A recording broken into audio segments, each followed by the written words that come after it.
Hello, hello, hello. Welcome everyone to a stream format that has become a staple for me, Shuffle Saturday. My name is Vimbert. If you haven't witnessed this before, I've my game collection loaded into a website called the Backloggery that includes this neat little feature where it'll randomly suggest a game out of your collection for you to play. Using that feature, it will pull a random game from all the games I have and have the technical setups to stream, currently around 1,300 different games. I'll then play that game for the next 30 minutes, unless I decide to veto it, or someone in chat types !veto, in which case, we will pull a different game. As you can see, I only have 2 vetoes for the entire stream, whereas you all have twice as many. That being said, I will automatically veto any game I can't stream, either due to technical issues specific to the game, sometimes OBS don't. I don't have games picked out, they are completely random. There is a channel point reward where you can outright pick a game, so you can take a look at that, but it's a little pricey. Yeah, some games OBS doesn't play nicely with, or, you know, if it's a game that would get me banned. An example, if the game rolled as Honey Pop or something, because I have those kind of games. I ain't ashamed of it. You can also use the veto command mid-stream to stop it immediately, or use !encore. I usually give it about 2-minute warning when we're getting to the end of the game, and we can go for another 15 minutes. That does use up a veto, though. There are also channel point rewards, like I said, you can spend to affect things as well, including the ability to outright choose the next game. Now then, let's get to what the first game is going to be.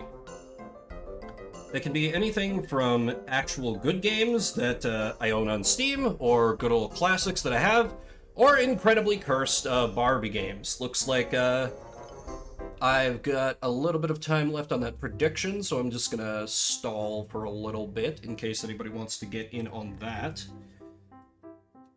I've also got my schedule up there. I am gonna be doing Undertale tomorrow, although I want to get this out of the way right now.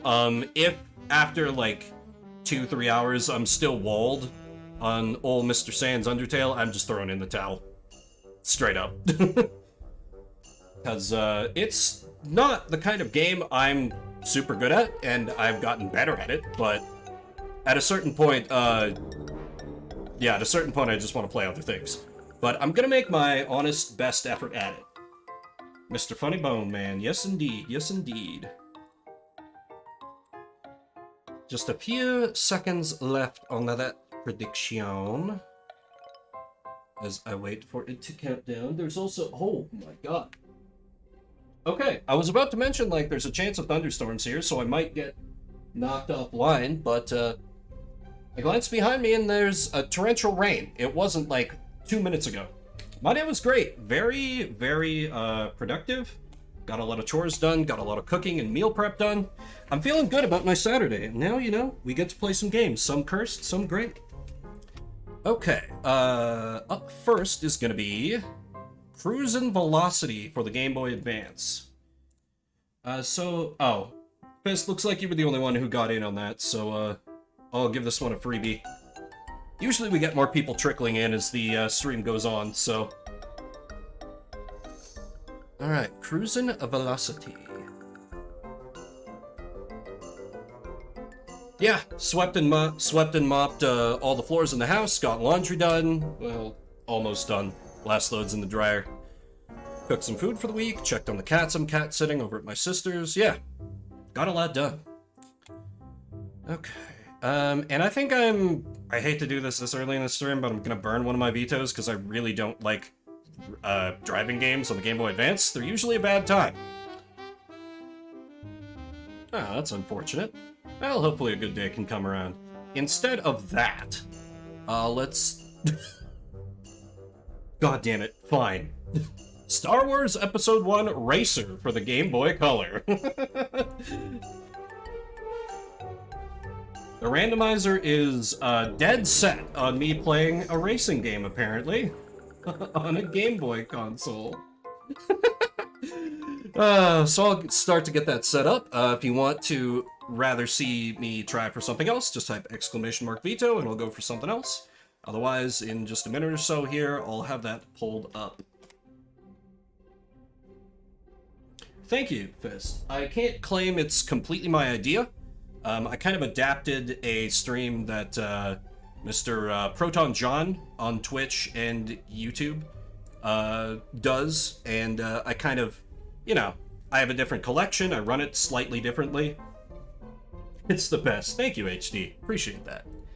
Yeah, I have a lot of fun with it, and I'm glad it's kind of caught on with y'all. Because I have a good... Oh god, this already looks awful. Alright, with that promising glimpse, I'll pull it up in just a sec here. Let's pop over to this screen. And... Okay, great, it's already pulled up. 30 minutes on the clock, let's experience the wonderment that is Star Wars Episode 1 Racer. Feel those sick beats. My name is... Vim... Well, let me fit the whole thing in, or am I gonna be like Vimby or something? Vimber. Oh my god, I can get the whole thing. So sick I threw up. Damn. Ringing endorsement. No rumble. Yeah, A thrust, B brake sounds good to me. One player. Yeah, I'm not playing as Anakin Skywalker. Oh no, do I not have a choice? I think I'm stuck playing as Anakin. Damn it. Alright. The long tail. Alright. Okay, I was gonna say, please tell me that's not how the race looks.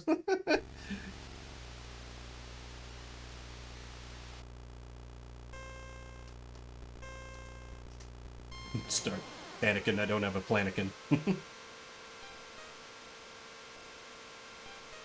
Alright. Controls are decent. For the Game Boy Color, at least. I mean, it could be worse. It could be swoop bike racing on KOTOR, which was just the most pointless thing. It was like, let's have a racing game, but it's only time trials. Oh, shit. I'm also not very good at racing games. I don't know why I own so many of them, but they're useful to torture myself with. Yeah, I've been playing D&D off and on since I was about 16. I've run some campaigns, I've been a player before. I have a lot of fun with D&D.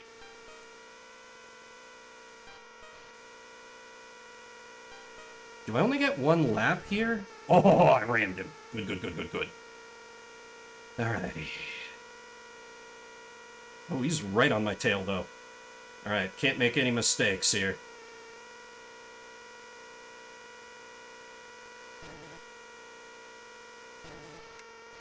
Oh, he's getting a little frisky. He's trying to bump me a bit. How dare you, sir? Do not ram a child. I'm pretty sure that's illegal. Okay, just one lap. True variety of racing games and beat-em-ups, it's true. Nice. 5th edition D&D? Or, what edition you playing?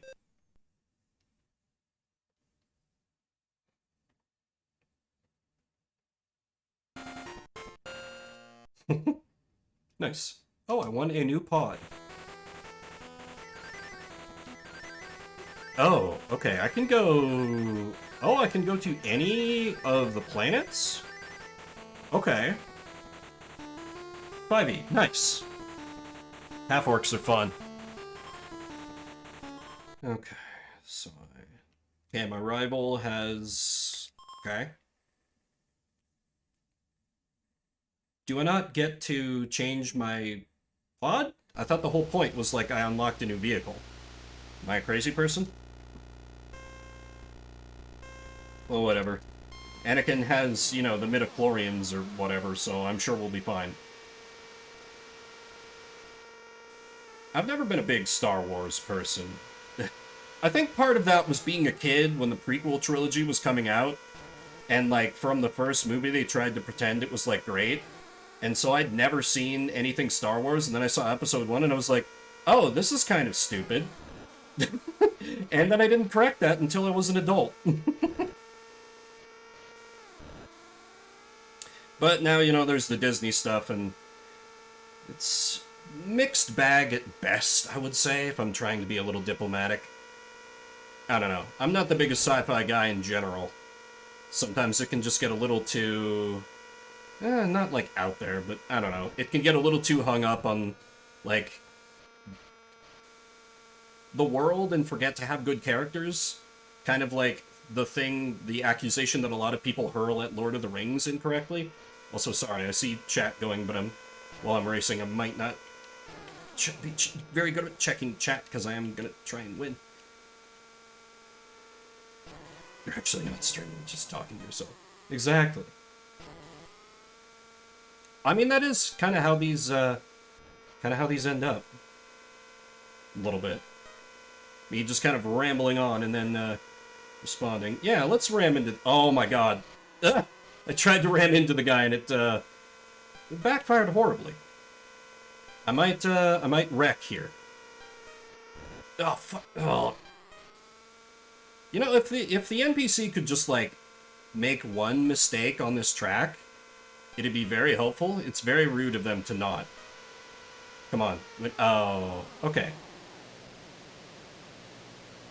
Oh, trust me, this is far from, like... For Shuffle Saturday, this barely phases me. This is not that bad. I didn't... Oh, right, because I didn't beat him. I was like, wait, why didn't the third stage unlock? Well, there's a good reason for that.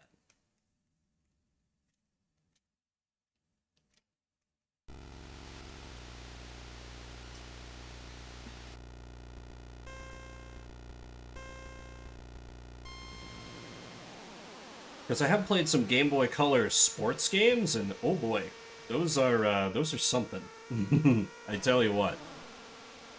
Oh, nice. He very helpfully gave me a little push. I think that actually got me unstuck. What a sportsman-like rival. What? I thought I'm supposed to have higher top speed than him. So I was, like, overtaking him in that straightaway right at the end. Is there, like, a boost that I can somehow hit?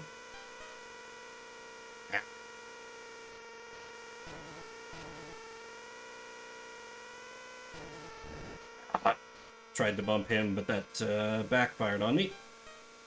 We should just try and win on straight racing, I guess. Ah, that is a shame. Yeah, I'm not seeing any dropped frames on my end, so maybe try refreshing Twitch. Sometimes that helps when I get stream lag when I'm watching other folks, but sometimes not. Dear God, can I stop hitting the fucking walls all the time? Apparently not. Oh, I think the guy crashed. It made a little drrrr noise. I think I killed a man. Anakin, you've taken your first life. This is why you turned to the dark side. Because you did a murder back in your racing career. This is where it all starts, clearly. What? Stupid Mario Kart rubber banding AI nonsense. Yeah, whatever. I have not played Portal 2, no. Portal's not really my kind of game.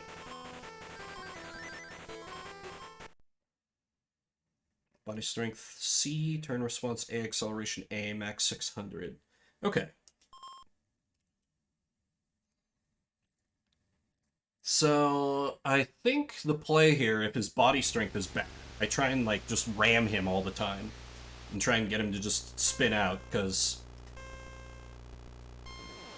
Oh yeah, that is a quick lad. That is a quick boy up there. So we're gonna have to resort to some dirty tricks. My specialty. Kind of. Actually, my specialty is probably just running into walls. Yeah, I actually, I did stream a bit of the first Portal game, oh, okay. This is very narrow.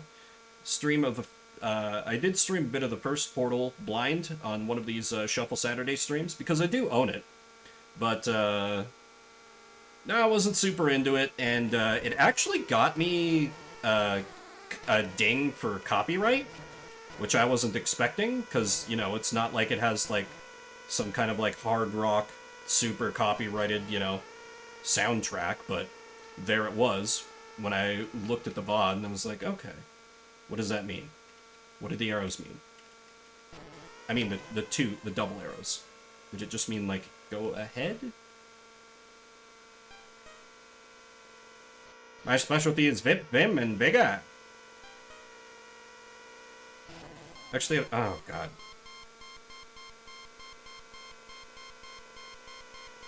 Oh, wait. Oh. Yeah, hit the wall, idiot. Yeah, he's flashing. He's almost ready to crash. But so am I, so I don't think I can really get aggressive with the ramming attacks. I think I just need to race the rest of this clean and hope that I maintain my lead here at the end. I think this is the end? Feels like it should be about the end. Nope, we got another turn. When it levels out, stop it. Rival, no. Rival, bad. Bad rival. Oh, it meant go either way. Oh, and it does That was right. I was right at the end. All I had to do was drive around that stupid thing. Oh. Damn it. Okay, I was very close on that one, though, so I can take another run at this. Anakin, you have to focus. This race is to save your mother or something. I cheated at flipping a coin so that you would race instead of your mother, because I can tell you are strong in the Force. Don't ask questions about why we're taking you on tour to these different planets. They really thought pod racing was going to be like a big thing after episode 1. Because I think there are like 1 or 2 other pod racing games outside of this one that I know of. I think there was one for the N64 and I think the PS1. Those could be the same game, I suppose, but like I don't think anybody was super into that. Like, even when I saw episode 1 as a child, I wasn't super into it. Oh, yeah, I saw that, welcome, Zed and Fox. I think that's a new thing that Twitch put in. I was lurking in a Valen's stream earlier, and I saw that he had that option too. Which is weird, because I didn't get, like, an email or any notification in, like, my stream manager on Twitch itself being like, hey, there's this new option where people can highlight chats. So, I guess that it's just kind of a thing that exists now. Oh, for God's sake. These warnings are coming way too late, game. What? I'm caught in a death loop. I'm caught in a death loop. These ice physics have murdered me. Yeah, I don't know. I don't know how they keep that from being abused either. I think it's just because I've seen a lot of hay made about you know, the like changes they made to ad revenue for some people, and how people are like, oh, I'm just gonna stream on YouTube, and that's how basically the equivalent of bits work on YouTube for streamers. Is the person who donates gets their message like highlighted and pinned that they send in with it for like a period of time based on how much they donate. So it's literally Twitch just lifting from YouTube. And hopefully they've put in like good ways to control it and manage it, but I don't know where those are because they didn't tell me they were doing that. And yes, I crashed on purpose because I saw I'd already lost.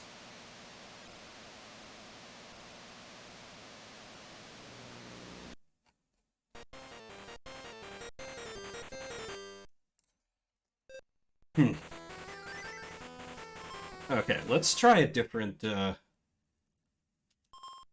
Oh, Fist, if you're still lurking here, thanks for dropping by. I'll see you later.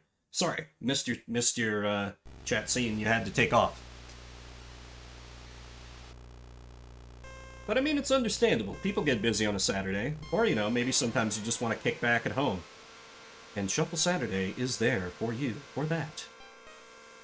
Even if sometimes I see a racing game for the Game Boy come up, say, nope, veto it, and then the randomizer picks a racing game for the Game Boy. And here we sit.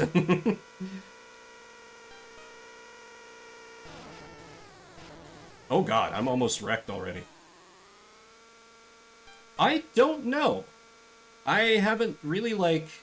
The only big streamer I watch on the regular is on hiatus right now, so... Yeah, if they turn that on for big streams as well, that could be just an absolute mess. I feel like you'd have just nothing but just the highlighted chats. And then it kind of devalues the channel point redemption that pretty much everybody has that highlights your message in the chat. So it seems like an odd option for them. Almost seems like they should be like, hey, on YouTube, you have to pay to have your message highlighted. On Twitch, you can do it for free. Understandable. We fear change. I also fear being competent in a racing game, apparently. God damn it. I've got the reflexes to beat genocide root bosses on Undertale, but I do not have the reflexes to respond to these course signals on this game. Guess I'm just not enough of a gamer. Fake gamer exposed live on stream in, well, I don't stream in 4K. 1080p? I don't even know what quality mine's at. Nobody's complained, so I've never bothered changing it. I assume 1080p, but I don't know.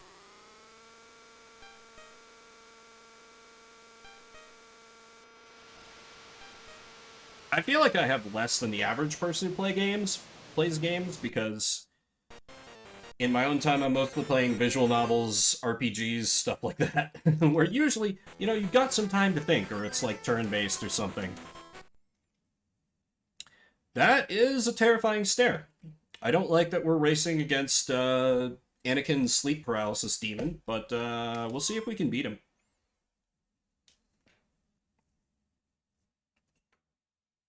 If I had emote slots, I'd be tempted to turn that into an emote. What is that? Like,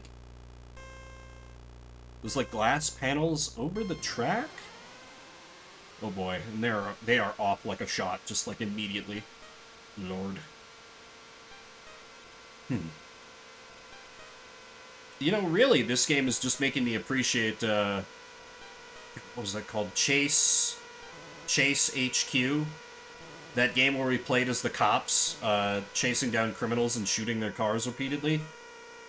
Increasingly more, because, you know, maybe it's just that I'm spoiled, and that my racing game experience is primarily Mario Kart, where, you know, there's all these fun items causing chaos. And here it's just, okay, hold A, and, like, try to turn in time, and usually fail. And have no background music. Yeah, weirdly I think I like the Snes version of it less than the Game Boy Color one. Brand new sentence. Oh, I think I made him crash. Of course, I'm also, like, one hit away from crashing. He did not crash, he is right behind me. Shit. It's fine, we're back in. Hopefully I can catch back up. It really is. I mean, I assume that they probably figured, like, kids are not gonna have the sound on. They're just gonna be playing it, like, without any sound in the back of their parents' cars. Which is not the worst assumption, but makes it kind of awkward playing it in this setting. Jeez. Well, no. Was this game even made by LucasArts? I didn't see. Geez, game devs, didn't you consider the plight of the retro streamer? The super retro streamer? Yeah, the lack of minimap is hurting my soul, for sure. It's not good. Though, when I can pull off a ram maneuver like that, it does bring me a little bit of joy, I'm not gonna lie. No, do not overtake me right at the end. You can't do this to me. I went to college!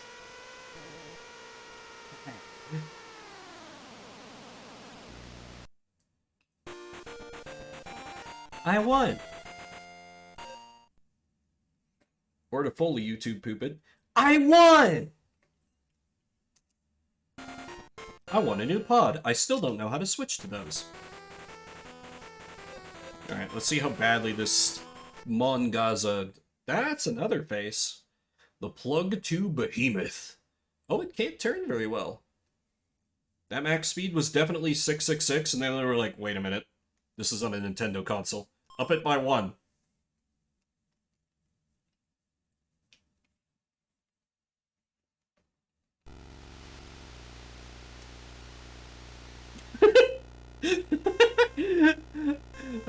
There are 10 minutes left on this game. We are just getting rolling. Honestly, I wish I'd let the first game go through, because that was a racing game on the Game Boy Advance. So, theoretically, it would have been better than this? Theoretically. Okay, so this guy I'm racing has garbage turning. So, hopefully on these corners I can start to catch it. Oh, Jesus. Oh, yeah. Look, okay, he corners worse than me. And that's saying something, so... He's got... Jesus, he's got like 100 more miles per hour max speed than me, though. That's brutal. I guess I just have to catch him when he flubs the turns. Which feels like a very dicey proposition.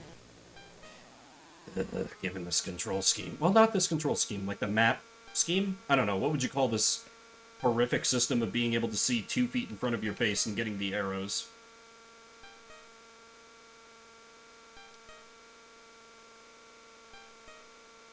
I also don't know what the blinking yellow light is. Maybe to show like, hey, you're at your max speed.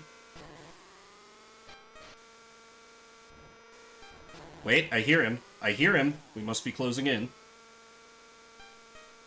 Maybe a figment of my imagination. Perhaps. Shit.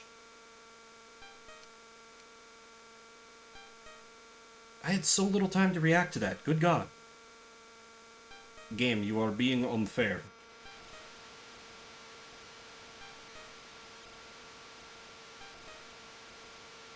I definitely was not catching up to him. Yeah, he's definitely... Good lord, yeah.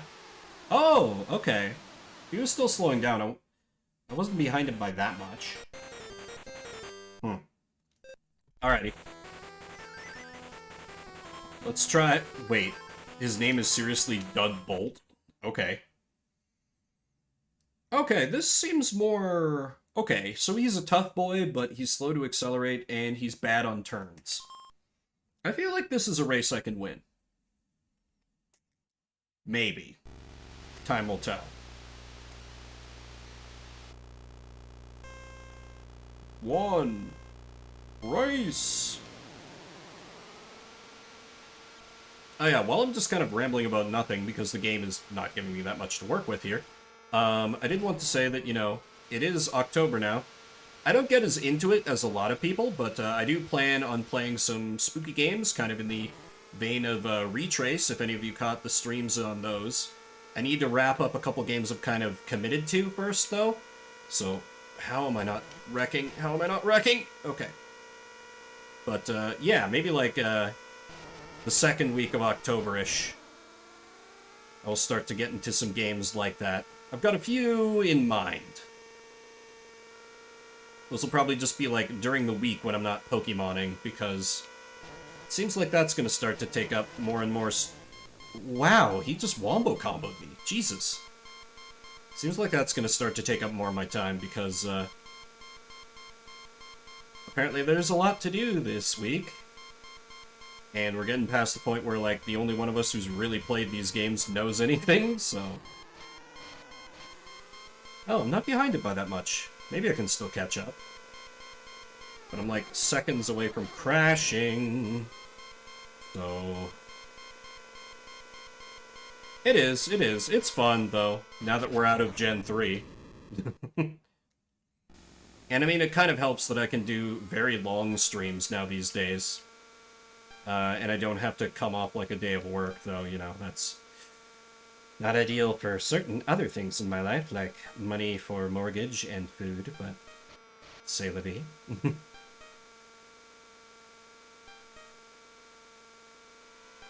but it works out. Oh, wait, I can hear him. Yeah, that's definitely a second. Yeah, okay. Okay. Wreck only set me back a little bit. I do have a higher speed. Let's ram him. Okay. Oh, is that the crowd cheering? Are we in the final stretch? Do I have him here? I think I have him here. Yeah! Narrow, but I won. Yeah!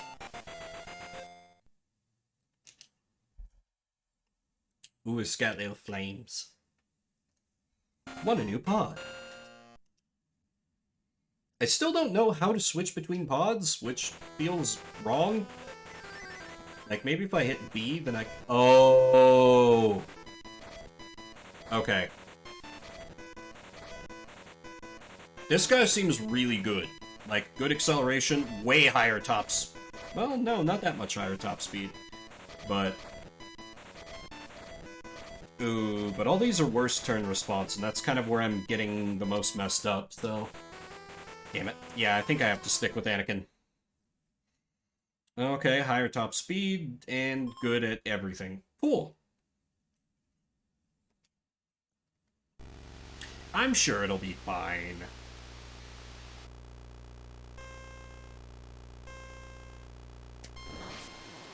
Mario Kart boost. I literally Mario Kart boosted there.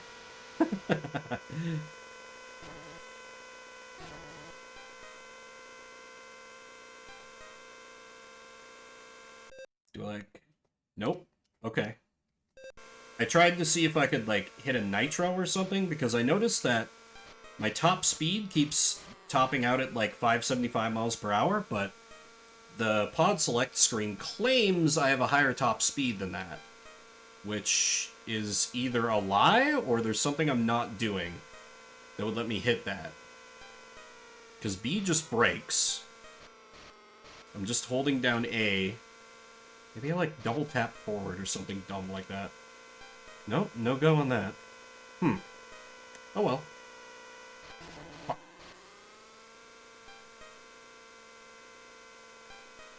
Whoa. Also feel kind of... I feel like this could be a little more fun, although maybe it was hardware limitations, if there was more than, you know, just one dude that was racing against. Like, maybe if there was somebody who was my main rival, and that was the person whose pod racer I won, if I managed to come in first. But if there were, like, a bunch of little cars, or little pods, I guess, racing around, like, all bumping each other around and just causing a bunch of chaos, I feel like this game would be a lot better. So, you know, when they make a Pod Racer 2, call me. We'll make it the best Episode 1 game to come out, like, 2 decades too late. Possible. And also, you know, background music. You know, this minor innovation in video game sound design that they may have heard of since. Maybe like, oh man, we could put, like, background sounds in during the race? That's crazy. You know, they could join the 20th century with their game design.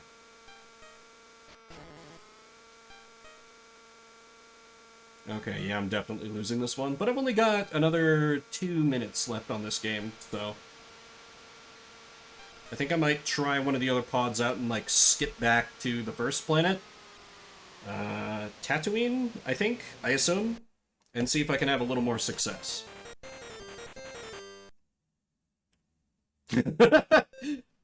You see, it's funny. I had, Fist was in here earlier being like, no veto on this game, suffer for the full time, and I was like, haha, oh my friend, this game is not even close to the worst I've endured.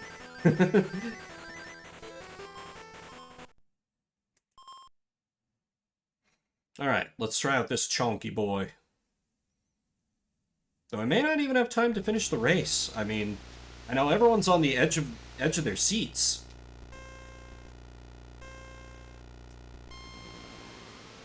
I think I failed at the Mario Kart boot. Oh, the turning is so much worse. But I am going quicker, so that's something.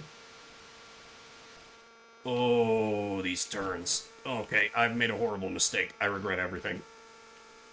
That mistake was not burning my second veto on getting rid of this game, apparently.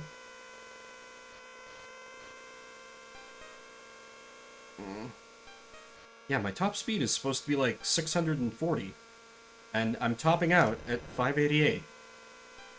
I do not understand. Is it just like a theoretical max speed? That, you know, only exists in fairy tales, meant for the computer and not for me?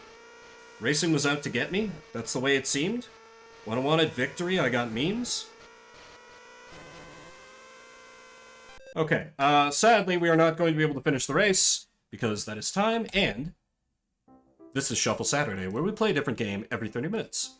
If you came in during that, let me flip over to... Yeah, no, what a shame. I used this website called the Backloggery, got my whole collection loaded on here, and using it, we pick a random game to play for the next 30 minutes. This is way before I usually like to take a break, but I slammed like an entire cup of tea right before I went live, and between that and the water I've been sipping, I kind of need to refill liquids. So I'm going to put up a prediction for if you came in during that, I am sorry.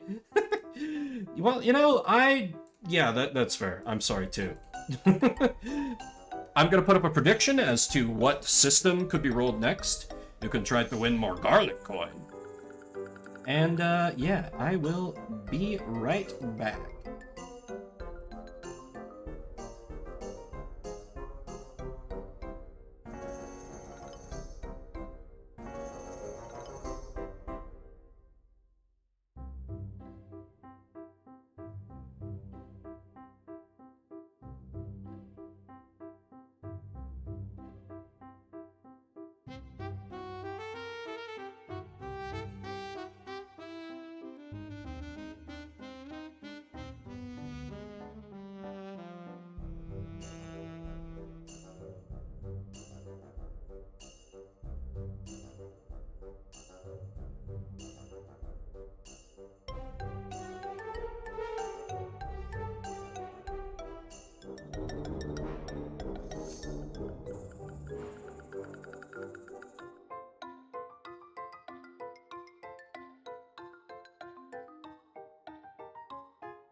You could have stopped it. You could have saved us all.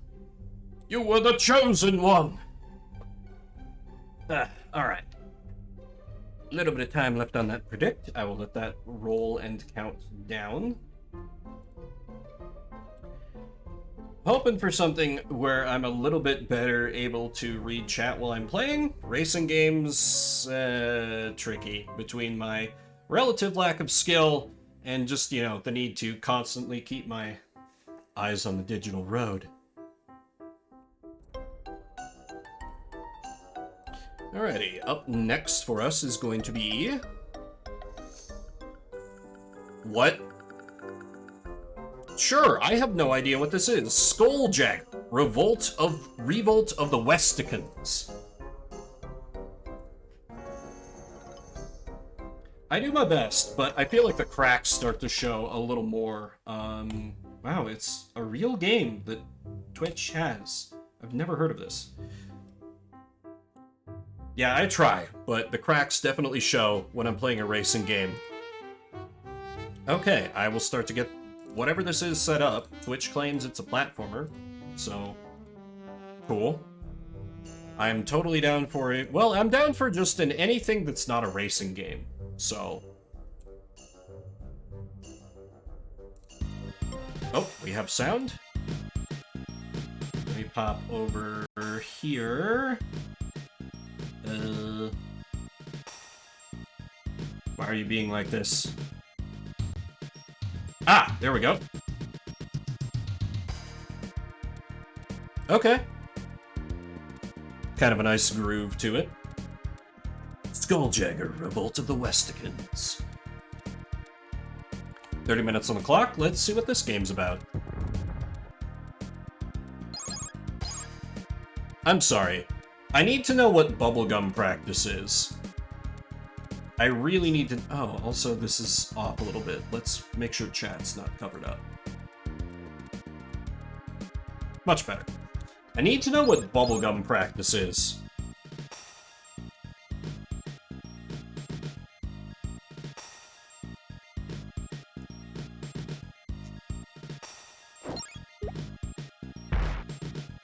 I'm sorry, I can spit out explosives?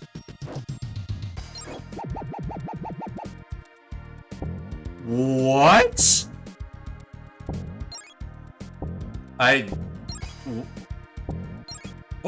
Oh, okay. Sure. Sure, game.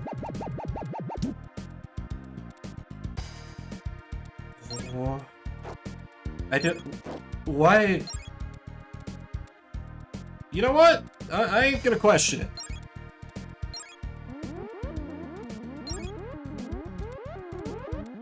I can't control this at all.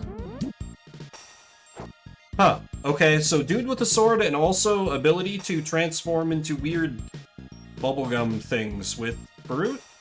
I guess. I'm just gonna focus on dude with swords. Chapter 1, the sword. Part 1, player 1. Get ready! I'm ready. Crush that foolish cockroach! Skulljagger shouted, cupping his twisted mouth with both hands. I must have that sword back, I must!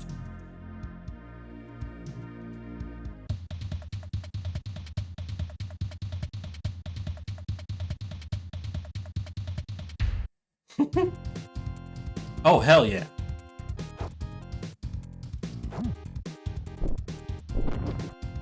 Ooh, gem.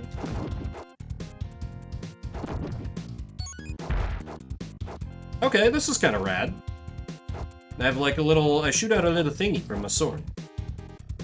Can I open this? Push this? Anything?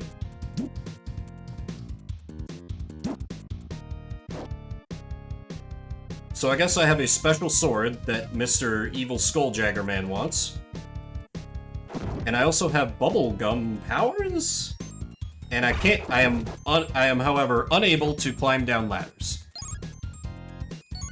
Red gems are my health, I take it. Which seems a little unforgiving. I like this. Also, the enemies look very, gay Mad Max, I guess, which I'm all for. Let's make the post-apocalypse fabulous, why not?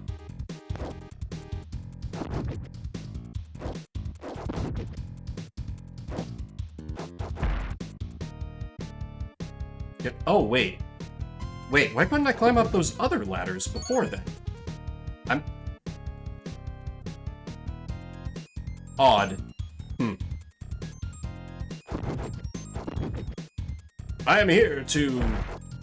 Actually, I'm unclear what my motivations are, but I have a sword, and there are dudes to cut. Honestly, what else do you need? Just one of those pure motivations. Like when you buy a new kit... Okay, nope, we're not climbing down that. Like when you get a new kitchen gadget, you feel the need to use it continuously to justify its purchase. It's like that with the sword.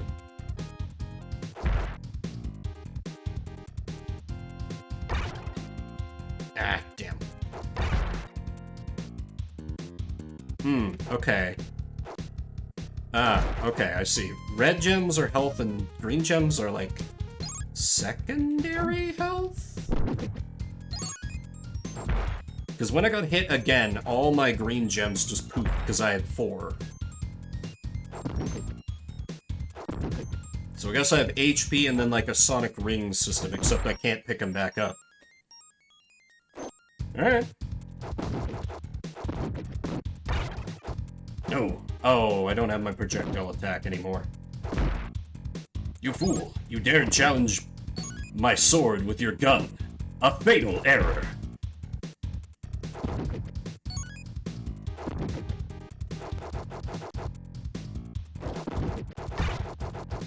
Okay, that hit was garbage. Oh! That hit would have been garbage too. Oh! What? I can like use it to hover?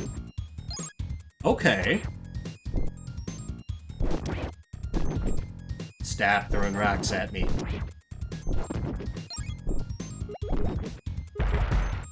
Okay.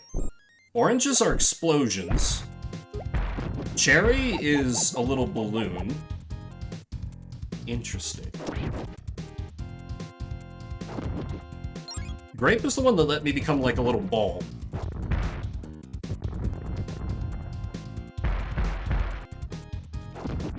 I'm into it so far, but I'm withholding a final judgment until I actually see more of the game. It's like, if they start making you lean too hard on these powers, it could get real bad real fast. I'm invincible when I'm in this little bubblegum ball. Okay. That's not bad. Okay, you know what? You know what? I vibe with you. Sword-slinging bubblegum superpower man. Bubblegum sword pirate? You look somewhat piratey. 2 platforms to smooth jazz. Or, you know, as close to it as we can get on the Snes. Oh god, oh god. Swinging the sword kills my momentum. Okay, noted, noted. We do indeed have hops in the gum.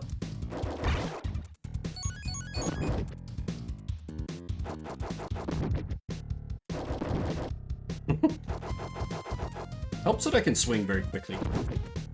There we go. Ooh, I would need a bubblegum power to get up there, I think. And I just don't have that right now. Alas. Also, like, the dude's rocking a great ponytail. Can we just give him credit for that? And is obviously shredded. Yeah, this guy's got some stuff going for him. Thank you for not having fall damage. Would be very evil for a platformer to have fall damage, but I've seen worse. Boy howdy have I seen worse. Wait for it. Wait for it. Never mind, there's nothing up there anyway. I hate it and I probably don't need it.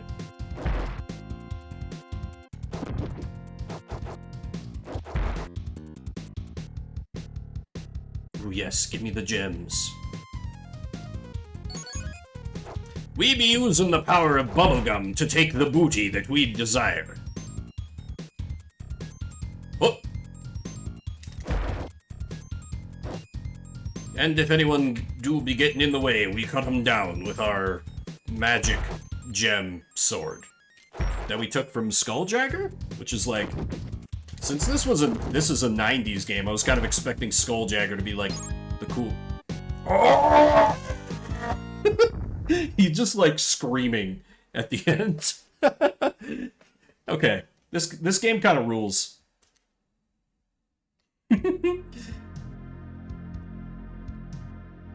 He's in Roop's warehouse, a Kiltish sailor called. Company Blitz, take the front. Company Ravage, take the back. So we don't even have a name for our mysterious sword-slinging protagonist as of yet. But I seem to have stolen a sword, and ooh, gems. So, okay, time to invent a story on the fly for this guy. I'm gonna say that Skulljagger is the completely benevolent ruler of these lands, and I'm trying to overthrow him and establish my own megalomaniacal reign over the island, and he is trying desperately to stop me because the sword I have taken is the symbol of the island kings of this land since time immemorial. For I am the dread pirate Vimbert. Hey, if there can be a dread pirate, oh god, I'm forgetting my Princess Bride now. Dread pirate Roberts, why not Vimbert?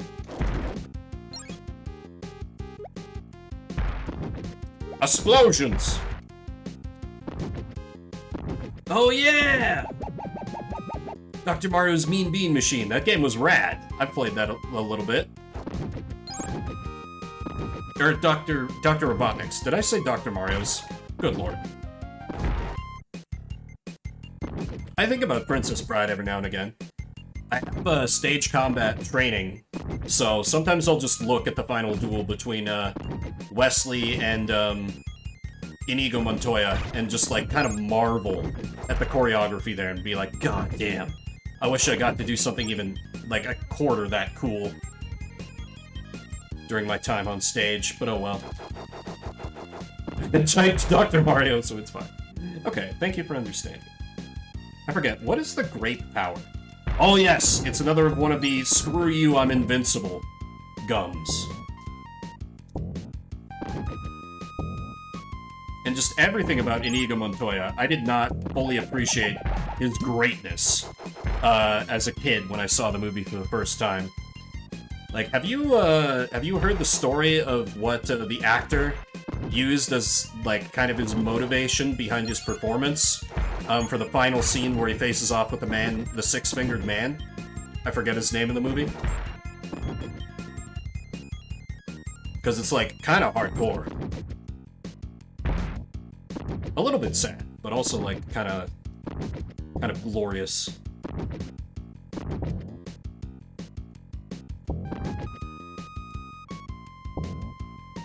Bouncy ball of doom. Wait, no! Ah! There was probably cool stuff up there.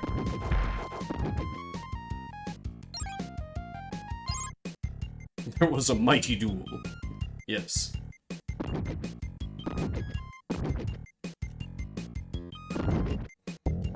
I haven't seen that movie again in a long time.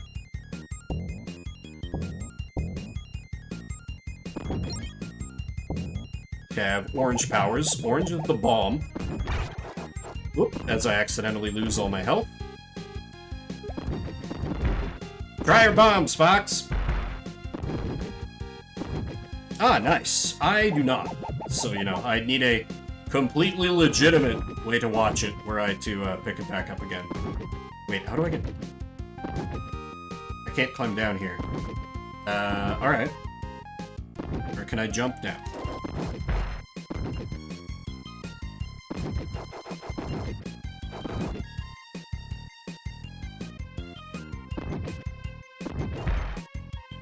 Just gotta move with the... Damn, he got some cake! Look at that! I appreciate that. Fan service. Man, this game truly does have it all. I have no idea where I'm supposed to be going, by the way. Just in case that wasn't clear. Oh, wait. These are usually... That's what I imagine he's doing. He's like, just screaming. I need to not do those screams because that's a little rough on the old throat. And I don't have anything to do for the rest of today, so I'd like to do a nice long Shuffle Saturday. You're crazy if you think you can steal Skulljagger's sword, Skulljagger cried, rushing through the steep streets of Tecumseh. You stinking pawn scum!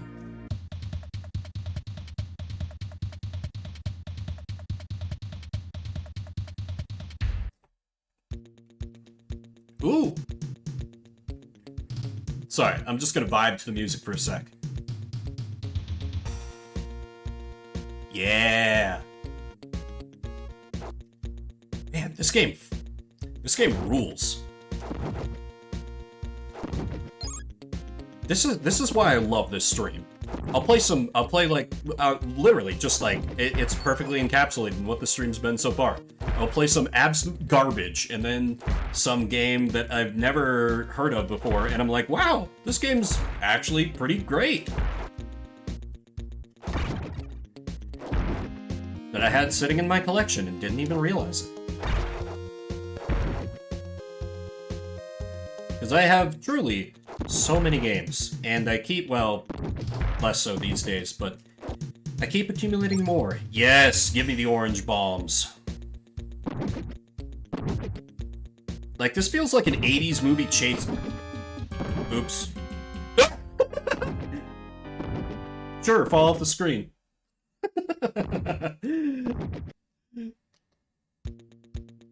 Alright, back in. Oh, it deals contact damage as well. Great. I don't quite understand the health system yet. Because when I have a red gem, it's the first one to get taken away, and it lets me shoot a little projectile. But then the green gems seem to just be like, if you have at least one, you don't die when you're hit, but they all go away when you're hit, like Sonic Ring style. That is what I've deduced. I feel like I knew I was gonna take a hit there. What a dick.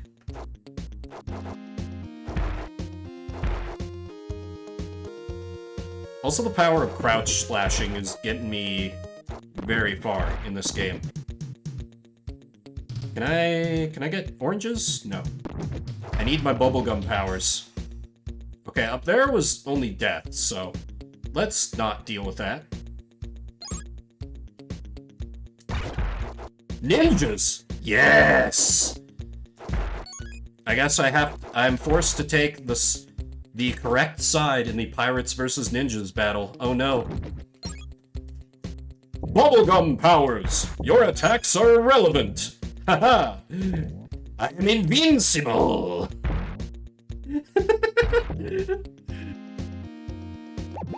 It's weird because, like, you can see him, like, struggling in there. Like, that doesn't look pleasant for him. Oh, wait. Floating platform. That I accidentally ran off. Don't worry about that. Yes, the power is back.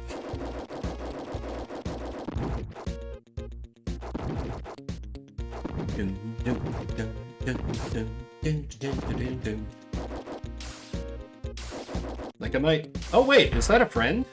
No. The things it's shooting are exploding. I just cannot cut that. Dragon? Oh hey, end of the stage.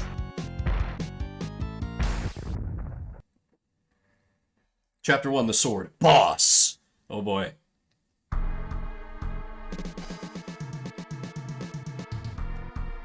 Let's do it. Bring it on, Skulljagger. Okay, let me go in with whatever this is. Try and save some rings. Bubblegum power! I will defeat you, Kmart Skeletor! You have no chance against my bubblegum powers. Okay, that was useless. Let's just cut him.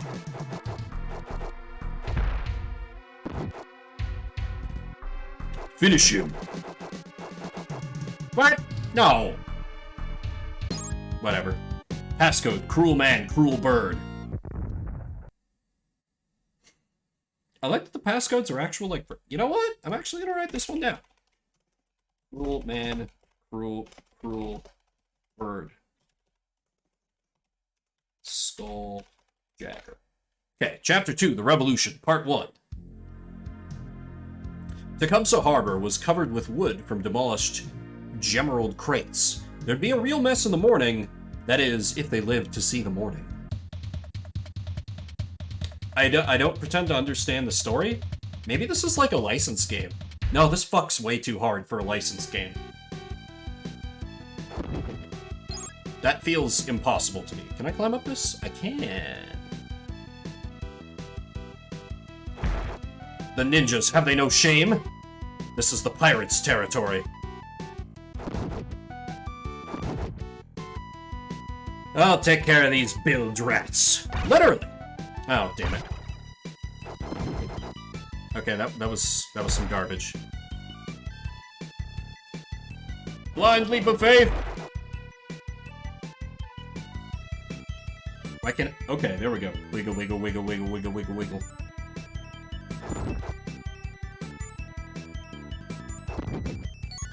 Sorry, just vibing. Oh, damn it. That hit there was real unfortunate, because now if I take... I don't like how he jumps off the top of ladders. That makes it a little tricky to control. Or, well, not to control, but, like, to predict my movement, you know? I feel a little unsure where I'm gonna end up every time he gets to the top of something. I feel like there's no way to avoid this ninja. But he's got green gems right there, so... Aha! A bubblegum power is mine for the taking!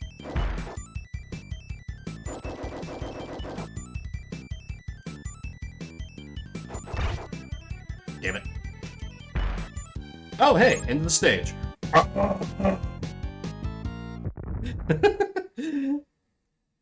Chapter 2, The Revolution, Part 2.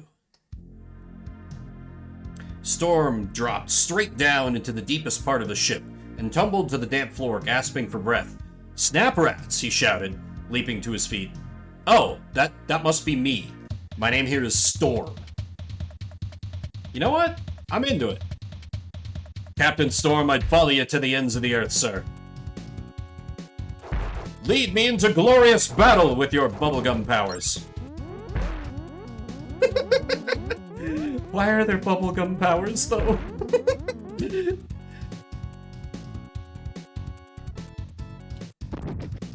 That looks like death. Actually, pretty much everything. Please be health. You are not health, but you will help. Health? Oh my god, health. Yes, yes, yes, yes, yes, yes, good. Good, good, good, good, good. Oh, secondary health. Great. The tempo of this song sounds a bit off. Oh my god, I can't defend myself while I'm on that stupid rope!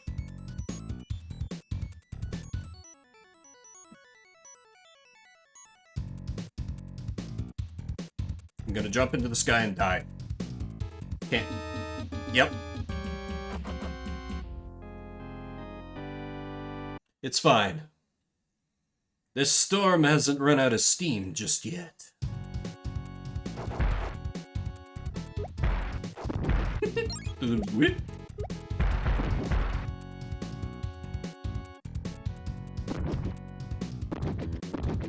Why is there so much death on this stage? Is that a tiki head Gorgon floating head? Sure. This game's all over the place and I love it. Oh, I thought I still had orange power. That's on me. That's on me.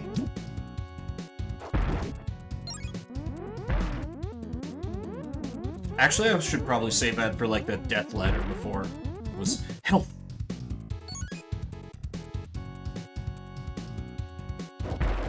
Also, I feel like I do have to give it credit for like this pirate, or at least pirate-looking character having like treasure gems for his health meter. That's neat. That's cool. I like it. It's like, if I don't have me booty, then I ain't worth anything as a man, and I may as well die anyways. Wait.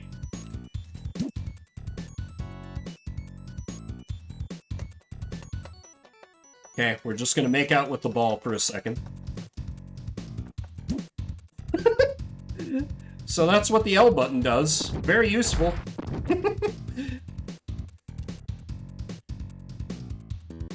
Nope, that looks like extra death. Now, while he's distracted.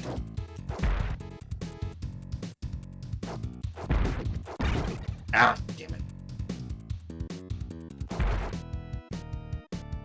Just,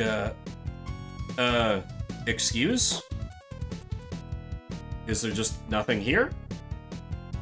Okay. Guess I gotta go into the bowels of the ship, then. Let me try and do... Nope. Barrel looks different. Can't do anything with the barrel. Okay? Understandable. Bats, have a terrible day.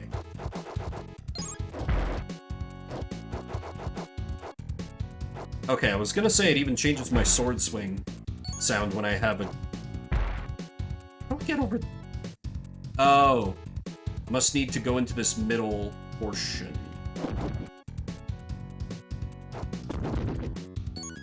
Yes, give me the health. Yep, totally. Oh, damn it. Got cocky.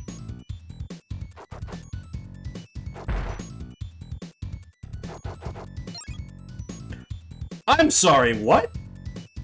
Okay, sure. I'm, masked now. Sure. Why not? I accepted bubblegum powers, I'll accept the mask.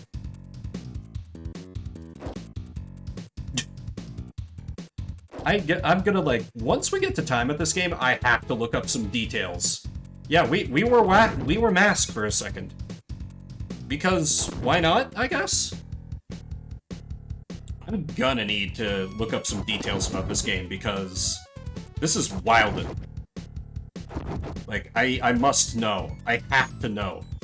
What absolute cocaine-fueled acid trip resulted in this lovely game? And actually, I didn't catch who made it, like who the devs were. Like, if they're still making stuff, they probably aren't, but if they're still making stuff, I want to play more. Because this is unique and cool. And I like it. Despite its eccentricities. No, because of its eccentricities. I'm a pirate who uses magic bubblegum to attack his enemies. That's like... I am not just a generic guy with sword. I've got personality, goddammit. I'm the bubblegum pirate.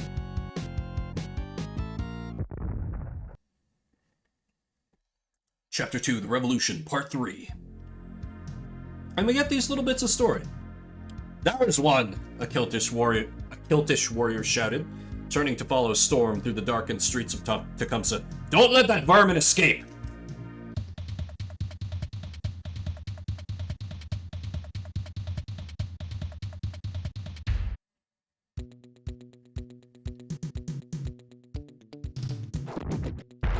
Ooh, this looks disappointingly similar to one of the other stages we already played. I'm sorry, game. I'm knocking you points for reused assets here.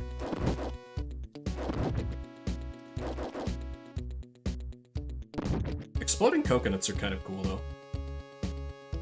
I mean, I'd rather you didn't, but...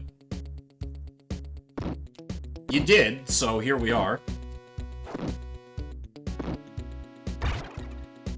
Oh, damn. Time to... 3, 4, 5.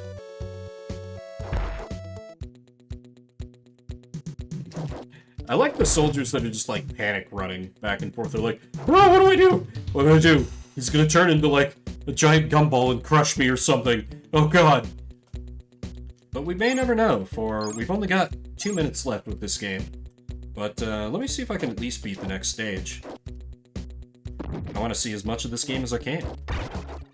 Because I'm into it. Whoa, okay, that's just straight up a grenade. That's just straight up a grenade. Sure.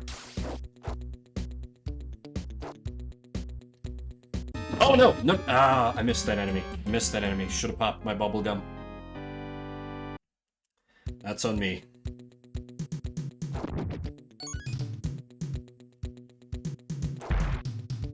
Okay, I mean, not firing his gun is a bold choice for him. Don't think it really worked out, but you know. I guess if he wants to be... Wow, I can get so much hops with this bubblegum.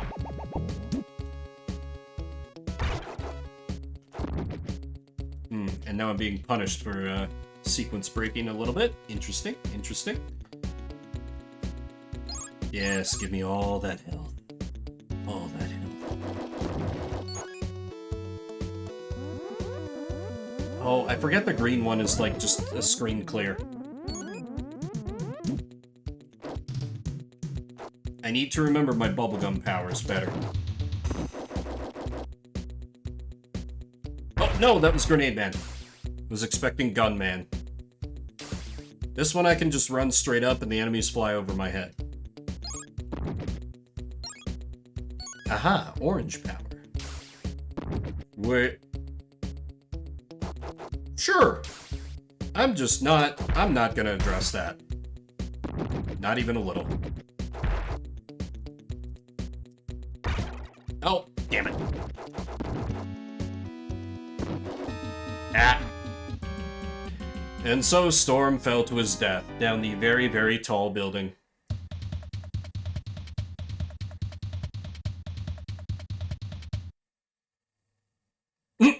Okay. I guess getting slowly jump scared works as a game over screen. But that brings us to time. That was Skulljager. What was the full title again? Revolt of the Westikins. I'll switch back over to determine our next game in a second, but I need to know more about this game, so I'm gonna... Revolt of the Westikins. I'm just gonna, like, find the Wikipedia on it, or whatever. 2D platform game, developed by Real-Time Associates, who... Wow, they've developed a lot of stuff. Gex 64... Just looking for ones that might be recognizable. Couple NBA games. Captain America and the Avengers for the Super Nintendo.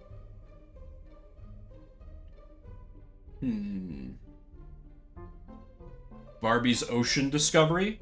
Oh, Q*bert for the Game Boy. Okay. Huh, and not that much else. Okay.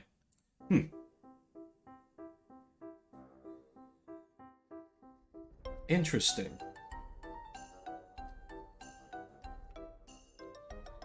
Huh. Seems it got mixed reviews at the time of its release, which seems like a mistake to me, because that game's fucking rad. Ah, hello, Celtic! Welcome to a Shuffle Saturday. You have arrived just in time for me to pick the next game. I'm moving on... a bottle of rum. Moving on from Skulljager, Revolt of the Westikins, with our bubblegum-powered pirate man. And next up, we are... Well, wait, I should... I'll get a prediction on the next one. Next up is gonna be...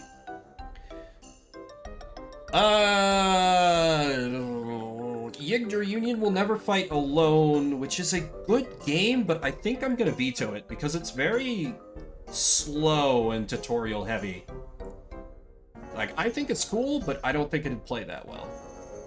And so, I've now used up my vetoes and we're not even an hour and a half in. Great. So instead, next up is going... I made a horrible mistake. Next up is going to be WWF Attitude for the Game Boy Color. Wrestling on the Game Boy Color. Oh boy. Because this was before they had to rebrand to, what are they, WWE?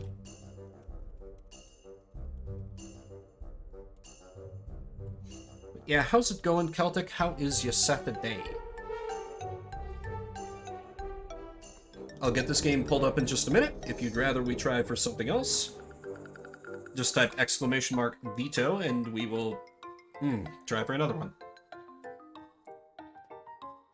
Chat tracker, that's the fastest you've ever died on me.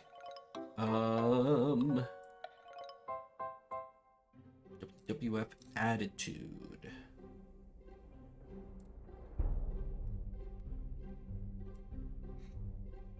Interestingly, I think I have played a WWF game for the Game Boy Color before. I remember nothing about it, though.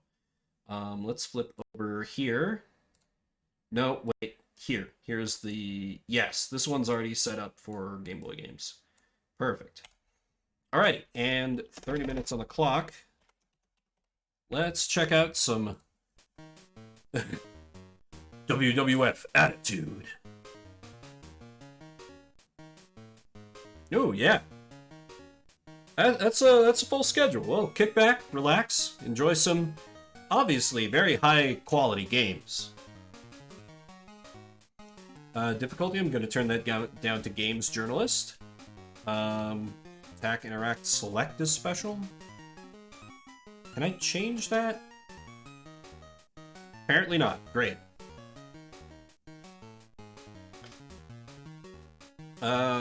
Challenge Career Mode? Ooh. Dang. King of the Ring. 8 superstars fight it out. Single match. Tag team. Interesting, because, like, Challenge and Career Mode, and I'm not sure which is, like, the main mode? Let me try Challenge, because that's listed first. Oh boy. We got Stone Cold Steve Austin, The Rock, Mankind, Undertaker, Triple H, Sable. Kane, what's wrong with your face? X-Pac. Road Dogg, Al Snow, Billy Gunn, Edge. Oh man, we have to play as Edge, right? Gangrel, who is apparently a vampire. Shamrock, Val Venus, Boss Man. Oh! Goldust just straight up looks like he belongs in Kiss. Jay Jarrett. The Rock with hair, true. Godfather, Taka. Yeah, you know what? The Rock with hair and the 5-head is pretty good.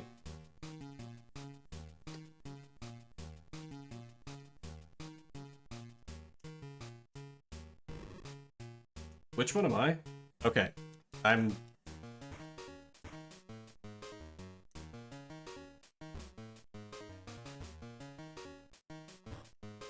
How do I get up? How do I get up? How do I get up? Okay. Okay, this is not going well. How do I get up? Game, please. No, stop kicking me while I'm down, you dick! Damn you, Billy Gunn. Can I, like, reverse it on him?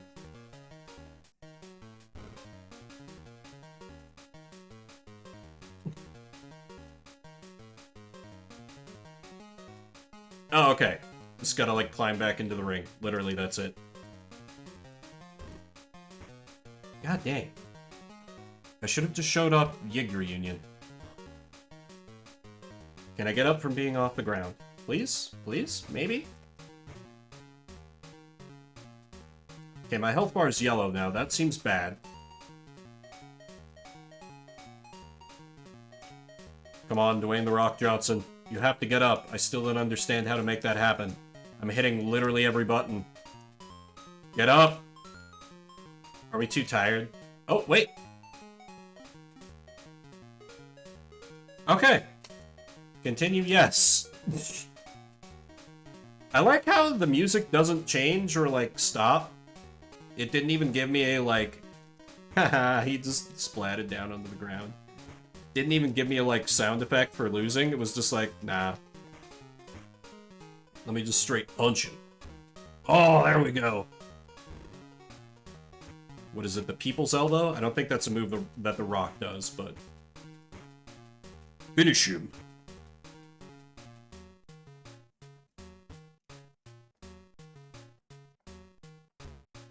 Keeps powerbombing. Get up, The Rock. Oh, no, you don't. Ow! So yeah, as you can see, the controls are quite sterling. And I am always certain of what I can do and how to do it. So, you know, a true gem of the Game Boy Color. Oh my god, I'm on my feet. But not for long, because of course not. This is on easy difficulty, too. Like, am I misunderstanding something? Dwayne "The Rock" Johnson, get up, please. Why is your jump attracted to my face? Okay, I got up.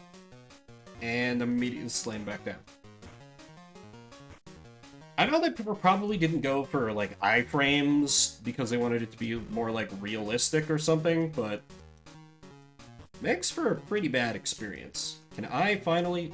God damn it. Even when I grab him, it just ends up going very poorly for me. Also, the stands look very empty out there. Apparently, Billy Gunn just doesn't draw the crowds, because obviously it's not my fault.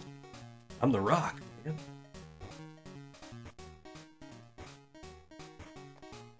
Get up, Dwayne "The Rock" Johnson. Ah. He literally just traps me and hit stun.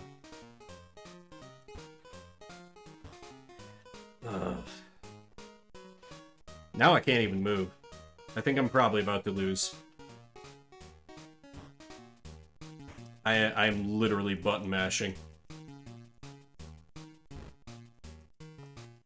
No, no, he's trying to pin me. And he apparently pinned me. Okay, so let's maybe try a different mode.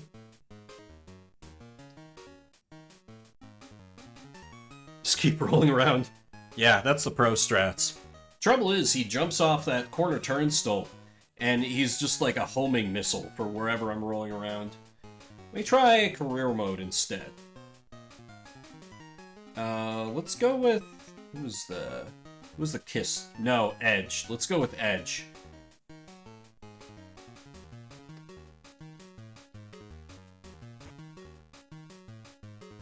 Oh, look at me, like, completely shirtless, but I got, like, glorious purple pants. This is great. Stop it. Oh god, Edge not... Okay, Edge seems to get up a little faster. So that helps. Edge, please. Okay, there we go. Damn it. Edge, you have to get up. Ow. Godfather, please. I enjoyed your pizza. Why must you punish me in this way? I guess? Yeah, I don't know anything about wrestling. Oh my... I recognize The Rock, of course, because he's more just broadly pop culture figure. But I don't know the rest of these jokers. Yeah, literally rolled to the other side of the arena. Edge, you have to get up. You must prove to everyone that you're a perfectly good internet browser. Yeah, I agree. It doesn't really seem to match up with, like, his sprite in the ring. I'm just trapped in the corner. Okay. Let me try and get, like, 2 spaces between him. Nope, nope. You were gonna land on nothing and take damage. Haha. You fool. Okay, there. Finally managed to get a good hit on him. No, no, no. Lift him up behind the back. Ah. If we happen to have any pros of, you know, Game Boy Color Wrestling, please feel free to chime in the chat at any time. Hey, you drunk? How goes? I foolishly vetoed a game that I know is good, and now we're playing WWF on the Game Boy Color. It is what it is. Welcome to Shuffle Saturday. I lost.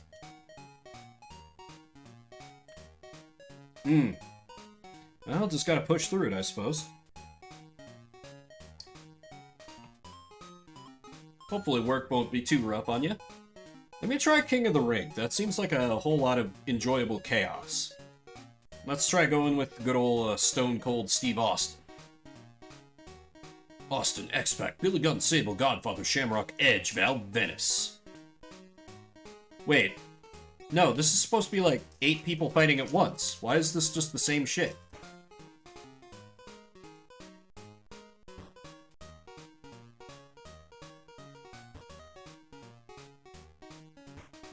Oh, the shooting range. Oh. Didn't realize you got into that.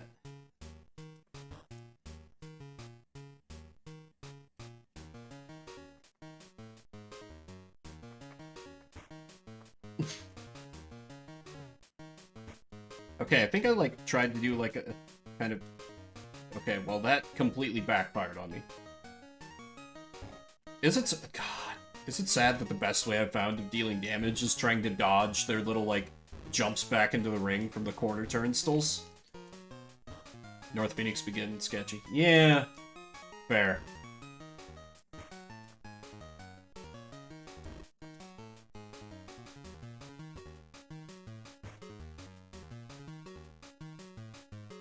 Find any promising candidates then? Damn it.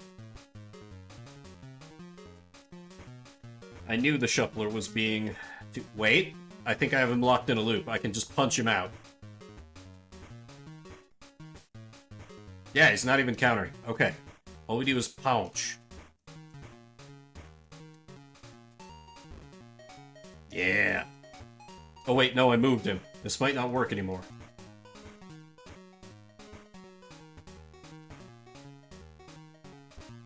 Hmm.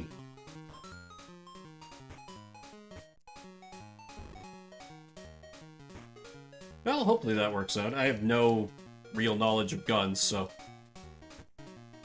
I have no suggestions. How do I pin him? I'm doing a lot of hitting him when he's down. Oh, there we go. Now, okay. I'm having a little more success with good old Stone Cold. Emphasis on a little. Though I do, there's a YouTuber I watch occasionally who likes to go on extended rants about guns. He was a small arms repairman in the Army, and he's maintained a passion about it. Mike Burnfire. Don't know if you've heard of that guy. I feel like all my gun knowledge has come from that, and I do not retain most of what he talks about. I assume not.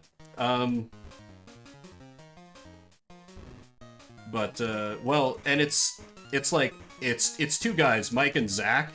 They're like Mike Burnfire and Zach Hazard. So I'm pretty sure they're Mike and Zach, but I think it's just like fake last names. Because there's no way two guys with names that perfect, like, happen to, like, exist in the same space and know each other and stuff. But I do agree, great names.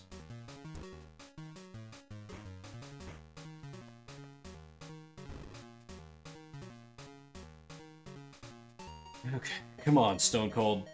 We gotta wait. He's gonna go for the jump. We'll make sure he just lands on the ring like an idiot, injuring himself. What a chump you are, X-Pac. You're no expansion to the world of wrestling. You're a regression? I don't know. Austin, you gotta get up. You gotta get up. Okay. Because, see, it looks like I can reverse it, because I, like, go to grab him back. And when I do grab him, I just kind of button mash until something happens. And usually I get screwed over. Like that. Now my health is in the red, which seems not great. Yep, okay. Powerbomb. I think that's the correct term. Yes, yes. Pin him, pin him, pin him. Oh my god. Okay. Round 2. Versus this guy, who looks like he rolled in from Hackers. Poorly timed drink of water. Oh wait, I did a thing. Can I do that thing again? Oh, no, no, no, no. Billy Gunn. Okay, thank God. Somebody with actual wrestling knowledge. I'm like, I don't know who these jokers are. I recognized Stone Cold Steve Austin and The Rock, and beyond that I was like, I don't know. Never got into wrestling. I remember when I was a kid, the closest thing I got into wrestling was like, there was these weird series of VHS tapes where it was like, this was not the actual title, I'm sure, but it was like Ninja Warrior or something, where it was like, basically like wrestling ninjas, and they'd have like backstage drama as well. It was weird. Kind of, it was a long time ago. Kind of. Oh yeah, got him with the butt. I guess, kind of. I don't know. It was many, many years ago. My memory of it's quite hazy. But I remember my little brother and I got very into it. Despite the fact that we only owned like one VHS of it, so we would just watch the same matches over and over. I think it was just like some cold, calculated business move like, oh, wrestling is cool, but what if we do like ninjas too? Because it was very obviously like, it seemed to be kind of like a proto like MMA sort of thing, because each ninja was like supposed to represent a different martial art. Which, now that I remember Matt, makes me question like how wrestling it actually was or how the matches worked. But yeah, I don't remember. I remember the name of one of the competitors though, Kid Carmichael. That was his ring name, dojo name. I don't know. Some such thing. So maybe I could find it. Next time I take a break to get water, I'll see if I can look up like what the actual name of it was. What? I grabbed him. And then it will probably be like recognized by nobody because Google will probably be like, oh yeah, this was just something and they made like 2 VHSs of it and it went nowhere. They're like, cool. Another obscure thing that nobody cares about that's lodged itself in my brain forever, apparently.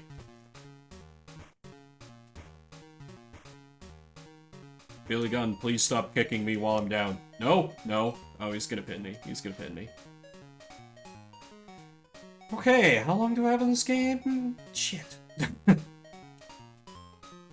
I will become king of the ring. Billy Gunn, you will fall to my superior technique of mashing buttons until things happen. Oh my god, it's kind of working. Nope, he grabbed me once. The match is over now. Because I don't get iframes, so he's just gonna endlessly punish me now. No, no, no. Ah! Like, it feels like it'd be kind of easy to, like, try and stop your momentum, or, like, put your fist out, or something, when you get hit by that kind of a move. Anyway, let me just abuse Billy Gunn while he's on the ground here. And he picked me up and threw me once, so I'm basically dead. Nerf Billy Gunn? Too good? Oh, damn it. Yeah, that thing he just did. Why couldn't I do that? Or it probably has to be like some stupid fighting game-esque logic, like, oh yeah, you have to hold B, A, start, and double tap left. And then you can get out of the, you know, rope attack. Fighting games, my mortal enemy. Along with platformers and racing games, and... I'm really not good at a whole lot of video game genres. In case y'all haven't been able to tell that by now. I would say fighting games are the only one I really heavily dislike, though. I'll get into the odd racing game or platformer, but fighting games, I have never found a single one that I've really enjoyed. Alas, this was only the Game Boy Color. They couldn't fit in the dedicated kick him in the nuts button. They didn't have the technology for it at the time. I'm pinned. Yep. I don't remember if I ever tried Tekken. Maybe?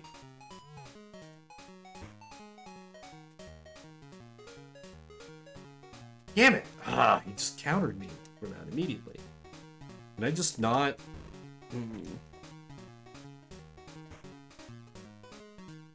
Okay, there we go. I don't understand why that worked, but it usually doesn't. Oh, yeah, I tried Soul Calibur. It was... fine.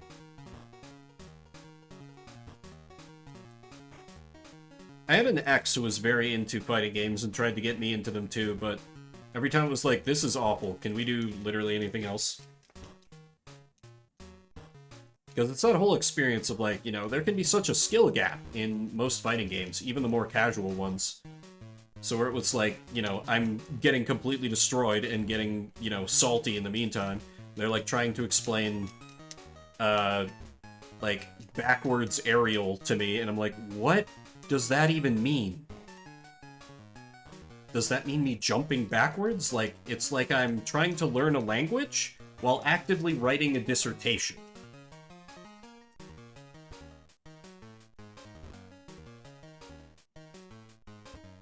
Damn it. Oh, that rope ram attack is so bad when I try and do it.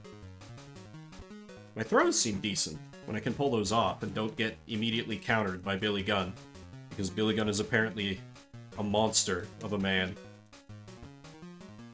And of course, my butt bombs. Good old butt bombs.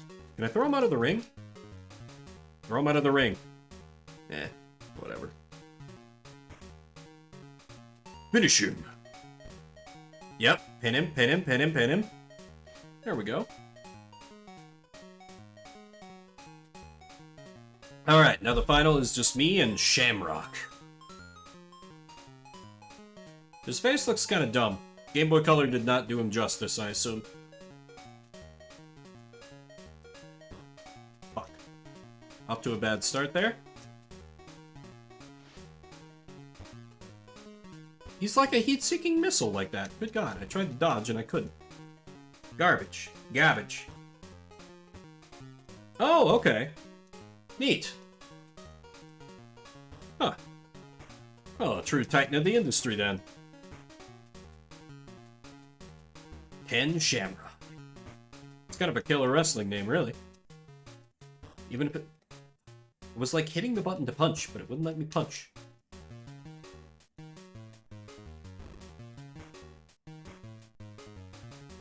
Oh, is he? That's a shame.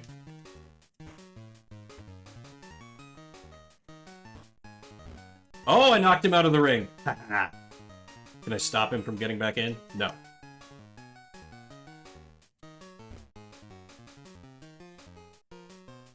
Stone Cold Steve Austin, you need to get up.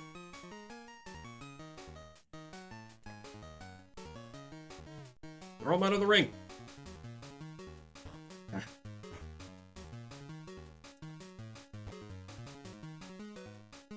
Still, I mean, it kind of makes some sense. Like, I feel like with wrestling, like, you know, your success is all about ego. So, you know, you're gonna get some people who are just jackasses in that line of work. Link, wake up! Yeah, I feel like I'm Navi in this game. Can the future of Hyrule really depend on such a lazy boy as Stone Cold Steve Austin?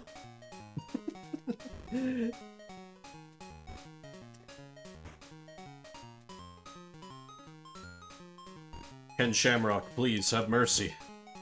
I don't know what I'm doing. Okay. That is pounce. That's not a pounce. You reversed it on me, god damn it. Looked like I had the upper hand for a minute.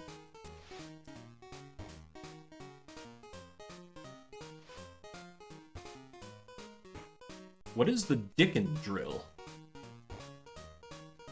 Or was that bait? Because I could see that being bait. Haha, you just landed on the mat, idiot. Okay, let me see if I can turn this around. Yeah, that was way too early to try for a pin. Which was not my intention.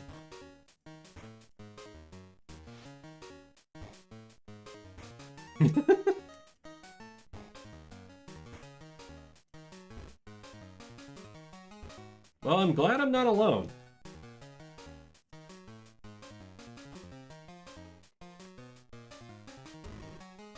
No, no, no, no, no, he's gonna pin me. Ah, he's got me pinned. Okay. I'm awaiting with bated breath to learn about this mystery drill. Okay, new strategy, I just mash A to punch Shamrock in the face. The punch in the face strategy appears to be failing.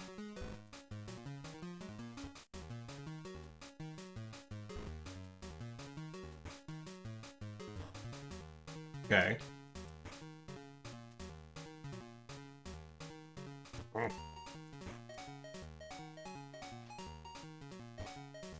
Wow. I assume that's with a handgun. That seems pretty impressive.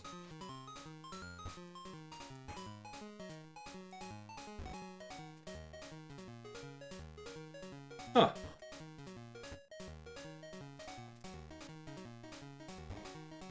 Neat. That's kind of cool that there's like a story behind it. Rather than just like, yeah, we got some targets here, hit them. Based on like a real life. That's neat.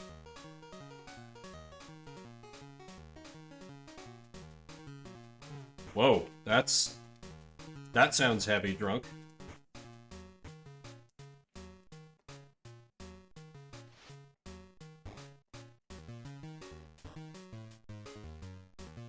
Oh,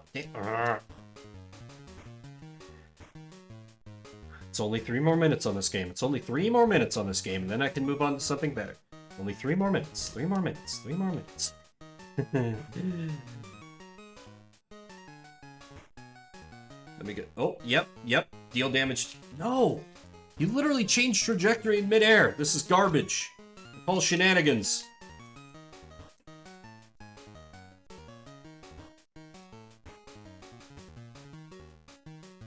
Stone Cold Steve Austin, get up! Stop rolling around on the goddamn floor. Okay, there we go. What? Just twists my leg for a bit? Okay, yeah, looks like he's got me. Blech.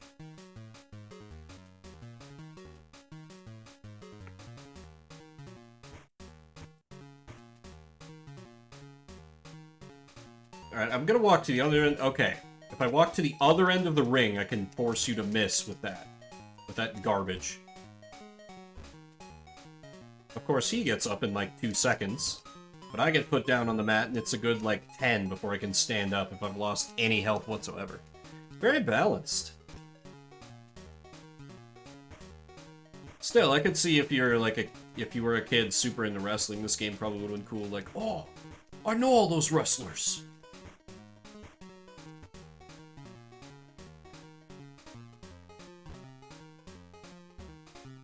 I'm actually... Nope. I didn't even finish saying it, but I thought it. I thought, gee, I'm doing kind of well. And, well, here comes the screw you train. Understandable game. Yeah, a little bit. A little bit. But it's, you know, with real wrestlers. You know, allegedly. With as much graphical fidelity as the Game Boy Color can muster. Okay. Oh, I didn't even... I missed it. I got up.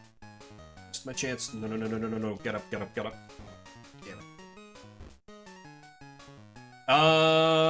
No. Didn't look like it. Yeah, I don't... Was Hulk Hogan, World Wrestling Federation? Or was he, like, some separate thing? I know there was New World Order. And I don't know if there was more, like, wrestling stuff going on. Ah... Good old Rock'em Sock'em Robots. A classic. I'm glad they're still making it.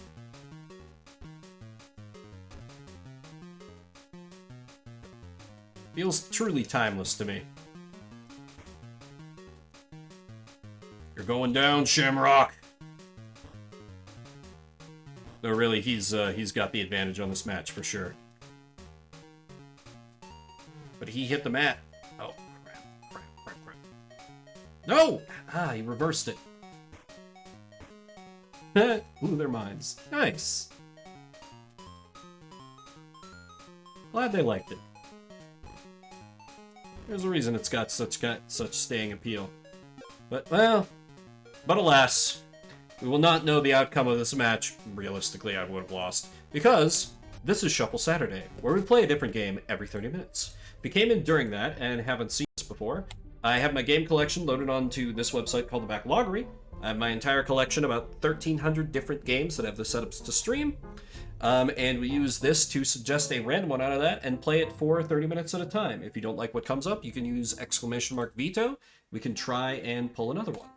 I am going to take a short break to refill my water and such. In the meantime, I'm going to run a short prediction, where you can gamble your garlic coin on what system is going to come up next. They all have about roughly a 25% chance, so your odds are about even. It's just a matter of what you feel.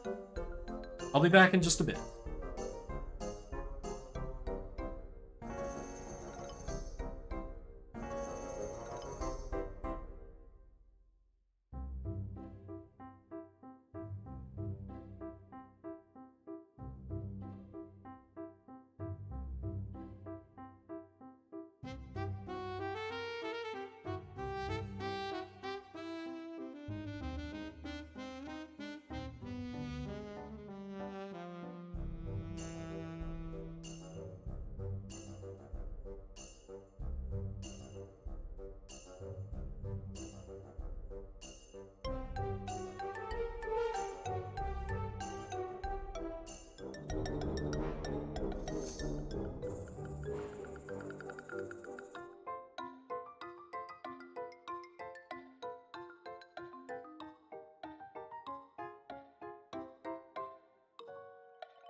Okay, I return. Quick break. I also forgot to mention, just in case anyone overlooked it, I start this stream with a few vetoes, but I've already burned both of them. So, at this point, you lovely folks watching are firmly in the driver's seat to vet our games. Alright, prediction is closed. Next up for Shuffle Saturday is going to be Zoop for the Snes. I don't know what that is. Congratulations, and enjoy your garlic coin. I'll start getting that lined up. If you'd rather we try for something else, type !veto, and I'll look for something else. Twitch tells me it is a puzzle game, which makes me slightly apprehensive because that can mean a variety of different things.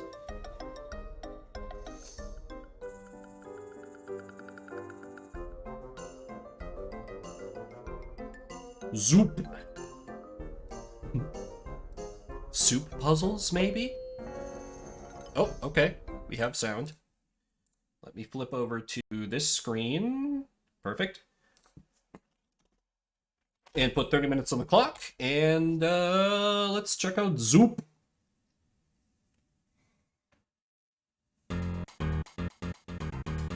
Okay, I welcome the lurk. You know I do. Enjoy the nap.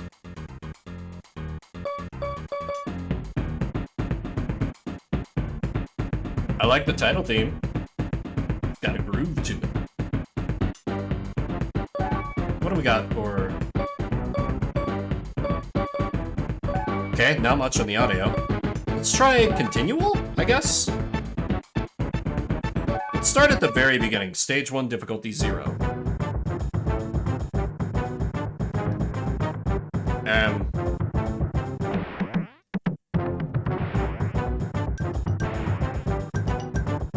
Oh, do I need to, like, put like ones next to each other?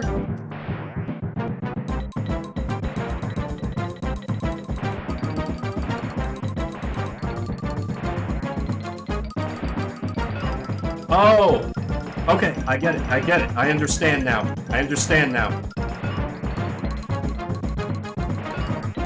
Okay, so I need to grab a blue. Grab a... Like just breaks like. So I need a green. No, I don't. I need a red. And then a... Soup, right. Exactly.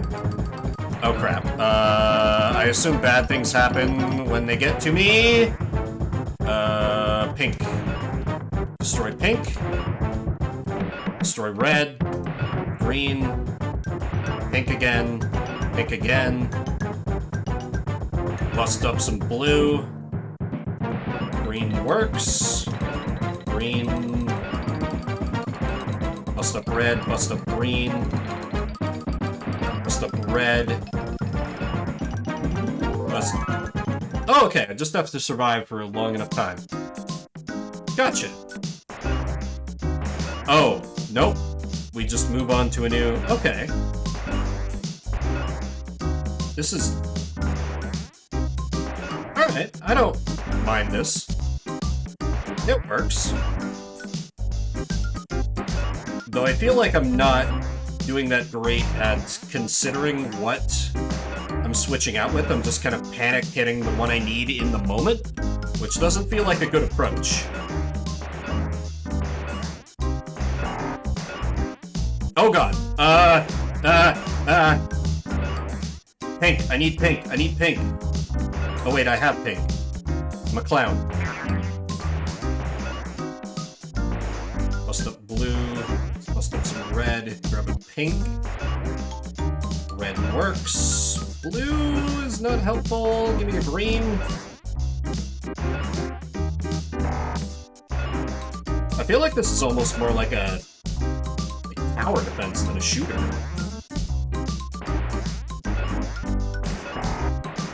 Oh, yes, good. Take them all out at once.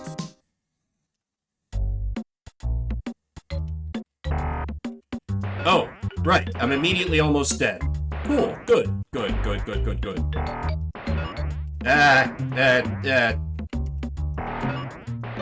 Oh god. How long do I have before they kill me? Let's stop panicking for half a second. So I guess it's just a matter of how long I can survive, eh? I don't know what that... Oh! Well, that's cool. Blue. I need blue.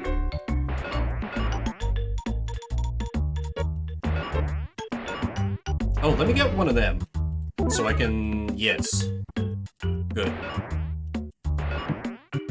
Pink. Pink is here.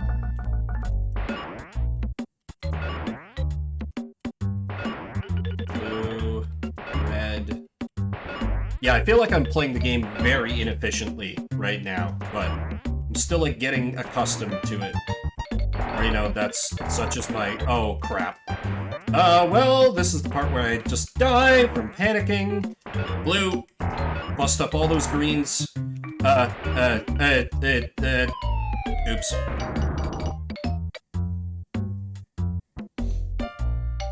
Veto from you? I didn't see the exclamation mark veto, just making sure. You want to veto this one?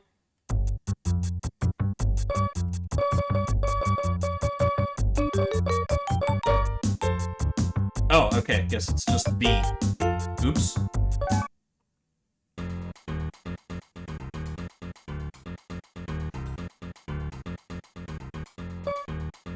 Okay. Fine by me. Then, we shall hop back over here. I do love the background music, though. That part's good. It's just kind of, the problem is the everything else. Okay, so we have a veto there from Celtic. Yeah, if you give it the little exclamation, then it gives me a mention, and it shows up a little more powerfully in my chat tracker. And it's just kind of like me, like, making sure, rather than people just talking about maybe I should veto. But it's fun. Either way, it's fine. Just wanted to make sure. Okay, so instead of that, we will play Force 21 for the Game Boy Color. I do not know what that is. Action strategy RTS horror, according to Twitch. Alright. Let me fire that one up. Another Game Boy Color game. We keep coming back to these.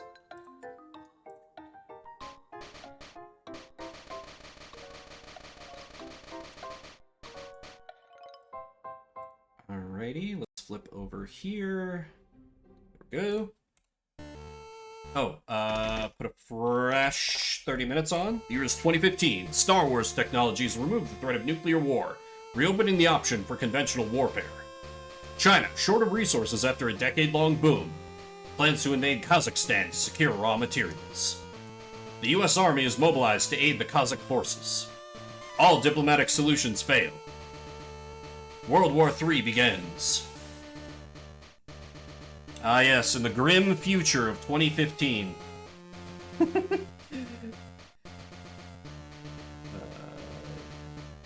Let's try level easy. I don't know what I'm doing here. Oh, I can play as the US or China. Well, of course I'm gonna be American, because I'm an American. Mission 1, without warning. It's war, people. The Chinese have invaded Kazakhstan. We must move our forces southeast where a supply platoon is waiting to link up. Tanks 1, APCs 1, troops 1. Recon suggests that although enemy forces are not numerous in this region, roaming patrols in occupied buildings should be expected. Okay. How's this horror? Okay, how do I... Oh, here we go.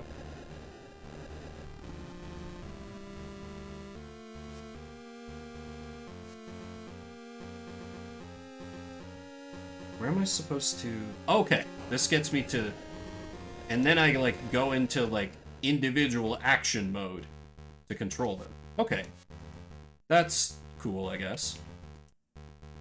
Pathfinding's probably not good for me to send it that far. No. Okay. So how do I switch... Got it! Okay. You also need to head out there. And then my ground troops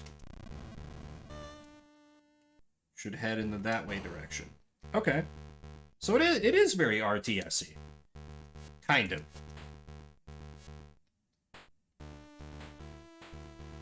Oh, these boys are a bit... Wait, what's happening? We are caught up on the rocks. So I can just kind of sit in this screen until I need to, like, redirect.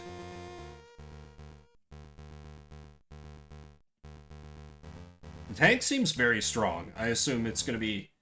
I mean, I assume my APC is not really going to have any offensive capabilities to speak of, so I should probably hold it back.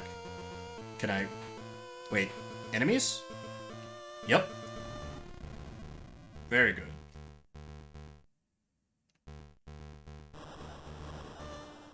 I'm just gonna assume that building was evil.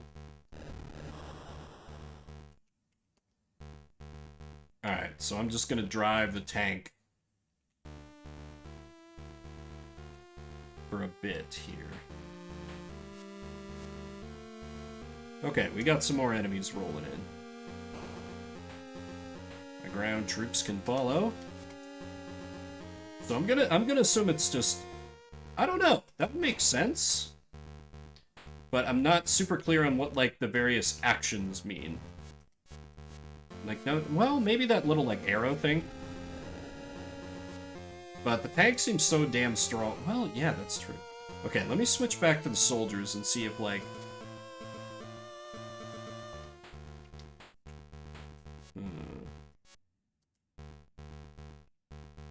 Try selecting the... Yes? No, they just run into each other. Unless... Oh, I can do, like, camouflage. Oh, that's interesting.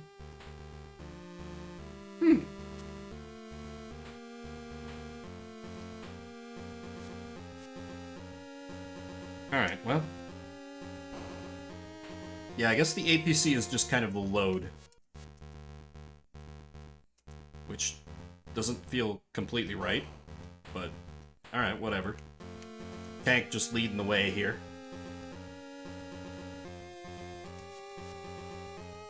Oh! We have contact.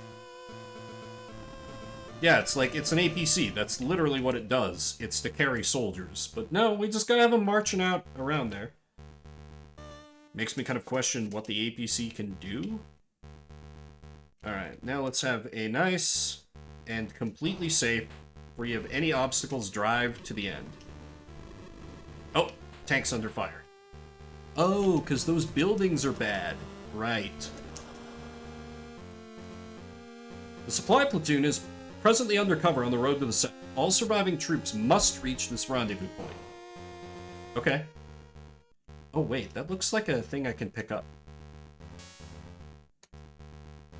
Oh, that's hell. Okay. Alright. Let's start getting the APC maneuvered through it. Oh. The ground troops are on the move too? Nope, I didn't think I told them to do that.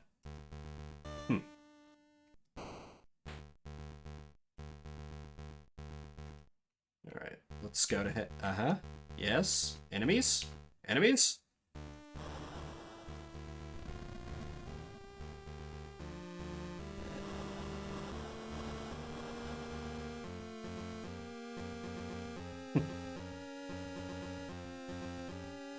It's interesting how... Oh, wait. No, where are the enemies? Where are the bad guys? Aha. Maybe my... Oh, come on, troops. It's just defense. Do I really need to order you guys in such specific detail to pass the fence? Apparently I do. Whatever, link up with our tank. APC. You head out there as well. Oh, for God's sake. Movement this finicky is not... Why? Maybe they thought I ordered them to, like, link up in the middle? That seems to be what they were going for. An enemy troop? Nope, that's just rocks, I think. Or a forest or something? Whatever. Anyway, my tank's fairly invincible, so we can... Aha!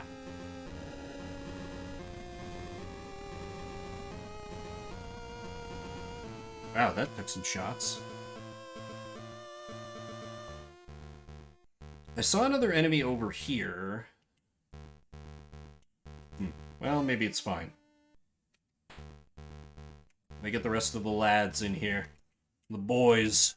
My men. Oh, is the APC following me? Okay, that's kind of convenient, actually.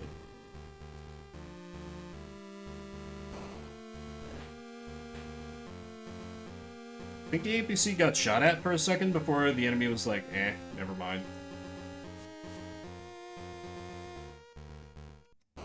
Why? Why did my troops come back? Oh, that's...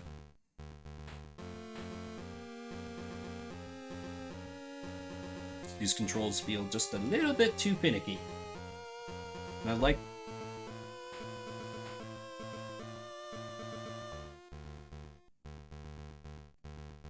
This looks like the rendezvous point to me.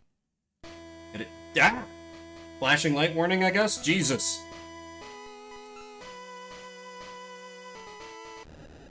Mission 2, Flight to Freedom. With most of the Kazakh forces fighting elsewhere, we've been asked to escort the Kazakh president to crisis talks in the south. Okay, I have 2 tanks, 1 Humvee, and a minesweeper. Recon suggests heavy troop action around the bottleneck of the 2 valleys. Engineering units have been spotted in the field, so minefields should be expected. Prepare accordingly. Okay, so we have to protect the Kazakh president, I guess. Which one is my minesweeper?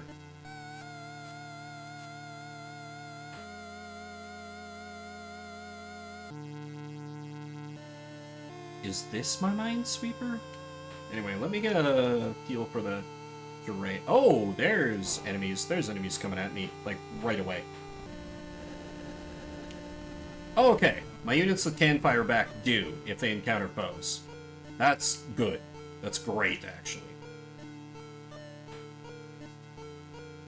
Alright, let's get this tank rolling. Mr... Wait, can I not have the president follow me? That's gonna be annoying if he just sits there. Oh, okay, he follows behind the minesweeper. I think. Or he just, like, kind of tags along behind everyone.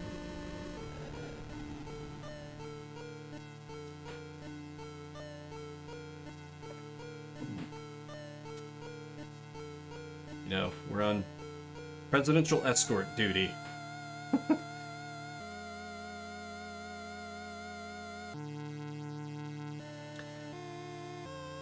Does feel kind of interesting that a game from this era used China as the bad guy, or the up for, I think is the term. Because, you know, most of the time in the 90s and like early 2000s it was like, oh, Russia. Still. Okay, so it's just a straight line, but there's so much more map than that. I feel like they're like baiting me, but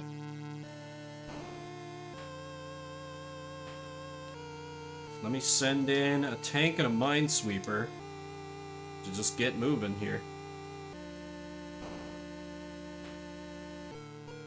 Okay, so this must be like one of those machine gunner Humvees or something, because I did see it firing back when we encountered a patrol.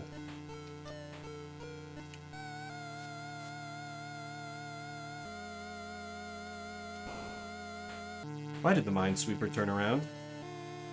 These controls confuse and infuriate me every once in a while.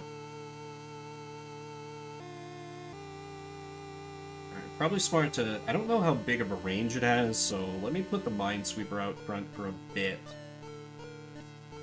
Oh wait, are we fully convoying? Yeah! Okay, good, good. Good. Yeah! Of the tank providing cover. Apparently I am not a mine defusing vehicle.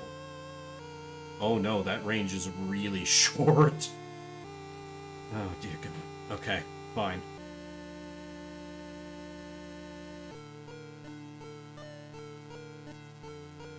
Mr. President, just stay on the road.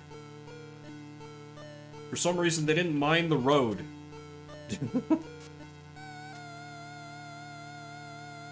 Feels like an oversight on their part. We convoying? We convoying.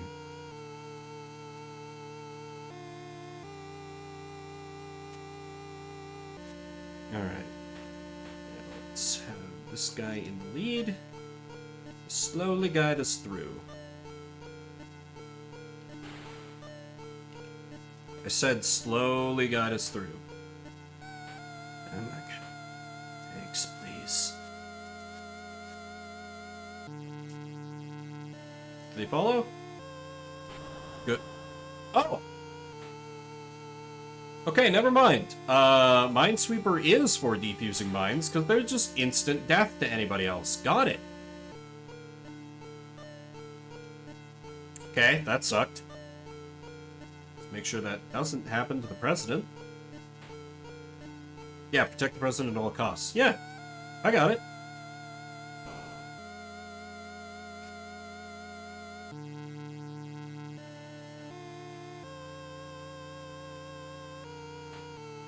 Okay, the president's back. Shit! Failed. Apparently that led to China nuking something. Question mark. Okay.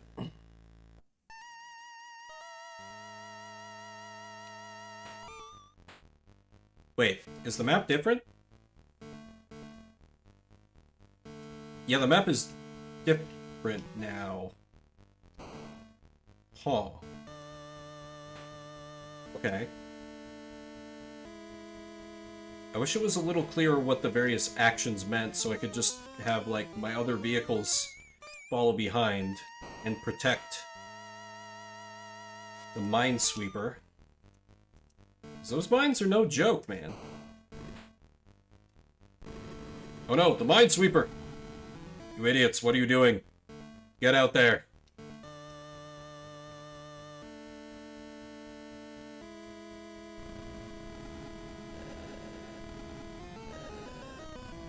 Oh God, it's the president. Mr. President, no! Have your car take cover.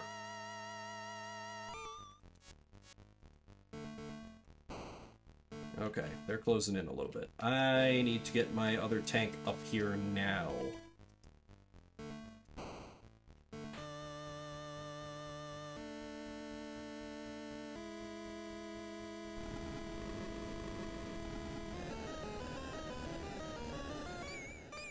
Okay.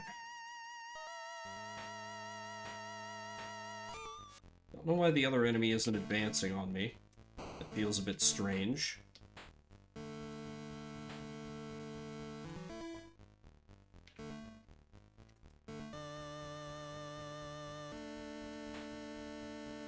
And if I could figure out how to convoy my units again, that'd be very good.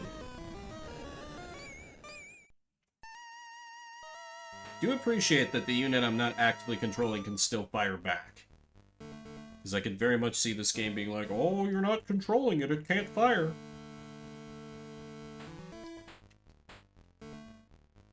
Alright. Let's get the Minesweeper out here now that the immediate danger's gone. Because apparently those mines are very, very, very, very, very serious business.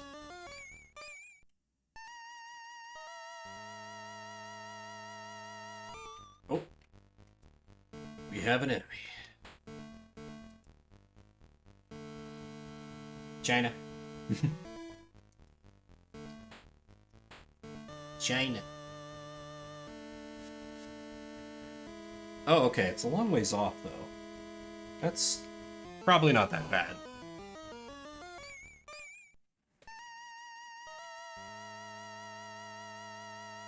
Wonder when the horror comes in. Like, do they start feeling like werewolves.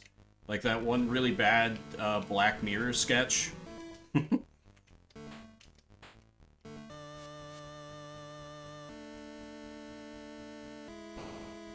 I could see that happening.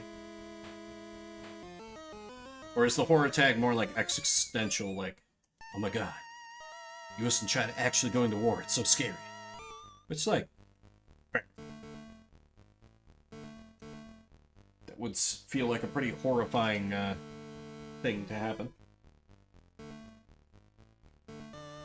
Okay, so apparently with the mine detector, I just need to run over them all so that the president doesn't stupidly bumble it. No! The mine detector still takes damage. So how do I keep the president from bumbling into one?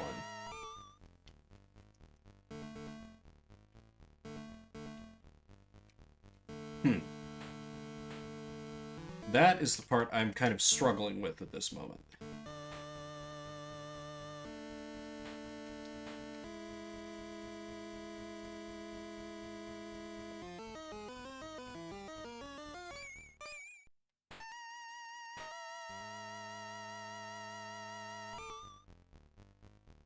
Alright, let's get... I hate that he's slightly off the path. Is that gonna cause trouble? I don't remember where the mine, if there were any more mines around here. There's one way over there, but that should be fine. Because I think we just needed to... The president's probably gonna bumble into that one if I don't set it off myself. The way he does. So everybody just drive slightly to the right of the road, and you'll be just fine. Yeah, I know. Protect the president at all costs. Yep. Why, is he getting attacked? Nope, we're good. Calm down, game. We're fine. All is well for now. This whole mine mechanic is, very annoying. Was kind of getting into this with the first mission once I figured out the controls, but having the mine sweep feels a little jank. Not gonna lie. How far off are they? A ways for now. Okay. Looks like we should be clear of mines for a bit. So let me start sending in the ones that can actually fight. Where's that Humvee?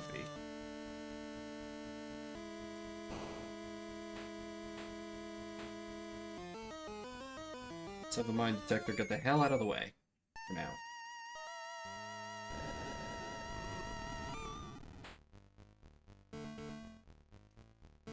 Machine gunner Humvee, get up there!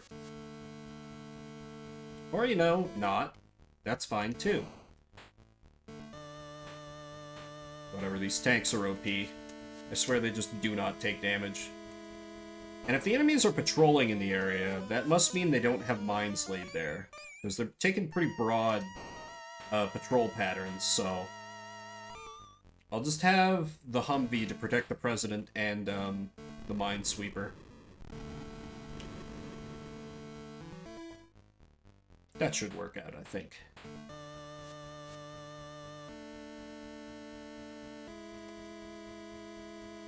Alrighty. Where's that other tank? There we go. Okay, I feel like I'm starting to get the hang of this a little bit. Just a bit. Be safe to move the minesweeper up a ways. And let's bring up the rear of the convoy, too. We're lagging behind a bit.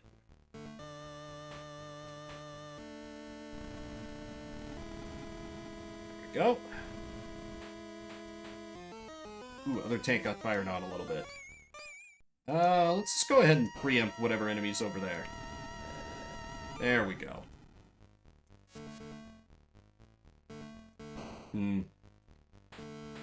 This feels like about the time this game would pull more mines on me. So... let's send the mine detector ahead. Just make sure we're all kosher. Because this is almost the end of the level. Yeah, seems clear. Alright, everybody get over here.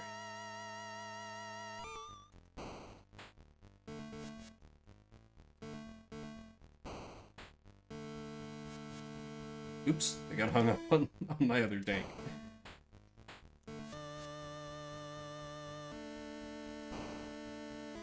Sorry, Mr. President, just a failed bit of traffic control by our company commander.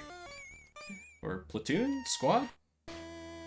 It is unclear what exactly position I hold in this operation.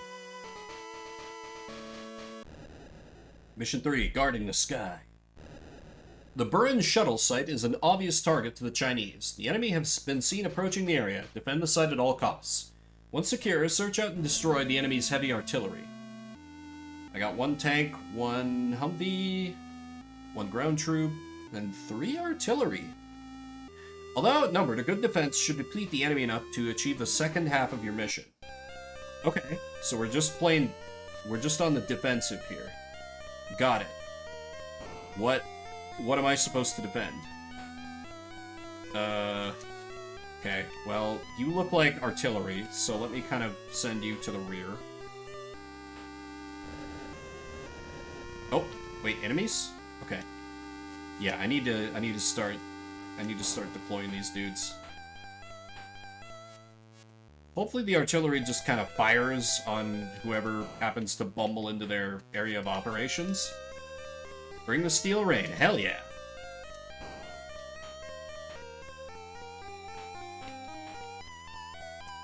So far the artillery doesn't seem to be doing much. Oh, wait, there's enemies up there. What? Oh god. Okay. That's bad. That's bad, right?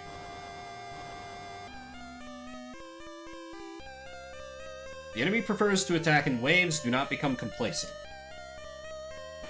Yeah, trust me, after my tank just got insta-killed by something, I'm not feeling too complacent at the moment.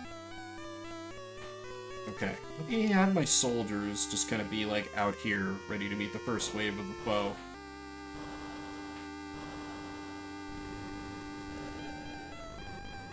Hey, artillery, can we get a little backup here, please? Since, you know, I don't have an allied tank anymore. Which, boy, does that feel bad. Feels like I messed up quite a bit.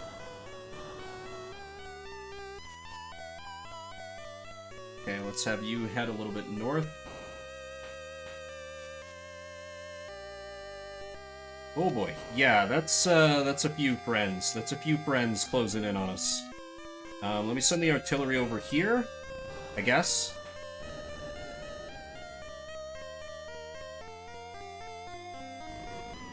What? No. Humvee, attack.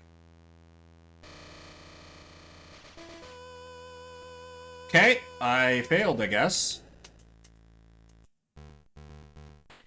I guess I need to be quick about deploying to, like, every corner. I guess if too many buildings get blown up, the mission's a failure? Which makes sense, I guess. Tank, it seems like a lot of the enemies come from down, like, south-ish, so let's send you down there. Who does that leave? The artillery?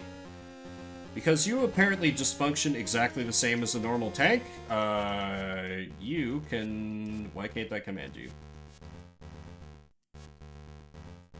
Enemy prefers... Yes, enemy prefers to attack in waves. I understand, game. I get it. Oh, crap. Where's the nearest dude? They're getting in. Oh boy. This is a mess. I think that's my tank that's down south. Crap. Kind of. It doesn't seem to truly work as an artillery. It seems to just more work as like a tank that's very slow, which is confusing.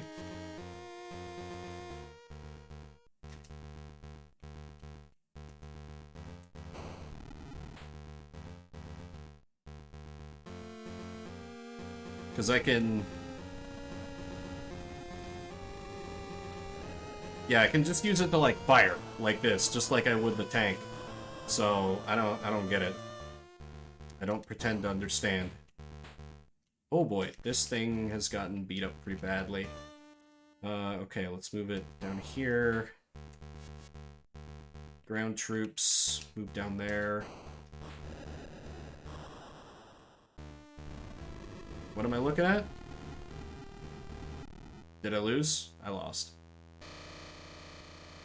Yeah, that's very less than ideal, I agree. And I'm not real clear on what I'm supposed to be defending. But I've only got a couple minutes left on this game, so... soon, I will be able to move on to a different game. Oh, it started me at a different spot. I don't know if that's the game trying to make it easier on me. Because I still don't know what gets blown up to cause an insta-game over. So let me just kind of deploy my units. And hope?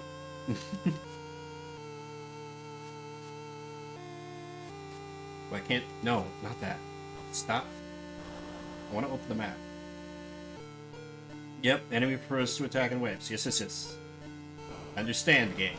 I understand.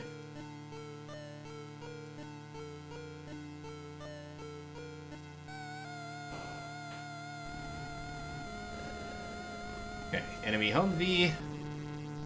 Or, you know, whatever equivalent. Okay. Looks like my ground troops are taking some fire. I wonder if you played the China campaign, if you get this mission from the other side, like, you have to try to destroy, this launch site. That, well, no, I actually like a good defend mission. I think they can be fun if done correctly. This doesn't seem super done correctly, but, you know. Maybe in a better game this would be a cool mission. Maybe. Oh! Okay, artillery gonna fire like a tank. What is that? Is that a missile?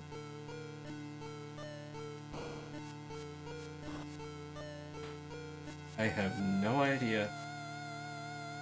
Okay, looks like they're all going that way, so maybe I need to be guarding whatever they're all, literally all driving towards. That would make sense to me.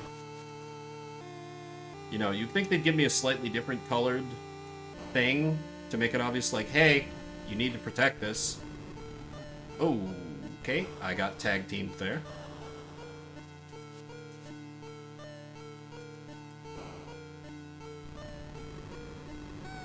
When all else fails, the tank will see me through. I believe. No, no, no, no. Stop destroying that. Ah, you dick.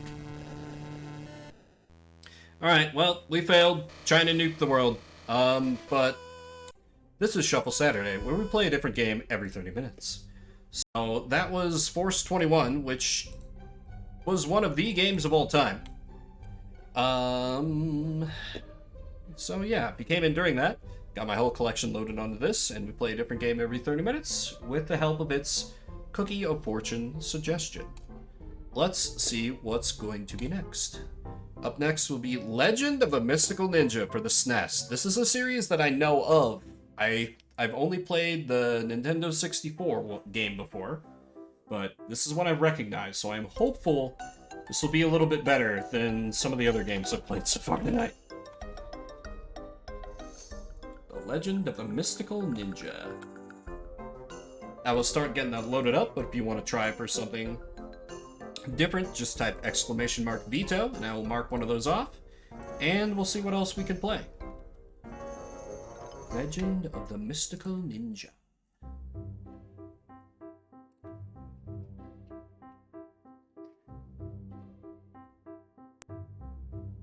Alright, let's go to here. Very good. Oh, this is a Konami. I can't even talk. Konami game. In the 16-bit era. This feels like a good sign. Alright, 30 minutes on the clock. Let's check out The Legend of the Mystical Ninja.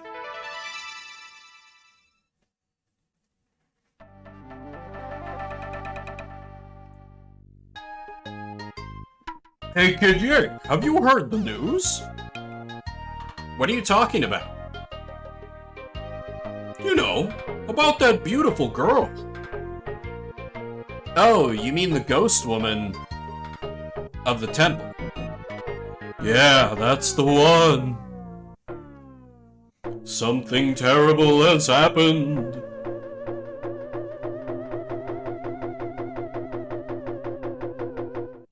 Oh no!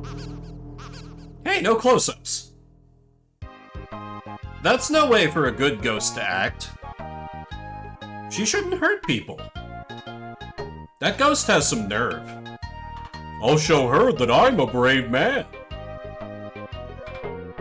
Talk is cheap. Let's go. I'm with you, Dr. Yang.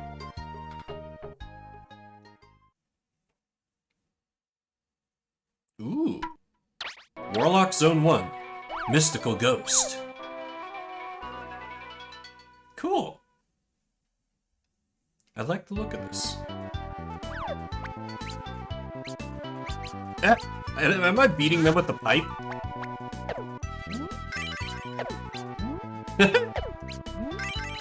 Whack! Oh, the fish also hurts me. Of course the fish hurts me. Ooh, Mankind Echo. This is a lot of enemies. Jeez. Oh no! I'm sorry, I didn't mean to beat up the lady. Ooh! Feel the wrath of my yo-yo! Oh. I was dead very fast. Give me the lucky cat.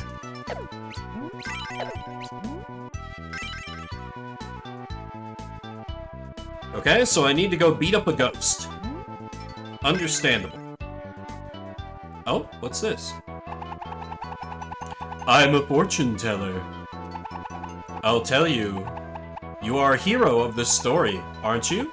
You will do a good job throughout your long journey. Thanks, fortune teller man, for breaking the fourth wall a little bit and giving me confidence. I appreciate it. Oh, I can go inside every house. Okay. We are not open yet. Please come later. Okay.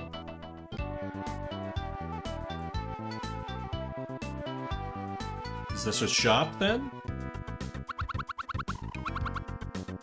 We will open soon, just a moment. Muscle Girl poster up on the wall, you know. Very accurate to, ancient Japan.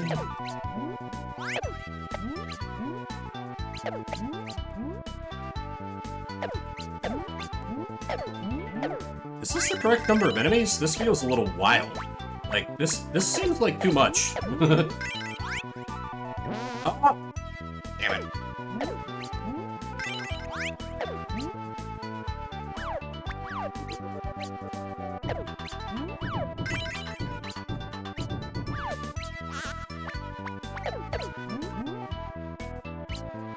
Okay, so apparently here is not where I need to go.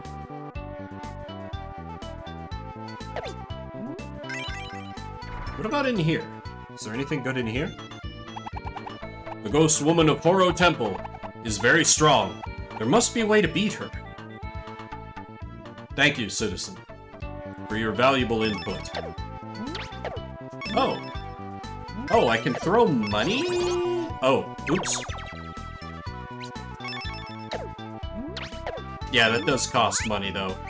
So even though it's a ranged attack, that feels like a not smart thing to do. Particularly early on.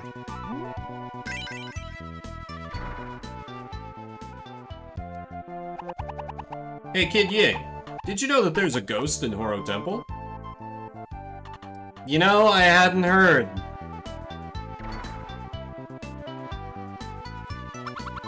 This is your house. A lovely place, only gets broken into twice a week. Hello, Kid Ying, how are you? The girl next door. Maybe. A strange cloud is coming from the north. I'm scared.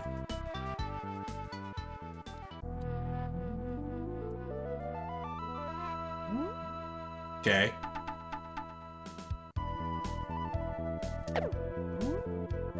Ah, okay, now rather than beating up random citizens, we're actually fighting enemies. With all the fuss over the ghosts, nobody's hiring. I mean, makes sense. There's ghosts around, you're like, man, I can't hire new employees. Ah.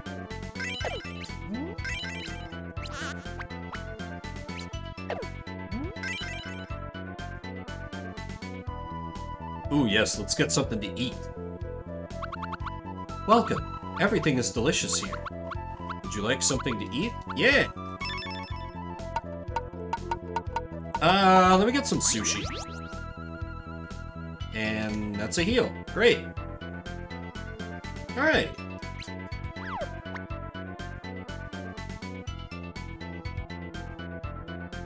Hello, citizen. I'm fighting ghosts. There are a lot of ghosts in the maze now. It's dangerous. Don't go in. Seems to... Oops, wrong button. Bit of an open world to it, I guess. Kind of reminds me of like, Oh, hey, it's the temple. One of the later... Oh, and now it's, interesting. This is dangerous territory. Be careful. Proceed with caution. Thank you, random statue. And now we're in true side-scroller. Okay. Neat. Bonk.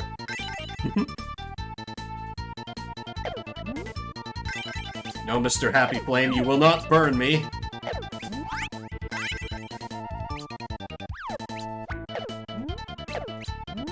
Ooh, give me the Mankind Echo. Thank you.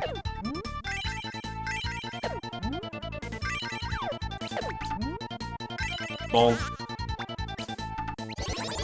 Oops. Yep, dangerous territory. Got it, got it, got it.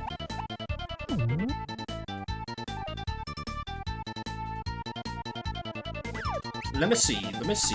What do we got going on here?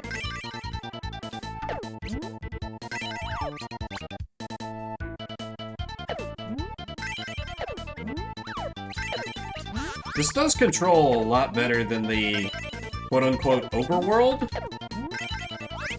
It's kind of neat that they have both, I guess.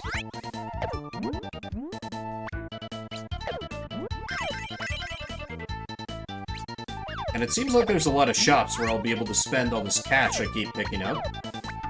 Hopefully I can spend some of it on, like, a longer health bar? Because my lives don't seem very consequential, but... I die real easily. I can see that becoming a problem later. Or, you know, during boss fights.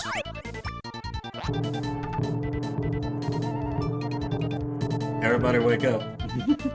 Oh, what have I done? I'm sorry. I didn't mean it. JK, I regret nothing. Okay, Umbrella Ghost, sure. Looks like an enemy from Dragon Quest. Which I am now realizing must be tied to some kind of traditional yokai or something. Or based on it. Oh, I can yo-yo up. That's very helpful, actually. Sheesh. The enemies are kinda Ninja Gaidening me with... Oh! Oh, I missed spikes. Spikes, yes.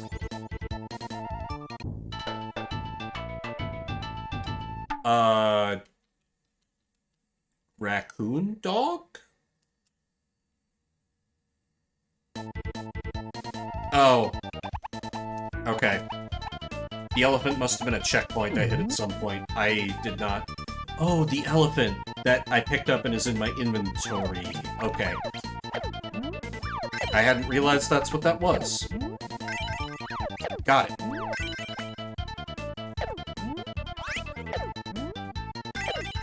Luckily, my mighty pipe club is more than up to the task of dealing with these chumps. Demons running all over the place? Just smack them with your smack them with your pipe. Works every time. Results not guaranteed. Consult your doctor before attempting to fight the legions of hell.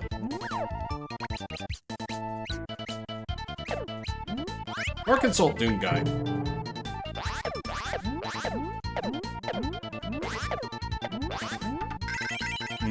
Delicious money.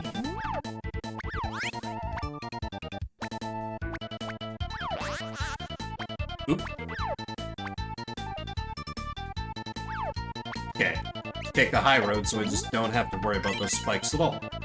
Much better. Oop. Oh, right. This was... I got distracted here at the same time.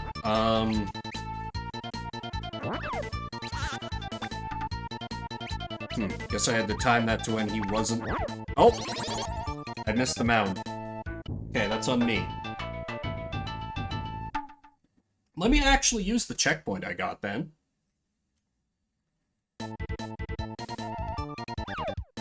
Because it's right there.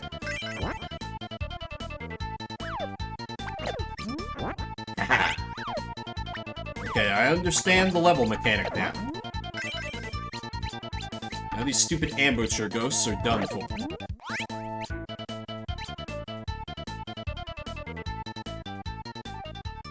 I'm curious though, how do boss fights work? Oop. Oops. Okay.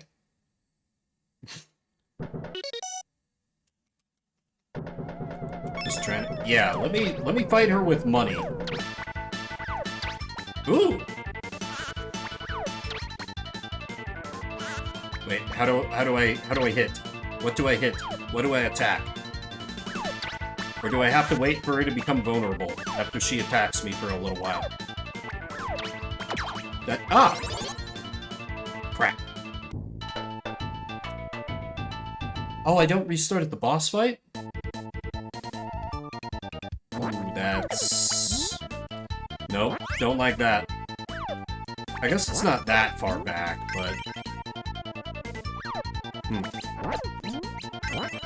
Well, can't always count on extreme quality of life back in the 16-bit era.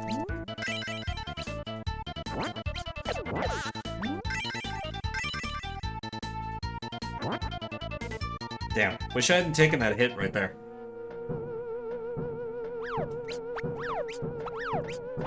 Bonk, bonk, bonk. You will be bonked. I will return you to your eternal rest. Oh, wait. You have to wait until her sprite fully...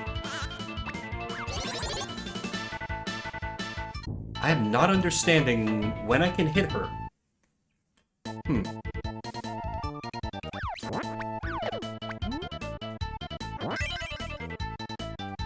Because it feels like it's completely at random, but there has to be some kind of pattern.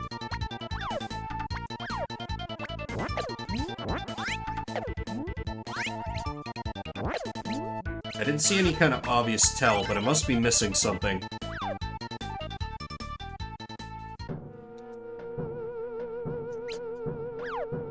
How did I swap to... Yeah, money. I will defeat her by throwing money at her. I'll pay her $100 to fuck off. We'll go with the tried and true strat. Let me just dodge for a while.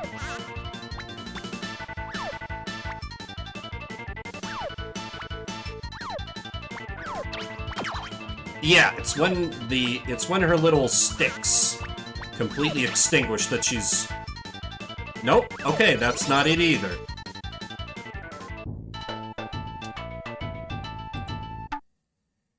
Huh. Boy, this is tough.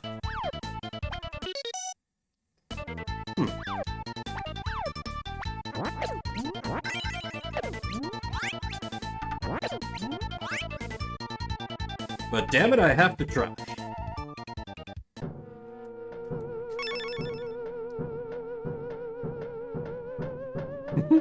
Wiggle, wiggle, wiggle, wiggle, wiggle, wiggle, wiggle. Wiggle, wiggle, wiggle, wiggle, wiggle, wiggle, wiggle. Okay, can't hit her now.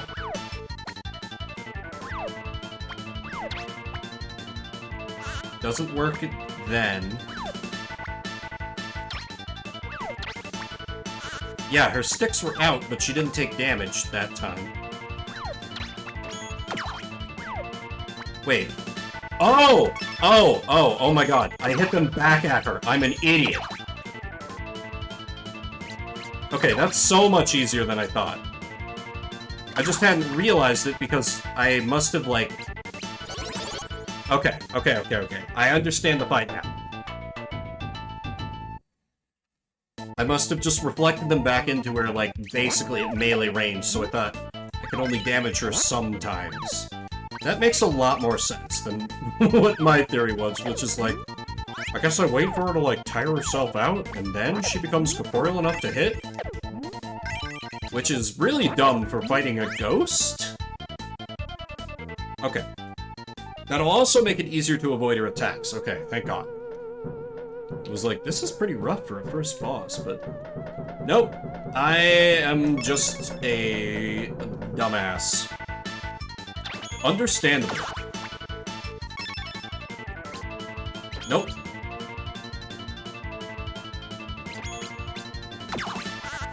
Ah! Does mean I can't just dodge, but I do have to let them get close to me, though, so... I'll get it. I'll get it.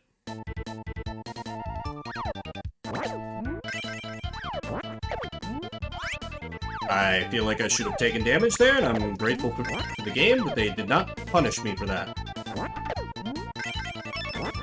Let me swap to my money throw attack. Can reflect them at range, maybe, theoretically.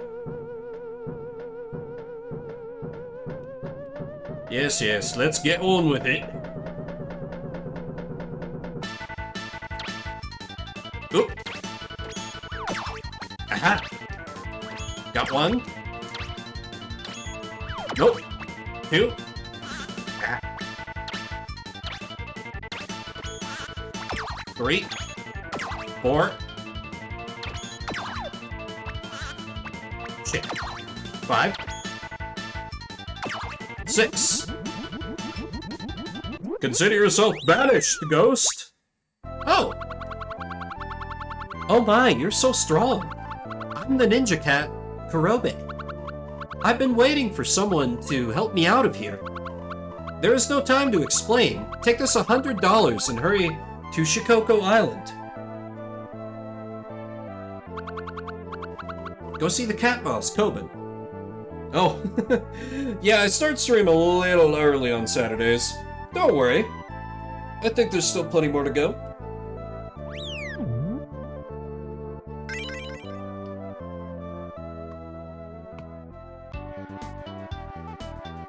Okay, so I gotta go to an island.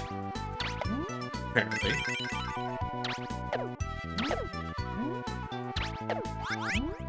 That also kind of depends on how bad the games get me. This is a secret maze. You may get lost inside, but there are many treasures to be found. Costs $100 to search. No, I'm bad with directions. Okay, I guess the shops have opened up now.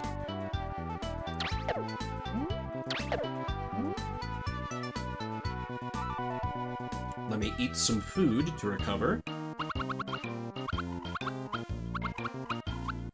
Let me get a sushi. Delicious.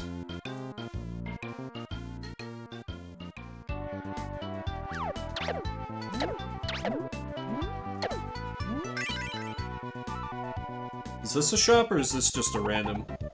Do you want to play any games? Sure. Minigame?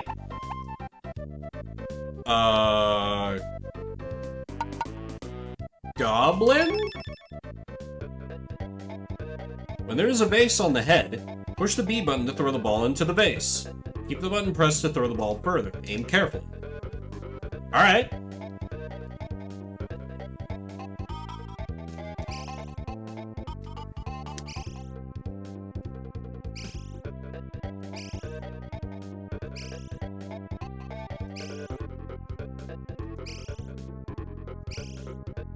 Boy, I'm terrible at this.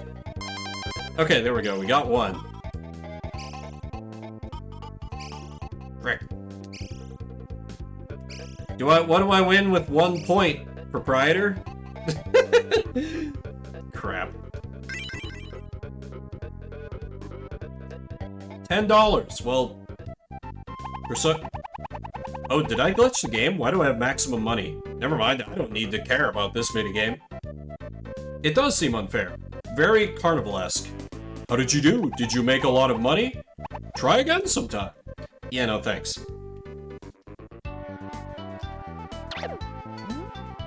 I'm so rich, I'm literally throwing money to defeat my enemies. I have no need of your unfair carnival tricks.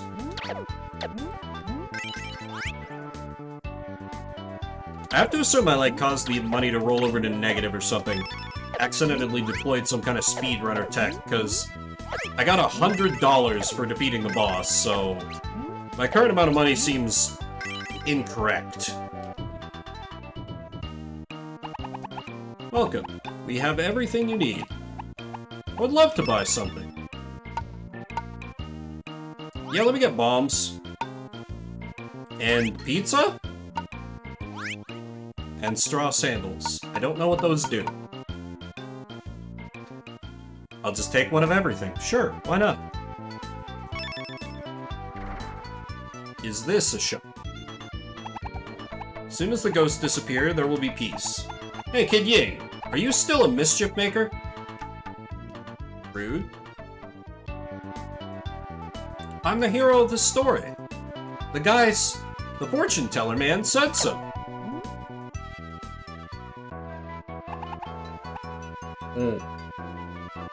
What wisdom do you have for me, fortune teller? Ah, you've come at the right time. Today's special price is $20. Would you like your fortune told? Sure. Yes, you want me to tell your fortune. If that's what you want, that's what you'll get.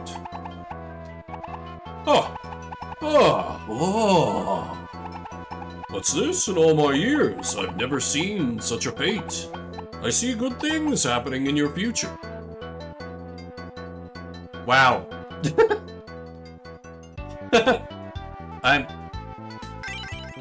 Oh! Okay, if I run into the ladies, I get money. Sure. Welcome, this is ODO Travel Agency. Today's special is a tour to... that's where I need to go for plot. My package? Let me get the expensive one, I guess? Thanks for choosing package C. $200, please. Your life energy is increased by 6? Oh, not the maximum, though. Shizuka will be your tour guide.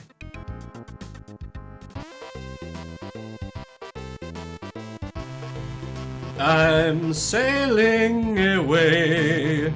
The creepy old man following me on a kite.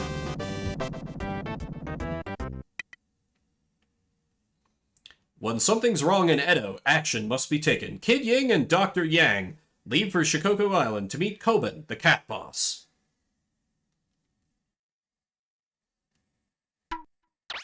Warlock Zone 2. Statue of Cat.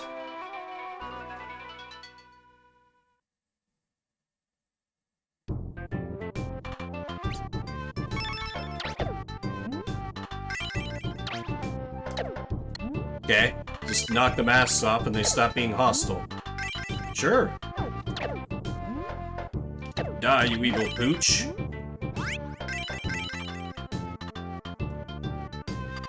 I have to assume they're like... Oh hey, I lost my elephant. Except that was, I guess, just like a continue point anyway, so... shouldn't matter. Let's see what helpful information the locals have. The Hyotoko people are dancing in the south square of the town. Alright. That's something that was brought up to me completely unprompted. So it's probably important for me to go and see it, I assume.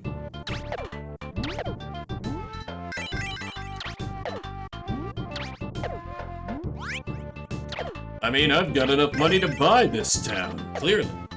Give me the lucky cat. Yes. Oh wait, let me try my bombs. That's a little underwhelming.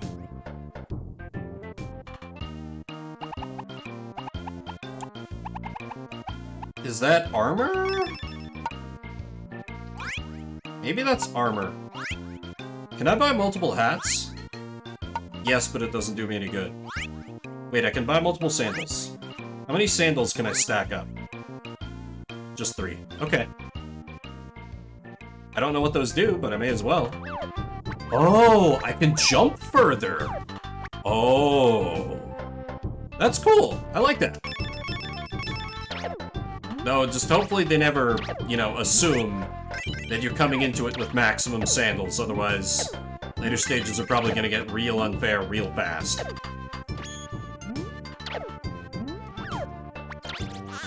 Oh, he also knows the power of throwing money. Can I get a health pickup? Somebody? When I say take damage, I lose sandals. Oh, that's unfortunate. I understand the mechanic now. If you come across a golden statue of a cat, be sure to take it. You'll get plenty of life energy, but it will only be effective in that zone. Okay. So, pieces of heart for the stage only. Got it.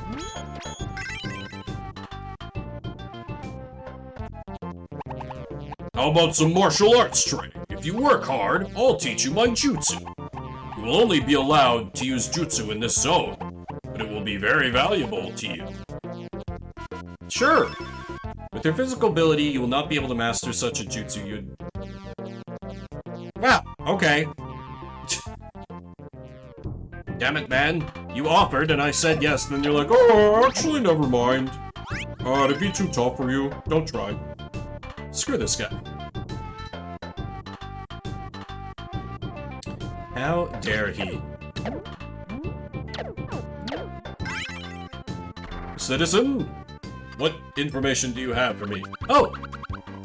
Why don't you keep a diary of your travels? If you keep a diary, you'll be... Oh, save point? Places you've been to over and over. I would love to keep a diary. Oh. Yeah, I'm not... No. You've kept a good diary. Come back anytime. Or imagine, like, that's just what he wrote down, and that lady's like, sure, that looks real. Oh god, no minigames. No thank you.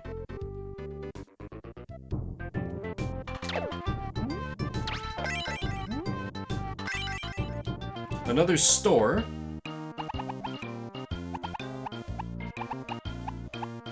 Yes, let me buy some more armor. Let me just, like, load up on bombs. Just as many bombs as they'll let me buy. My money's not going down, so it must be capped on them. And now I have maximum sandals. That's still not a terribly impressive jump. I haven't seen that cat Tobin since last night. Where could he have gone? Well, I don't know, but with us only having 1 minute left on the game, we probably aren't gonna find him. This is... Ooh, lottery? Yes. I love gambling. Good luck.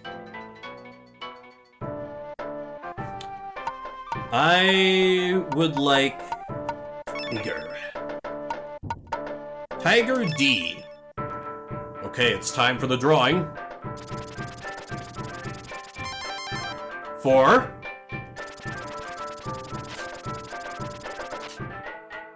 Dang it.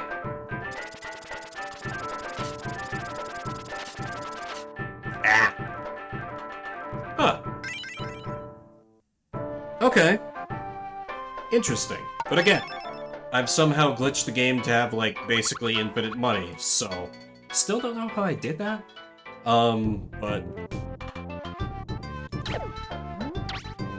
If we were doing this more legitimately, yeah, I could see that being very useful. But interesting. Well... That brings us to time for this game. This is Shuffle Saturday, where we play a different game every 30 minutes. If you haven't seen this before, I have my entire game collection loaded up into this website called the Backloggery, and using it, I pick a random game out of all the games I have and have setups to stream, currently about 1,300 different games, and the one we pick, I play for the next 30 minutes. You can say no to the current choice by typing !veto. I have used up all my vetoes, but chat still has 3. I'm going to take a short break, get myself some more water. I will run a short prediction if you want to gamble on what system will come up next. And then we'll see what's up next for games. Be right back. Hope you'll stick with me.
Okay, sorry, longer break than I wanted to take, but my phone was getting blown up by somebody.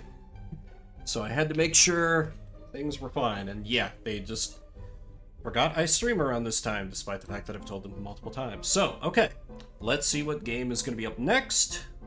For the next 30 minutes, we will be playing Battle Chaser Night War, which is one of my Steam games that I don't think I've ever played. I think it's an RPG, but I don't know much about it beyond that. One of those games that I bought on a Steam sale and just haven't touched. So, I know nothing one way or the other. Or I assume I did at one point. So, I will need to wait for that to download. Looks like we only had one taker for the prediction, so I'll call this one a freebie. Your points will be refunded.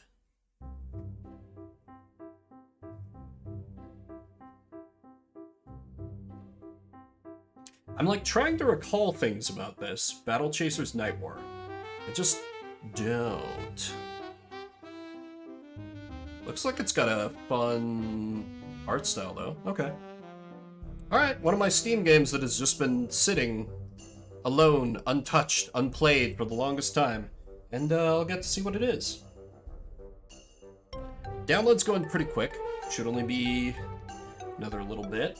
Hope everybody's having a good evening, or whatever time it may be in your part of the world. Had a nice, productive day myself before I started streaming. Was able to get a lot of cleaning, cooking, general adulting done. And also spoiled myself with fast food, which I really shouldn't be doing with my current job situation, but so it goes. Okay. Stalling over. I can start to play the game. Battle Chasers Night War. I will start getting that set up. Battle Chasers Night War. Alright. Don't know much about this one, so I'll be learning right alongside you all. I think going to this screen should cause it to pop up, but I don't know how the display is. I may have to play with it a bit. So bear with me. Ah, okay, good. Wait, we're off center. Hang on.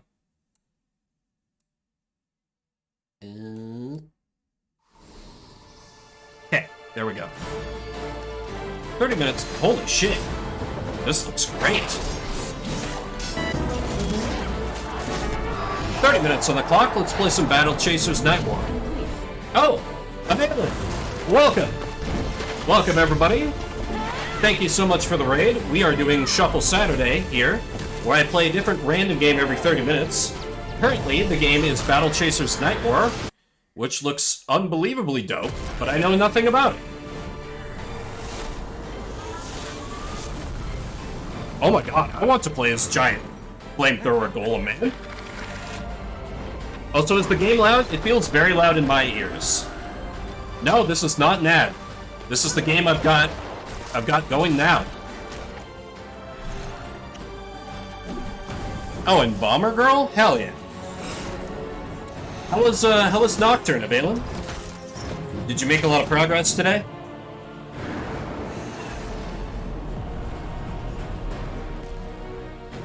Just gonna see what's going on. Okay.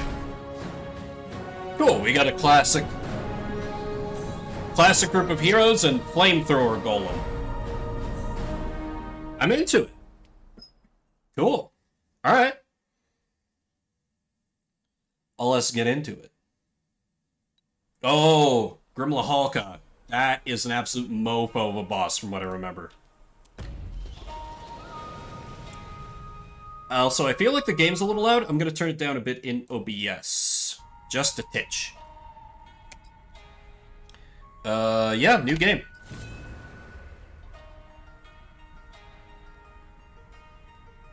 Battle Chasers.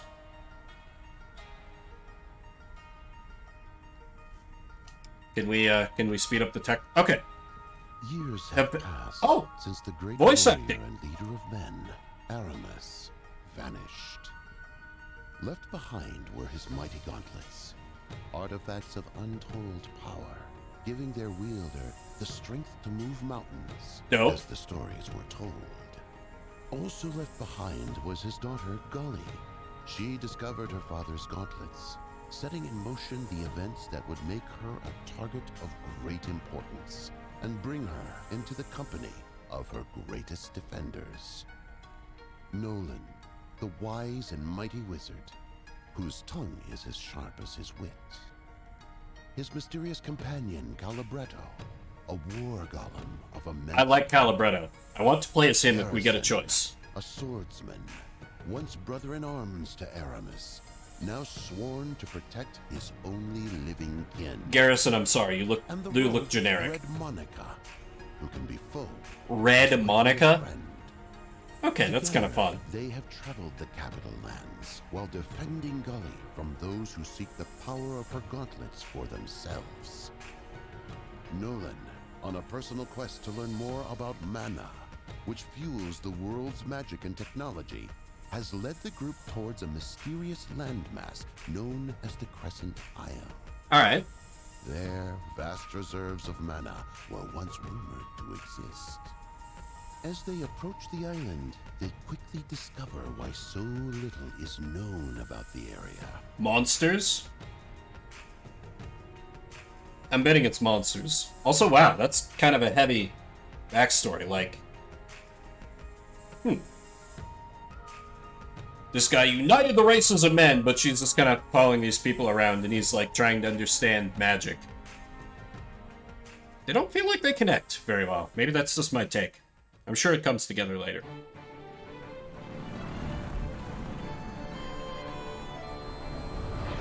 Everyone hang on. Oh, God! What are you waiting for? Shoot back! With what? It's a stealth ship. This is Boobs. Just do something. It's always on me, ain't it? I mean, you're a wizard. Even in storyboard form, this Don't looks know how good. easy they've got it. We're being boarded.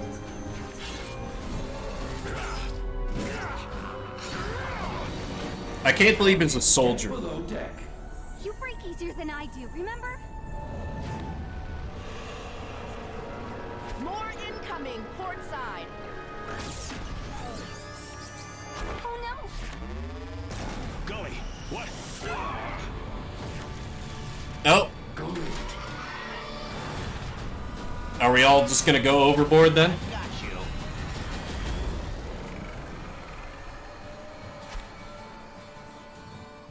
All right, Red. Looks like it's just me and, Good luck, Captain. figures. She was like, alright, screw this, I'm out.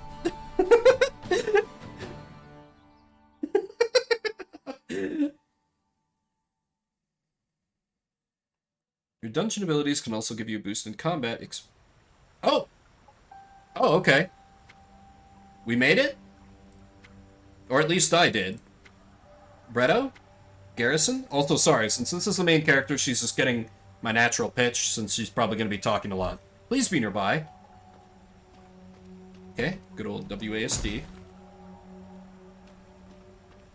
And I have the ability of punch. Which seems like it'll be pretty useful. Debris.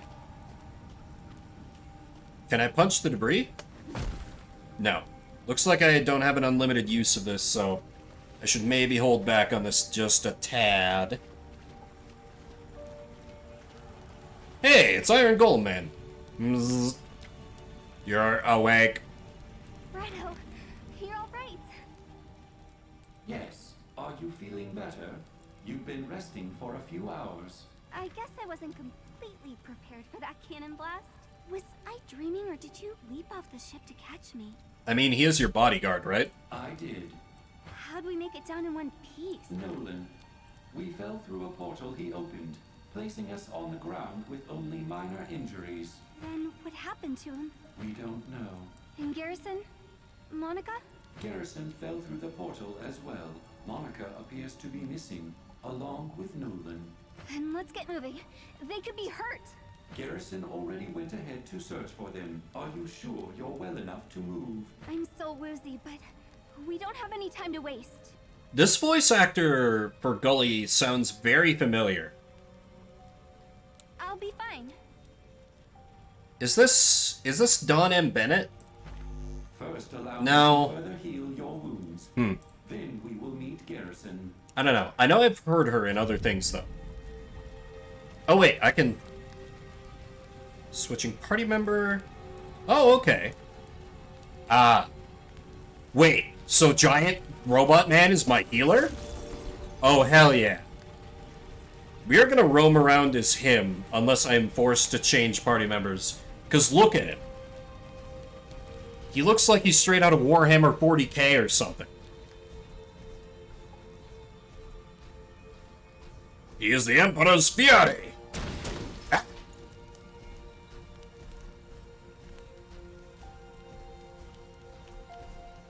Oh, wait, there's a chest down there. Hang on.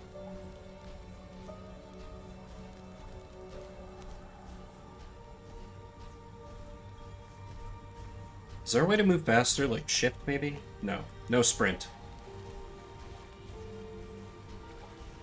So I guess everybody gets a unique exploration ability. Common parts? Oh no, is there crafting in this game? Alright. Well, it's not necessarily a bad thing. Interesting. This kind of reminds me of, of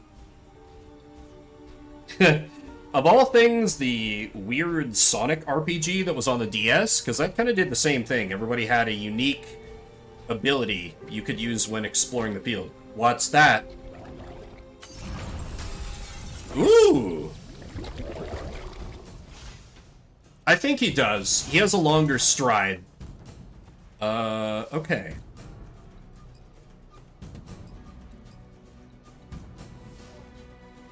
Obliterate sounds good. Oh, okay. It's a multi-hit skill. Does more damage bleeding.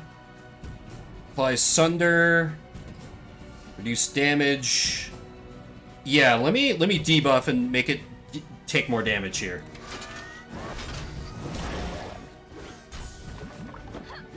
Okay, she has Pouch. Oh, Overcharge must be some kind of... She has Scattershot with her gloves? What is this, Ruby? Ooh, and she can do damage absorption. Okay. That's cool. But let me just do straight punch.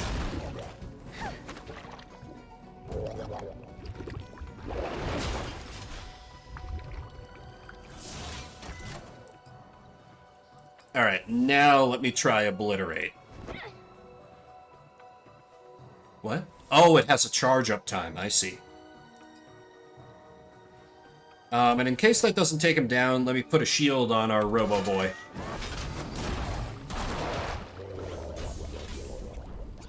But that took care of it. Oh, and he gets some birds on him. Okay.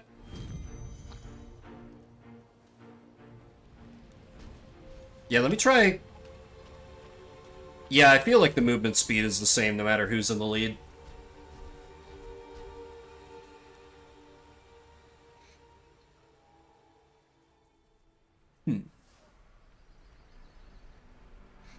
Oh my god, this is just dripping with visual style. I love it. Garrison went northeast looking for Monica and Nolan. We should head that direction. I'm sure they're fine, but we should hurry just in case. Acknowledged. Achievement unlocked. Survivors. Hello, this looks like bonus treasure.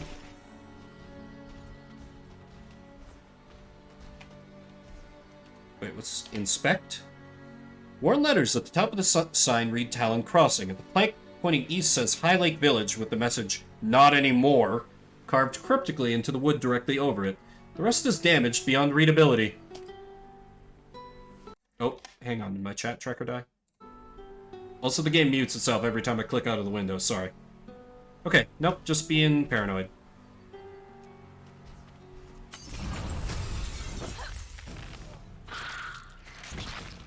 Alright, spider.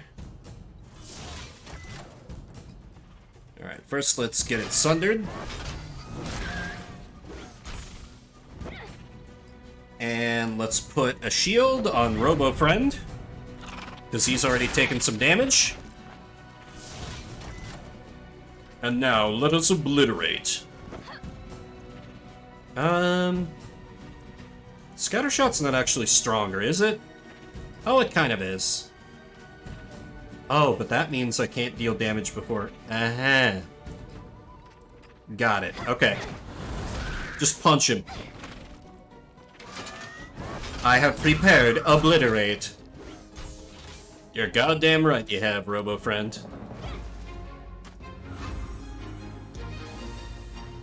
Alright, just a good old-fashioned traditional JRPG looks like. Okay, I can understand why I would have bought this. Oh hey, it's our... I'm glad you're alright. Of course you sound like that. Of course you sound like that. What you did during the airship battle, shielding the cannon blast. You would have done the same for me. Maybe, but with messier results. You're a brave kid, but remember, we don't fully understand the power of your father's gauntlets. You have to be more careful with them.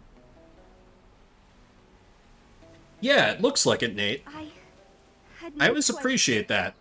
Like, I wasn't expecting, like, Live Alive was like that, too, on the Switch remake, and, I was expecting, like, okay, old RPG, I'm gonna have to pace myself, like, do consumes, and they're like, nah, you full healed between battles, homie, you good, and I'm like, oh, I appreciate that. No, I guess not. I believe he was trying to thank you. Have you found any sign of Monica or Nolan? I haven't. And this village looks long abandoned. And I'm angry about that. There are lights on the horizon. To the east. Might be a town. We should investigate. If they survived, they likely headed that direction. What do you mean if? Nolan saved us. He can save himself. And Monica too. Maybe. Probably right. Let's go find them. Garrison smolders with generic rage. No choice, we're cutting you down. Alright, just punch him.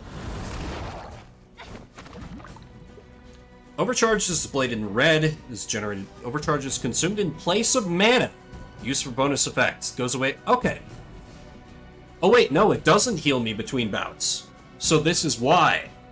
So, like, I get basically free mana for doing regular attacks. Free, like, bonus mana. Interesting. Okay, so he hits pretty hard. Cleave. Warblade. Ooh. Okay. Rally Strike. Alright. For now, let's just have him do his regular hit. And I think Gut Punch should finish it. Yep.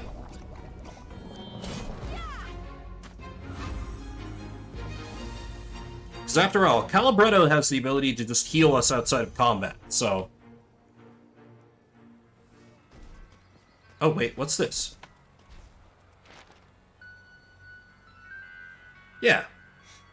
A handwritten journal entry is scrawled on parchment. General Xavier returned from the main front last night. Because he came in darkness, few got a good look at him, other than to say he seemed well.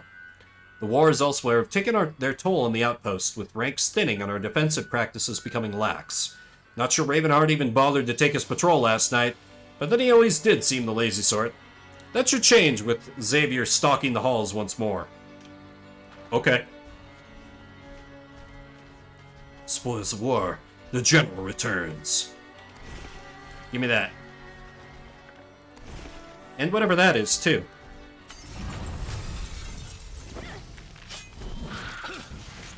Don't make me enjoy this. Oh, Garrison. I actually find you a little bit annoying so far.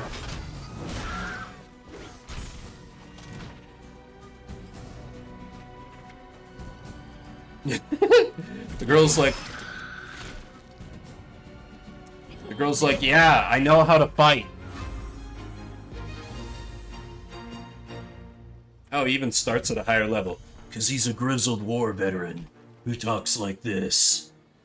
Yeah, I don't know. Maybe they improve him later, but for now, I am not terribly impressed. North Harm's Way, South Wilderness. Harm's Way sounds delightful.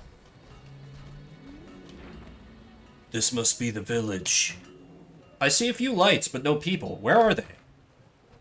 Let's bang on a few doors. The heavy iron door, radiant furnace, and proliferation of metalworking tools strewn about tells you this must be a smith's shop. Pull the doors open! Smith, Hey, who the hell are you? that's a rough way to greet strangers. Being strangers, you don't know how rough we get around here. I suppose we're gonna learn quickly. Aye, skin's got to be thick to survive in a forsaken land like this one. And your hammer better be heavy. Speaking of forsaken land, how did you lot end up here? We came in on an airship. As we approached, pirates ambushed us. Oh, aye, the pirates that are here despite this being an abandoned island. Sounds right enough. Though not quite pirates, as you say. No? Bandits. Simple as that. Is there a you know what? Sure, bandits. Whatever. Just thugs full of hot air. but they've been a right pain in the arse recently. Bandits. Who do they work for? Well, being bandits. Themselves, mostly. Yeah, stupid question there, Garrison. That said, they're acting differently the last few moons. Less scatterbrained, more organized. As a few of us left a bit worried. We were separated from some friends during the battle. We think they may have them, or know where they are. We'd like to chat with them. Violently, at sword point. Chat. A few weaklings came by causing trouble last dawn. Chased them off down the south road. You can head that way, if you think you'll find your friends. If we don't, they'll regret it. Keep your head up. They must have a camp down there somewhere. Yep, I'm still here. Let's chat. Oh.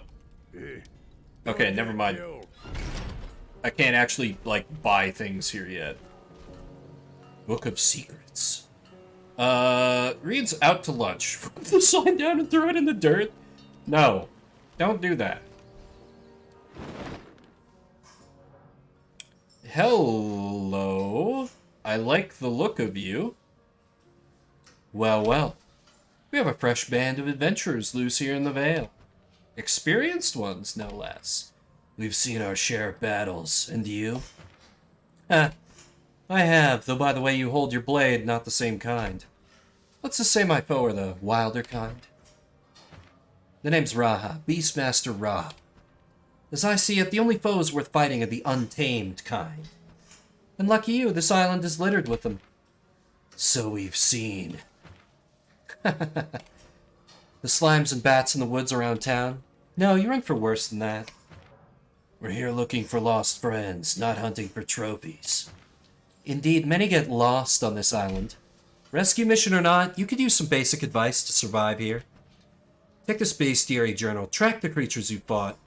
You find doing so rewards you with insight into their strengths and weaknesses.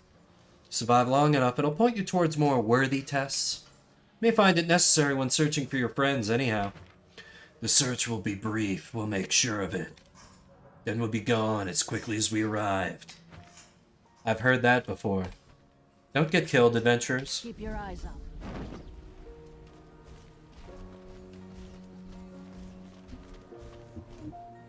The collector. I bring monies? Yes? The booty blade? What? Oh, wow. Oh, wait. I have no money. Never mind. I don't have any money. Sorry.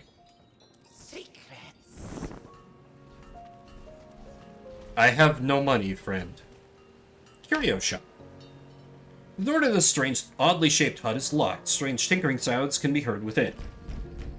The tinkering continues, but no one answers. Inn and tavern. Can I heal up? Oh, Let's chat. Where are we? Missed the sign on the way in? You're in the town of Harm's Way. Don't worry, the name's more bark than bite. That's a relief. What tavern is this? The disemboweled traveler? Jesus. what do you need?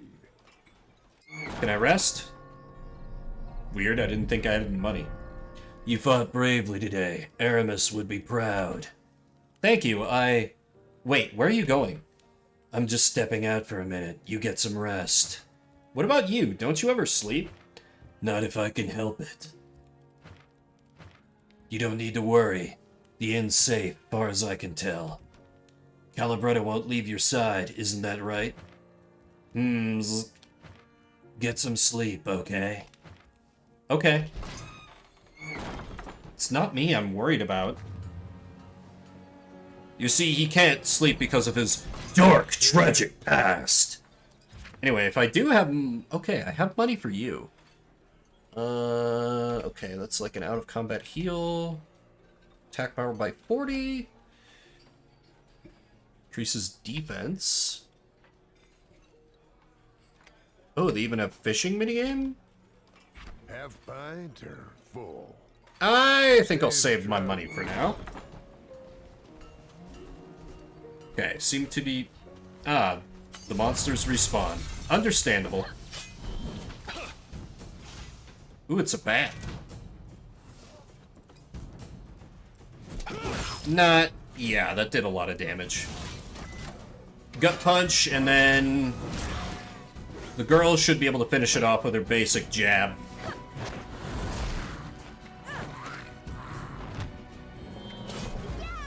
Threat eliminated.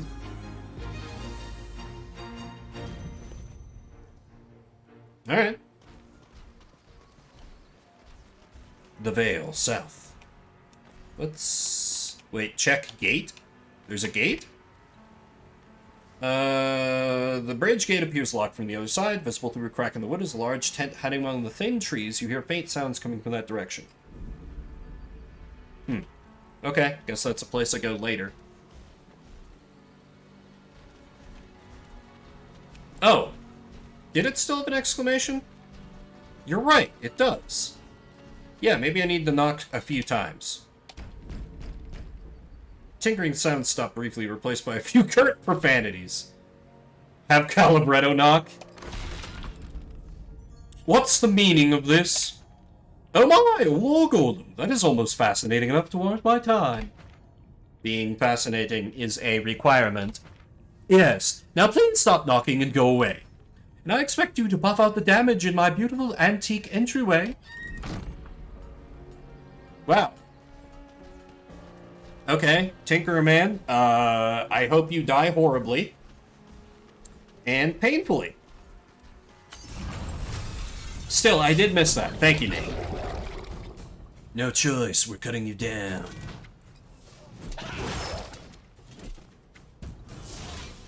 Yep, conserve your energy. Well, a round of basic attacks just pretty well KOs everything around here, so... Oh, well, this one gets a turn.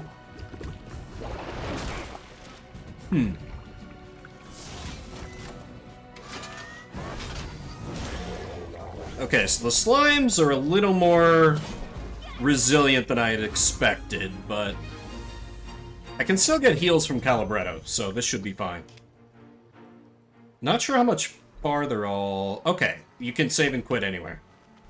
I do only have 4 minutes left on this game. If you do want to see me play a little more, you can hit ! Encore, and I'll add 15 minutes to the timer. But otherwise, we'll be moving on soon. Okay. Let's see, I have an AoE with him. Yeah. I have an AoE with her as well. You have an AoE? You don't. Defensive matrix?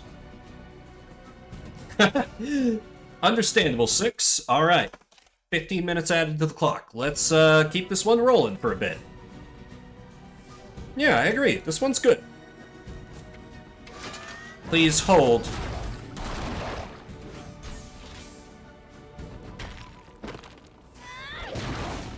Ah, I was wondering how she did AoE. Damn. Took a calculated risk, but I'm bad at math. Should have just focused my fire on one of them. Well, live and learn. Hanging on the edge of tomorrow. Yes, that is what's coming for you. We're done here. Not quite a level for anyone on the team yet. This gate looks important. I don't know, but I agree it looks similar. An imposing door stands surrounded by moss-encrusted ruins. A thundering swamp lies beyond. What's the door? Oh, is this going to be a little dungeon here? Yeah, okay. So what does Edgy Man do? Oh, he does a little sprint. Okay, that's neat.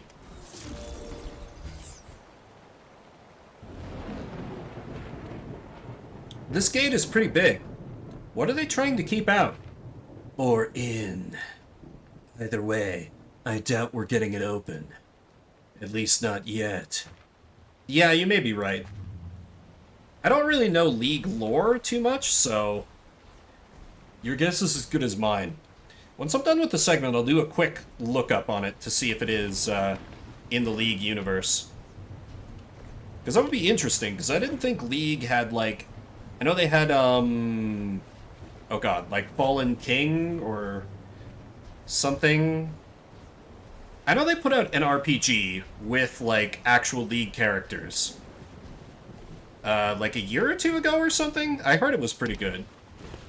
But I never played it myself, because I don't ever want to touch League of Legends again. I gave it enough chances to impress me. And it did not. Okay, seems like this gate is an area for later. And you would think it would be like, it would be more obvious in the title. Like, Battle Chasers doesn't scream League of Legends to me.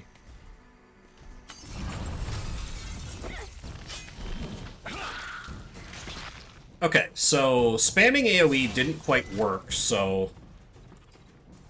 Let me just burn down this, Oh hey, I'm starting to be able to see what they're casting. That's neat. Let me just try and obliterate the bat, and then I can use my free mana on abilities to make sure the spider dies.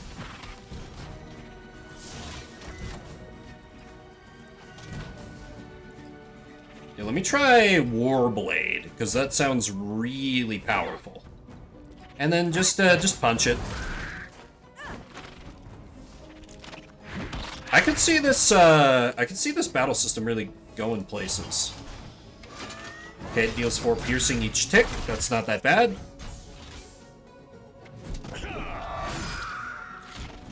Nice.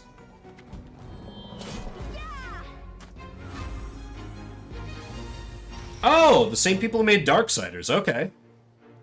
Wait, I'm sorry. Our War Golem learned a move called Nature's Boom. Availin, if you're still hanging out, I think Calibretto is just Paradox from that one D&D campaign we played. Yeah. I like that. Strange campsite. There's a strange campsite just off the road. Let's investigate.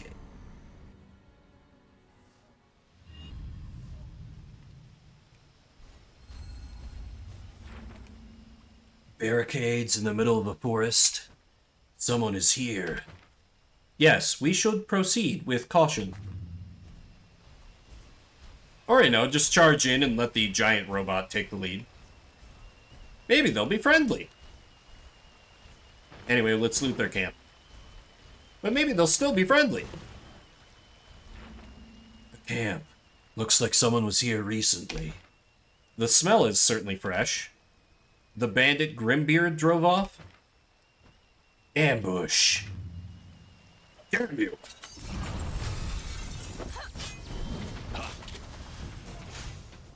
Ooh, okay. He has stealth. Untargetable by single target abilities. Increases attack power. Removed if damage is taken. And he does reflective damage. Okay. So, let me... Oh yeah, I got a new ability, right? Ooh, okay. Quake Fist just hits very hard. I like it. Let me do Scatter Shot so I can knock him out of stealth.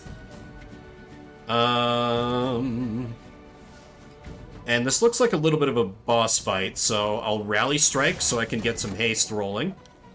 What is Nature's Boon? Oh, heal after being attacked? Yeah, that sounds good. Let's get that set up as well.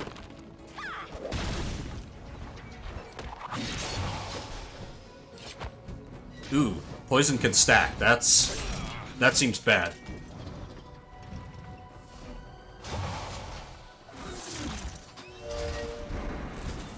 Heal on damage.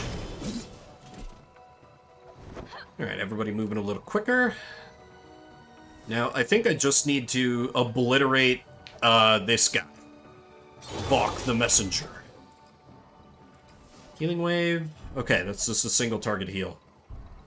I think I need to set up Sunder so that her Quake Fist will hit a little harder. Oh my god, that's so many ticks of poison. This guy's being a douchebag about it. Okay. Hopefully I can score the kill with Quake Fist. Beautiful.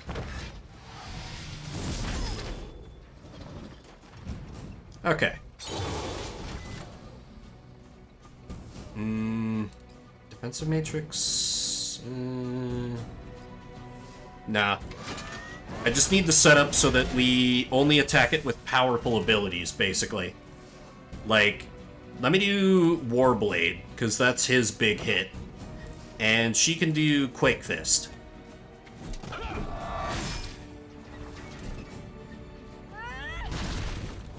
There we go. No, please, don't get up. Of course, Garrison, you would unlock an ability you'd call Rage Wave.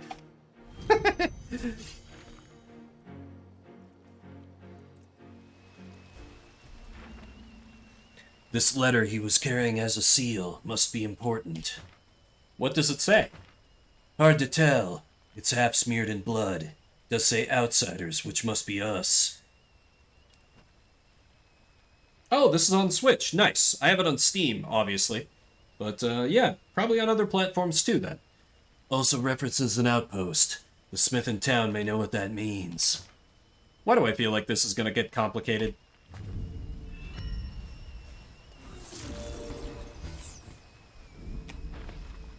Give me that treasure chest. Okay, I'm getting, like, equipment. Can I... Huh. I don't know that I have the ability to, like, change out equipment, though. Am I dumb? Oh! It has, like, a full... Oh my god. Cool.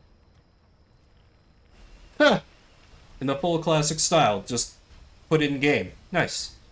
I seem to have been getting along just fine without it, and I want to keep the gameplay rolling, so I'll skip that for now, but... You may feel free to rage at the dumb streamer, not realizing how to equip equipment. And let's fight some optional battles on the way, why not? You gotta get those experience points. What does Rage Wave do? Oh, okay, hits all enemies. Interesting that this is by the Darksiders devs, though. Like, because those were straight action games, right?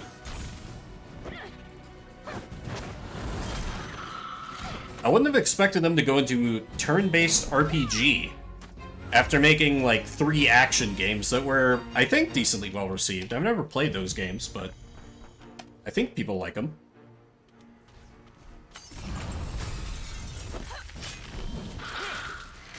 Ah! We have a small gaggle of mofos. You can't do AoE, so let's focus the middle one.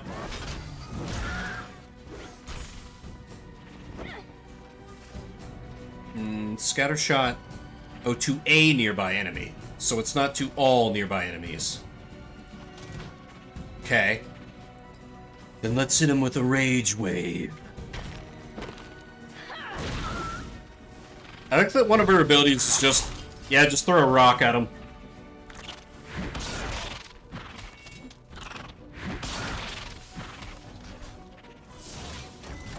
Ooh, it does have a bit of a casting time, though. Yeah, Sunder the Bat.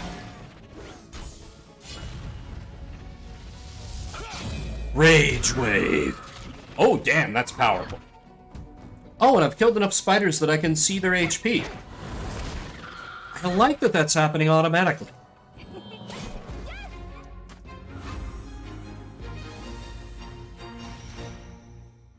Wildfire and Barrier Swing. Neat.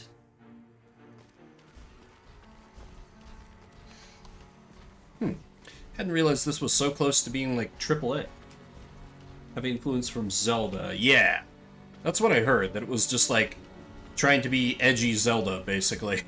And I was like, I don't know if I'm into that. Stay a while. Let's take a nap. Third not so good? Oh. Gully. She is asleep. Quiet, or you'll wake her. Right, okay then. Let her sleep another hour. We'll train at first light, then head out. You push her too hard. Excuse me? She is a child, not a soldier. She needs rest. How many kids do you know that can shrug off a cannon blast? I know you think the gloves protect her. Maybe they will once she's mastered them. Till then, she's putting herself and us in danger. I sense escalating hostility in your tone. You saw how she was hunted even before we arrived here. You want to protect her? You can't. Neither can I. The best I can do is teach her what I know, what Aramis knew. I understand. Her training is important, but 1 hour. Wow, we're learning so much about Garrison that makes me dislike him even more. Yeah, I'm still here. I believe we found the bandit you chased out of town. In his possession was a letter we were unable to fully decipher. Okay, Calibretto sounds slightly more dapper than I've been giving his voice. Sorry, Calibretto. Right, let's have a look. Yeah, ink looks fresh. Says something about an ancient weapon. Anything else? Outsiders arriving at the island. Likely to, complicate things. Outsiders? Does that mean us? No shit, Gully. Well, it's hard to make out entirely. But it speaks of the Iron Outpost. That can be sure. What's that? And where is it? Mightiest military fortification south of the Snows. Snows. Long abandoned. But bandits have been going in and out a lot lately. Sky's no way. I mean, it's a super strong abandoned fortress, and you're surprised bandits are using it as a hideout? This Grimbrood guy's an idiot. Gate north of town is locked to keep people from wandering that way. Here's the key. But a useful idiot. Well, you look likely to survive. But just in case, I've got a fine weapon or two for sale here that may come in handy. If the talking turns to fighting. Some others around town have useful wares as well. You might ask around, see what you can find. If they answer your knocks, that is. Oh. Upgrade? Oh, I can upgrade his shop? Interesting. Okay, then. I have... Oh, boy. Oh, and I can't upgrade the girls' weapons because they're, like... Interesting. Bonus damage magic. Basic blacksmithing? Sure, this sounds good and useful. What else you got? Yeah, let's buy the reinforced plating. Come on in. Right, back to it. Okay, how do we equip? Okay, there we go. C, of course. Ooh, okay, that... Yeah, that seems worth.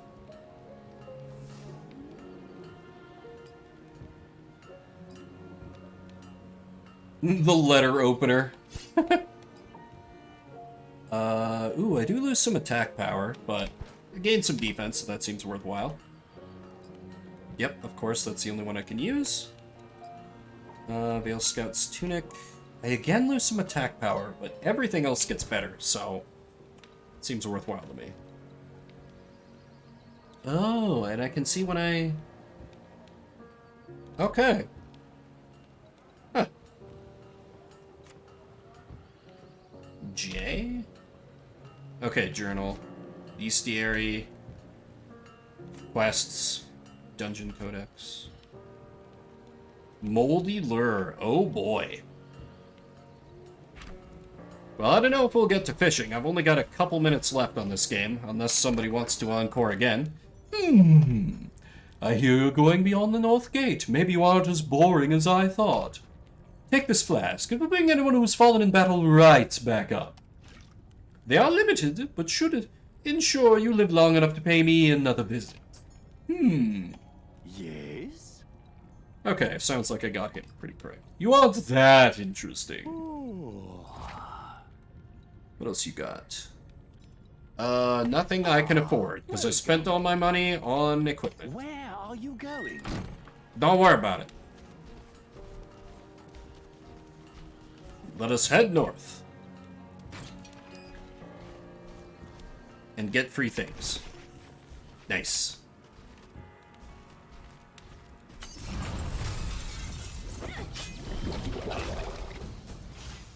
Have I not killed enough of these green slimes to know how they work yet? I feel like I've fought these things the entire game so far.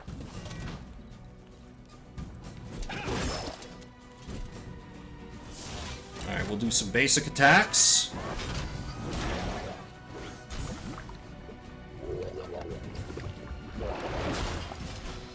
Alright, take a small hit, but now I got some overcharge to play with, so... Oh, what's Wildfire? Ooh, okay, Wildfire seems phenomenal when I've only got one target. Big fan. That said, this probably kills. No? This'll kill, though.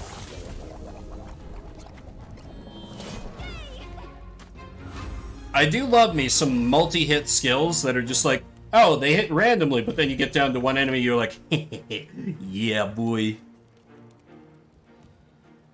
Okay, well, that is a little taste of Battle Chasers Night War. Thank you to the original 6 for extending the time of the game, because this looks cool. I might keep playing this on my own time. Or maybe it'll continue to sit in my Steam library. But this is Shuffle Saturday, where we play a different game every 30 minutes, or sometimes a little bit longer than that. If y'all are like, hey, this is cool, I want to see more. So if you came in during that, oops, that's the wrong screen, don't worry about that. Came in during that, I have my game collection loaded up into this website called the Backloggery. Got all my games on here. We pick a random one using this site, and we play it for 30 minutes. And chat has some vetoes you can use to say no to the game that comes up. Yeah, I agree. It seems like a very solid RPG. That one went for a bit, and there was a little bit of voice acting, so I'm going to run a prediction. So you can try and win some garlic coin. If you guess correctly what system's going to come up next, and then I'll see what game comes up next. I think I've got one, maybe 2 games in me yet. Not ready to call it quits just yet, but I do need some water. So I will be back in just a minute.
Alrighty, I return. There's still a little bit of time left if you want to get in on that prediction, try and win some channel points. And shortly, we'll know what game we're playing next. I am out of vetoes, so unless it's something that's going to get me banned, or it just does not work with OBS, I won't be saying no to whatever comes up. So chat, the power is all with you. Next up for Shuffle Saturday is going to be the Chess Master for the Game Boy Color. I don't think this is a chess game. I think this is a licensed game of the incredibly forgettable live-action / animated movie that came out in the late 90s. I have a feeling. I have a feeling. Okay, that's... And Game Boy Color. It always comes back to Game Boy Color. It's about even odds for everything, but the website really loves to be like, hey, you should play Game Boy Color. And I'm like, oh god. But you gotta have a little curse in there. It makes the good games, or the promising games like Battle Chasers, look all the better. Because we play some crap around here every now and again. So I'm gonna start to set that up. The Chess Master. Or wait, no. That was... I'm thinking of... Wait, no. It wasn't Chess Master that was the movie. Oh god, this is gonna drive me crazy. It was like... The Page Master. The Page Master. That's what I was thinking of. Okay, so this might actually just be chess.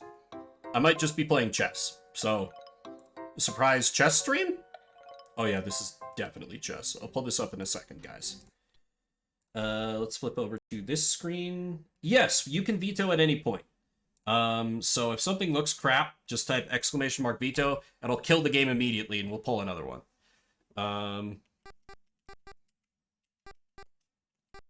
Board color 2, piece type 4? Sure, single Game Boy. Okay, looks like I'm playing white. So I'm gonna do... It's been a while since I played chess, but I think... That's very quiet. Can I turn that up? And no background music. Okay, great. 30 minutes on the clock. Let's play some chess.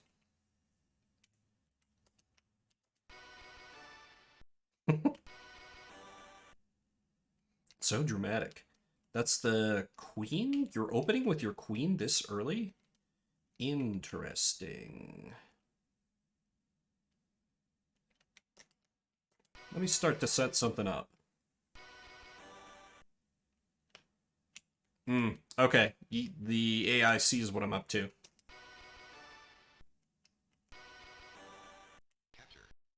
Capture. Are you going to take with the queen? No, but that's a very interesting threat. Fair. I was actually in a checkers club, Jesus. Chess club back in high school, very briefly. Wasn't taken super seriously. Also, this piece type kind of sucks because I have to like remind myself basically by where they're at on the board what each piece is. So this is my queen. A little worried about this play, so let me cover this pawn a little. What? Oh, these are the... Right, this is the bishop. Sorry. Okay, so then the knight would cover... Yeah. Okay. Okay. Understandable, AI. You want to block that move. Let's just move up to support, and this way I can take it with my bishop. If the queen does go for that aggressive play. Okay, just moving the king. What if I came around the side here? No, no, there's an easy counter to that. No. No, that's dumb. That's a dumb move. I'm not doing that.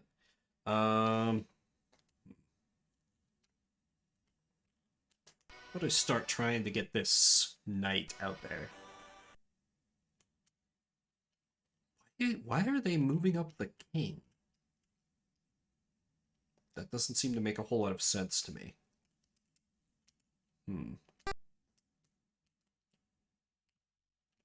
Also, yet another game that has no background music, so actually let me just cue up the Shuffle Saturday music. So we have at least something.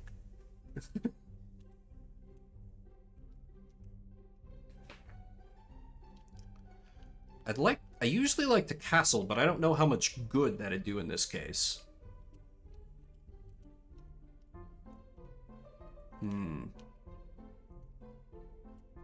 No, I know what I'm... What? Oh, did it accidentally hit the... What? Okay. I didn't... Yeah, let's go like this.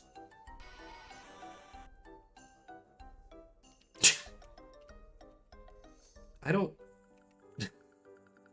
think the computer understands what it's doing. So if we move there, capture,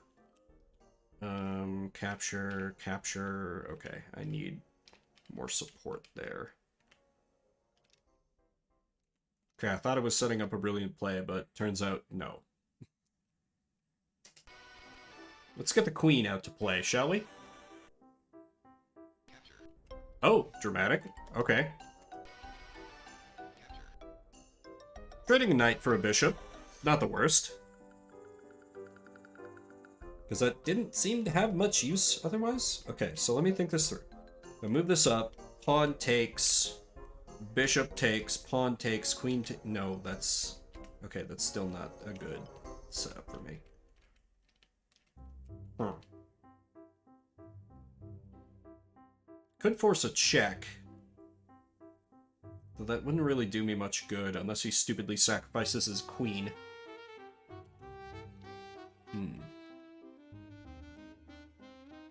Can you tell it's been a while since I played chess? Not used to thinking in these kinds of terms.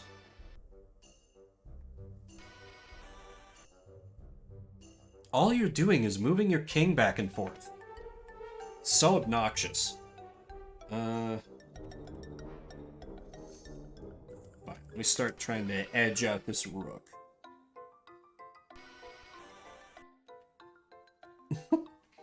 All he's doing is moving his king. I don't... Why?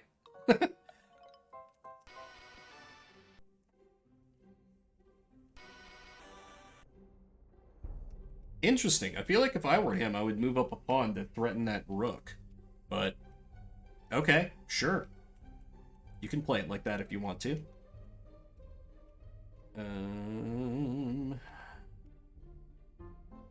Don't have a strong plan here, I feel like. Yeah, I'm rapidly abandoning this move up the pawn plan. It's dumb and bad.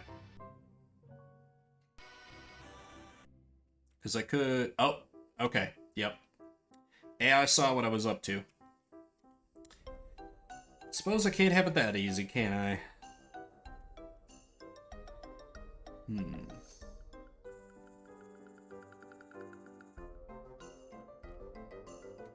Unless...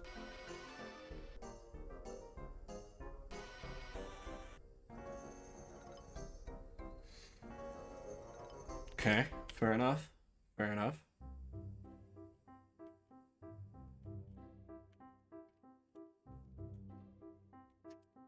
Let me get the knight out just so I can castle up here. Is this game gonna be smart enough to recognize me trying to castle? It is! I'm honestly pleasantly surprised. Okay, that's trouble. Let's see. Obviously threatens my rook, but... They just go like that, my pawn has it covered, and you wouldn't trade out a queen like that. Or at least I wouldn't. Can't say for this. Oh, that does leave... No, the knight is right there, so...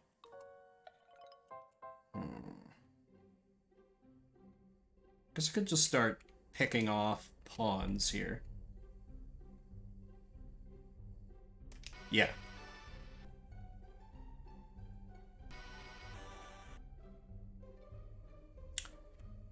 Rude. But ultimately not that consequential, because I have both of these pieces covered. So... yeah, that's not really that intimidating. It does... oh no. Let's see, if I take here, then the knight takes, and then I can take with my queen, which will put him in check.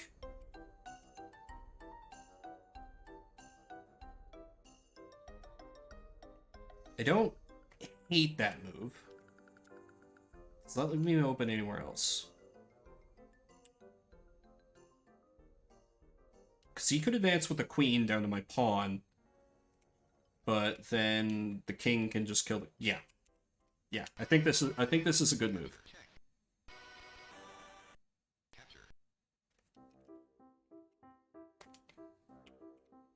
Anything I'm not seeing here? I guess that rook could come in and be on my back line, but...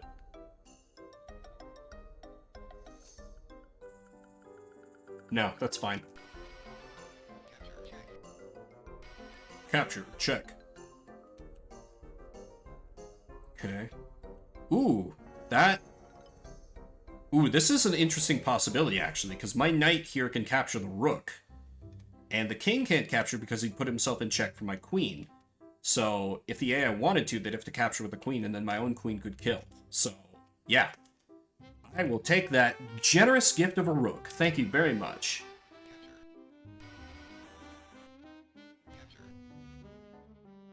Though granted, I'm throwing away my own queen if I do this, but... I feel like that's worth it? Is that crazy? Because he's left with rook, knight, bishop, and I'm left with rook, rook, bishop, and then pawns.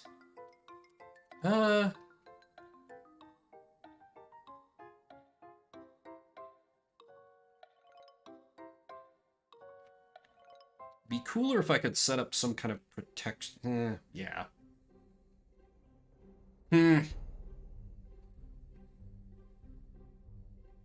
No, I don't want to throw away my queen this early. I'm leaving that pawn open if I... Do I care about that pawn? Not really.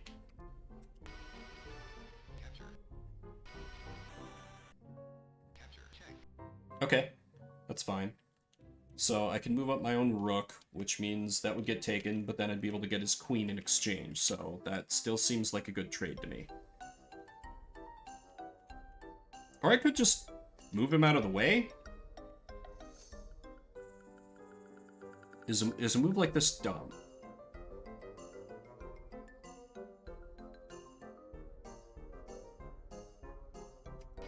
No, I think this is fine.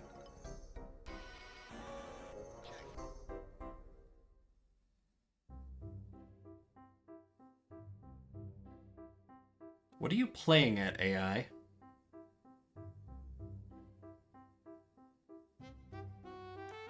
Okay, so I'd have to move here, which would just be throwing away my rook. Or I'd have to move here. Or I could move the rook in the way. The rook in the way is probably better, because that is a direct threat to the queen. So then it forces the AI to move... Oh no! No, there's a fork. I lose a rook here. Shit. Well, but if he does, he's throwing the queen away. No, we move the rook in the way.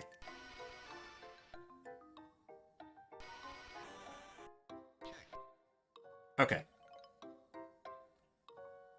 That's...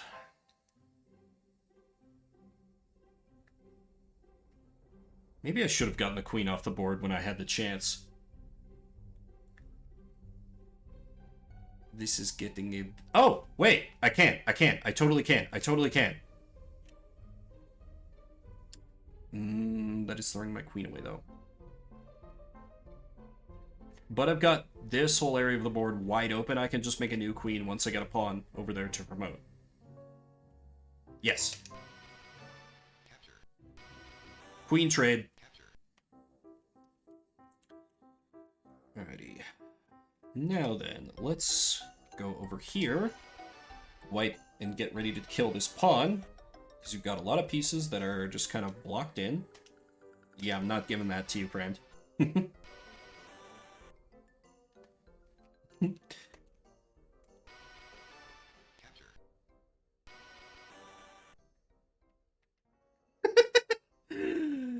Oh boy. Trying to get things done with the king alone. You know things are desperate when that's the maneuver. Let's move back here, say. And let's set up a basically free check.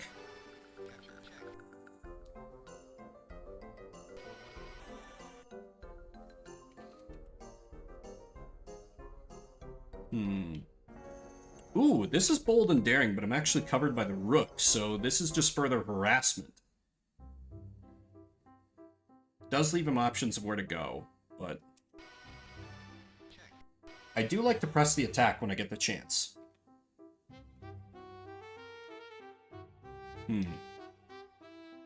Okay, that could be bad, actually. Let's make sure that doesn't become a problem, shall we? Not letting myself get set up for a fork by a freaking king. Wait, no, that's not even a fork because this pawn covers this rook. Okay, that bishop might take my pawn, but that's acceptable losses, I'd say. Yeah, okay. Let me... Wait, is this checkmate? Yeah, I think... Yeah, this is checkmate. Good fucking game. Oh, damn it. That was dumb. That was dumb. It was like, aha, I'm a genius. Oh no. I'm so close though. If only I could cover the damn... So close.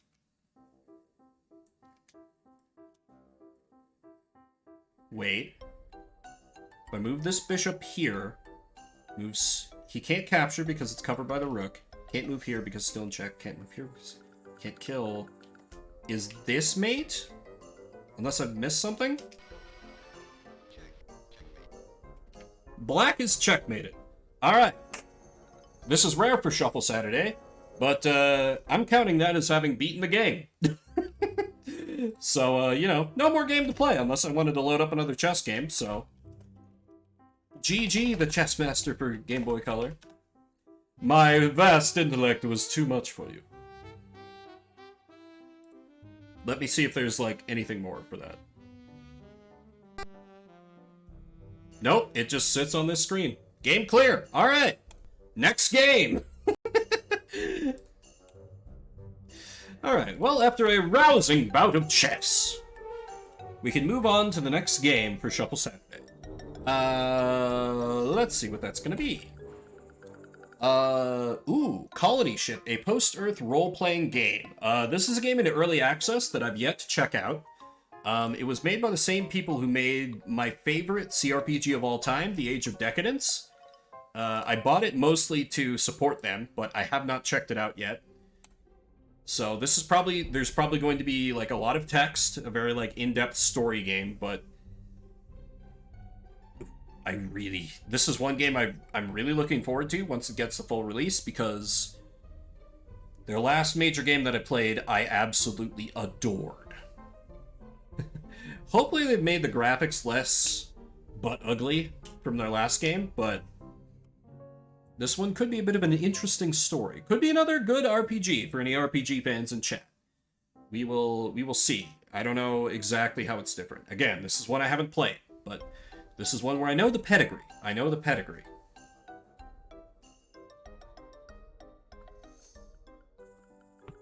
Made by Iron Tower Studios. They've only made 2 games. Age of Decadence, which is like cool, like stealth post-apocalyptic. Like you don't realize it's post-apocalyptic until you get later in the story, and then it's like, oh, but it's pretty obvious before you get too far in. But like Roman Empire aesthetics and everything, like there's all this crazy like technology around, like like for example, now I can't think of a good example that's not a spoiler, but you can find these weird pieces of technology around, but you like have the understanding of like someone who would be from like the actual Roman Empire, so you're like, oh, this is like a magic item. And if you build your character the right way, you can learn to make use of the magic and understand the technology enough to, like, maybe make use of it. Or you can just be a big dumb idiot swinging a sword and, like, killing people that way. It also lets you go completely pacifist. Very cool game. And then they put out a game called Dungeon Rats, which was set in the same universe, which I didn't like as much. That was just a straight up kind of dungeon crawler tactical RPG, and it was fine, but I just kind of was expecting a lot more than what I got. Why is this download so slow? I mean, I guess I am streaming, but... Okay, it looks like we got a few minutes here, so... We'll be hanging, of course, right when I say that, the estimate jumps from like 5 minutes down to 1 minute. So, okay, just a moment on this. And we'll get into Colony Ship, which I think is like basically RPG, you're living on a spaceship, but nobody understands how to run the spaceship anymore, or something like that. I think that was the original pitch. Could have changed since I originally bought the game. I don't usually buy early access. I know some people are all about it because, like, just the promise of the game, but I bought a little game many years ago called 7 Days to Die that looked really promising. Maybe you've heard of it. It's a game that was like, oh, it's like all this survival, crafting, like living in a zombie apocalypse, have to try and like set traps, and it's like you can gather stuff during the day, and then at night, you're basically like kind of playing tower defense with wherever you're set up as the zombies get more active and like try and bum rush wherever they think activity is. And that was cool in early access. It was buggy, but I was like, okay, once I like finish this will be a cool game. That was 8 years ago and it's still in early access. Oh wait, was it 8 years ago? Maybe 7 years ago. Anyway, it's been in early access for over half a decade. And they're still like, to their credit, they're still working on it, they're still putting out content, but like, I just don't want to get burned like that again. So I generally do not go for early access. I sympathize with devs who want to, like, you know, have some money for active development and all simultaneously show off their game. But I want to buy a finished game when I buy a game. I feel like that shouldn't be a controversial stance, but I've had some people not get, like, unreasonably angry, but be confused when I say I don't like games in early access. But, you know, no hate towards devs that do it. Just, I've been burned before, so I am very cautious. Okay, looks like the game's downloaded, so I'll update the category and start getting that set up. Is there even going to be a... Yes, there is a category for it on Twitch. Cool. Alrighty, I might need to play around with it a bit to get it to show up on stream. So you might need to bear with me a bit, because this is one that I have not played before. We have sound. Let's start. Hey, there we go. Alright. Oh god, it's locked in the window. Okay, cool. I'll just tab out for a second. 30 minutes on the clock. Let us check out Colony Ship, a post-Earth role-playing game. Choose your preferred playstyle. Underdog is the default difficulty mode. In a world is harsh, dying is easy. You aren't a hero who can easily kill anyone. You might have to walk away from fights you can't win. Hero is the easy mode. To have a good time and kick some ass. I like Underdog, because that's more how their last game worked. I'll try a pre-made character. See, we got Zebulon. Okay, he's not exactly the sharp-talking guy. Oh wow, this is a lot more in-depth. Oh wait, no. We have fighter, swinging a club like a caveman, might seem old-fashioned in the 20th century. Pistolero. Okay, so I've got some charisma. Mastermind? Or avoiding combat entirely. This looks to be more like a rogue type, and I think keeping people at a distance.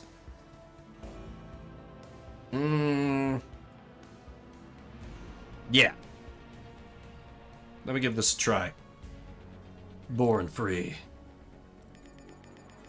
I'm just gonna... Wait, I saw a good one. Yeah, this grizzled guy is us.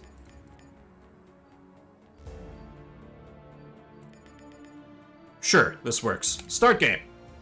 It is the year of our Lord, 2754. You will never feel the sun's warmth under a blue sky, never hear the wind in the branches of a tree, and never swim in the ocean, because you had the misfortune to be born on the ship. You have never seen Earth, and you'll never get to see Proxima Centauri either. Your past and future both sacrificed by some dim and nameless ancestor to the greater good of the mission. Starfarer, they called her, a pretty name for a retrofitted interplanetary freighter.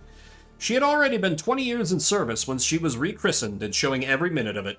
No one is certain the ship will actually reach its destination, and nobody much cares, since no one alive now will live to see it. Fatalism is the prevailing philosophy of the shipborne. Make the best life you can and consign all your what-ifs and might-have-beens to the void. Yeah, let's get some lore. Let's answer a few questions. Oh boy. Let me take a drink of water. The ship was launched by a neo-Christian conglomerate dedicated to establishing a religious colony on a distant world. The original 50,000 passengers, the so-called First Generation, were true believers in the mission. They sacrificed whatever lives they had on Earth and demanded strict obedience to the laws of God and the ship from their children. Unfortunately, the generations that followed lacked their forebears' fervent will to sacrifice. Dissatisfaction led to an open revolt against the authorities, called the Mutiny. And the mutiny metastasized into a civil war. While the mutineers dealt a decisive blow to the old order, they did not eradicate it completely. When the fires died and the smoke finally dissipated, 3 factions emerged from the wreckage of the old order: the Protectors of the Mission, the Brotherhood of Liberty, and the Church of the Elect, each of them promising their own version of the future. You've always thought that rebelling is a mistake. Mutineers did the right thing. Mutineers were fulfilling God's order. Who cares? You've got enough problems right now without fighting over history with a bunch of fanatics. No, I generally lean chaos anyway, so yeah, mutineers did the right thing. In fact, you would go on to say, life has changed and to stagnate is to die. Tyrants have always justified their decisions with noble motives. All they care about is power. Death to tyrants. Violence is never the best solution, but sometimes it is the only solution. I'm gonna go with apathy is death here. Life is to change. Stagnate is to die. Oh boy. The ship suffered extensive damage during the Civil War, but remains operational. The hull was breached in several places, and frantic efforts to avoid a meltdown crippled the main reactor. Radiation increased in places to lethal levels, and several areas remain dangerous to this day. When a small percentage of children in the habitat were first born deformed, they were branded mutants and immediately shunned. The young were abandoned, and those whose defects didn't manifest until later were driven out. With the condition of the fusion reactor degrading to dangerous levels, and the number of volunteers for jobs in areas exposed to radiation remaining few, the mutants negotiated a pact with the Covenant, granting them protection from harassment and violence in exchange for the maintenance of the engines and other vital ship systems. Mutants are an abomination of God. Mutants prove themselves useful. We're all God's children. I don't like all the God options. That ain't me. In saving the ship, they save the world as they know it. Need to embrace the possibility okay, that's a little bit much. Ostracizing our fellow... and that's a little too hippie.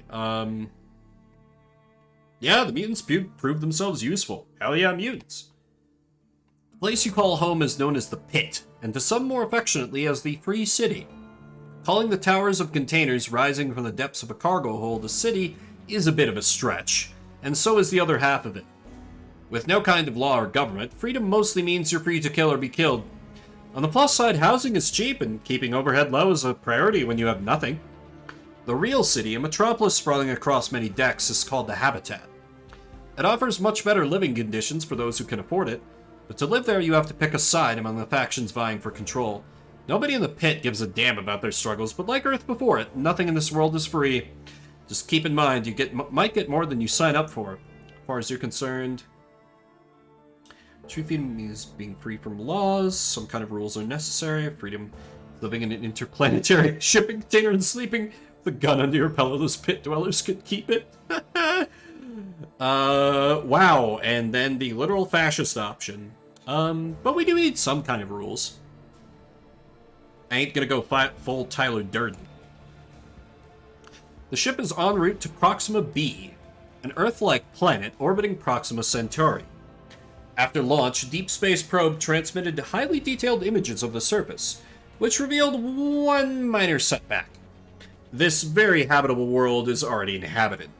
Since the voyage is estimated to take close to 400 years, it's possible that by the time the ship arrives, the colonists will encounter a mature civilization corresponding to Earth's late Middle Ages. If that's the case, Jesus Christ, what setback the unanticipated slaves will... Jesus! To accommodate the savages? Wow, okay. So, our possible responses are slavery, reservations, try to live in harmony, we will be guests. We'll try to live in harmony, you know, they might have a lot of useful knowledge for us, so even just from a pragmatic standpoint, I think we'll need to learn, you know, like, they'll be like, oh, hey, don't you know that that plant will kill you if you eat it? And we'll be like, oh damn, thank you. As inevitably happens in dark and challenging times, some people turn to God for reassurance, the promise of an end to pain and hunger, or failing an end, at least of purpose. The Church of the Elect rejected both the Protectors of the Mission and the Brotherhood of Liberty as worldly fools, distracted by politics and their own egos. Teaching their adherents that they were chosen by God, the Church frames the journey of the ship as a centuries-long test of faith. We all face a series of difficult trials, yes, but with a very definite end. When the ship arrives at her destination, Judgment Day awaits every citizen. The righteous will be welcomed into the promised land of Proxima b, while the unrepentant will be returned to the hell from which we fled, Earth, to suffer for all of eternity. Religion is the opium of the people. It doesn't matter if God exists. Faith has always been nope. Nope. Boy. I don't like any of these.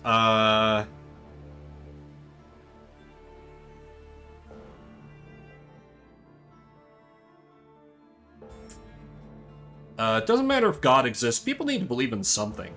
Let's go with that.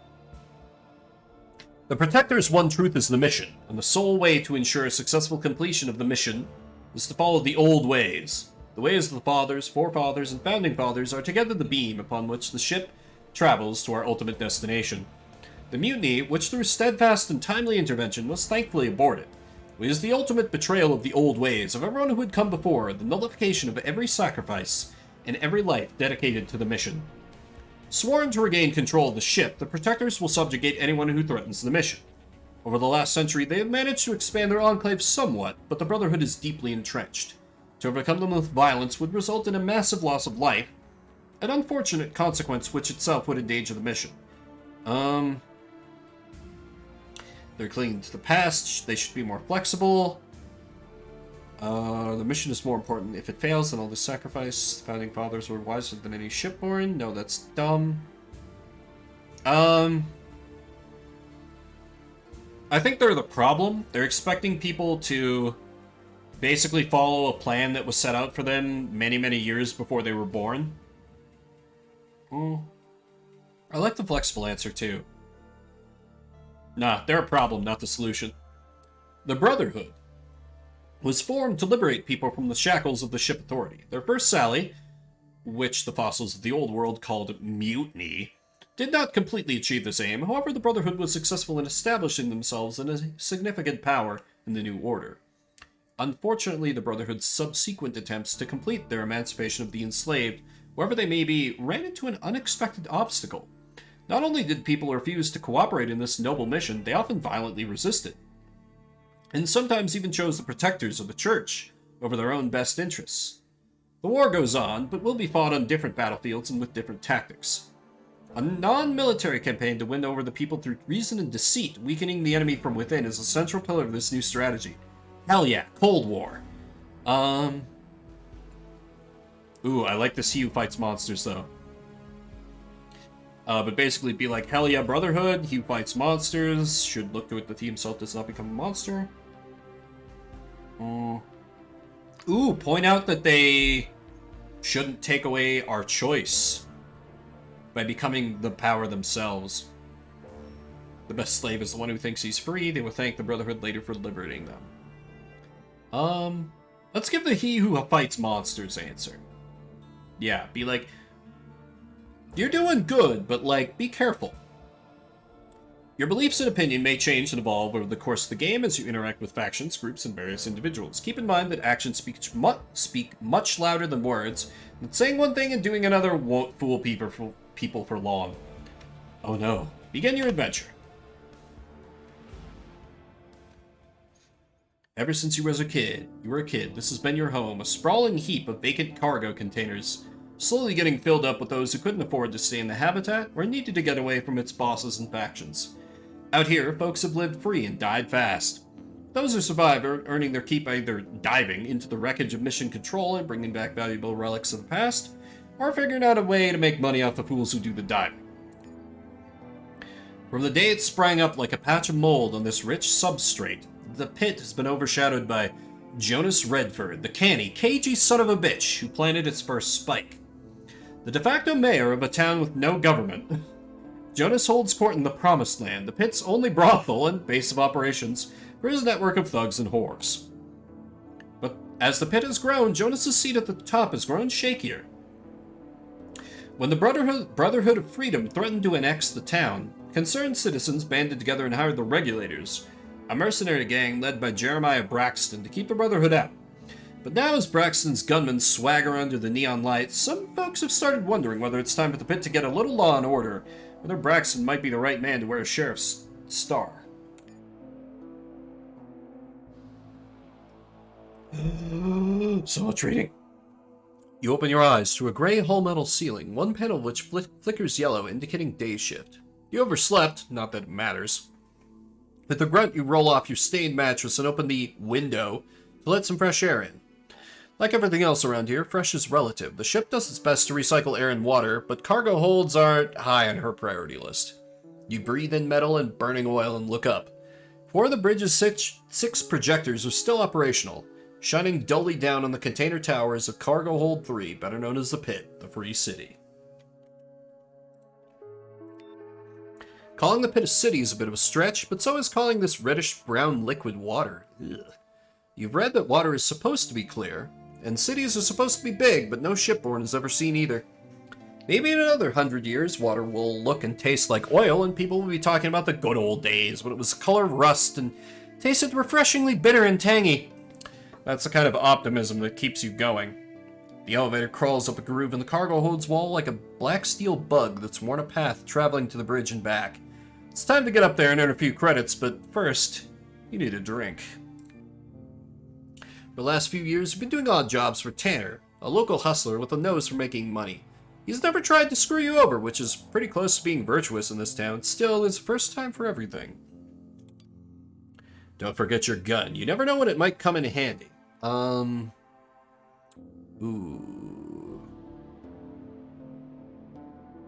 Pipe rifle, submachine gun, shotgun. Let's go for the pipe rifle. Well, no, we're gonna be like trying to smooth talk people a little bit. And if that goes bad, we'll be right in their faces, so we'll want something very close range. Yeah, let's go with shotgun. A backup weapon, perhaps? You run out of bullets. Utility bar. We can use that to, like, pry things open. I got boomstick.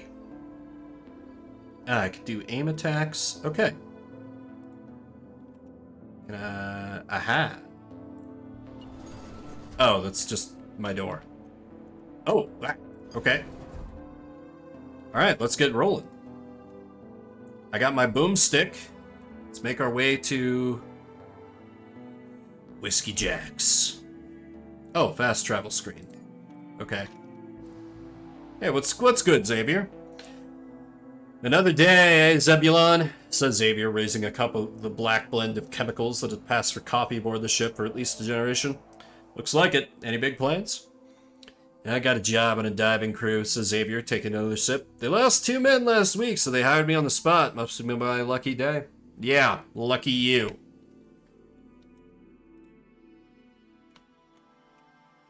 Okay, if your name is Neighbor, you're not going to be useful to me.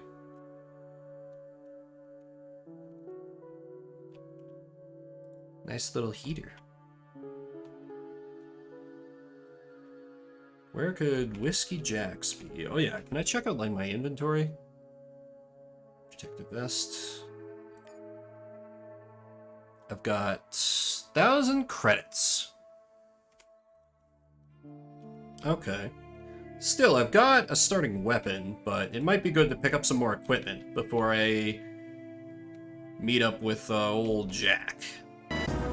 Ah. I've gotten so used to the quiet. Thank you, Fox and Zed. Welcome, play together, stay together. This is Shuffle Saturday. My name is Vimbert. I play a different game every 30 minutes. Right now, I'm playing Colony Ship. Thank you so much for the follow, Killer Pello Owo.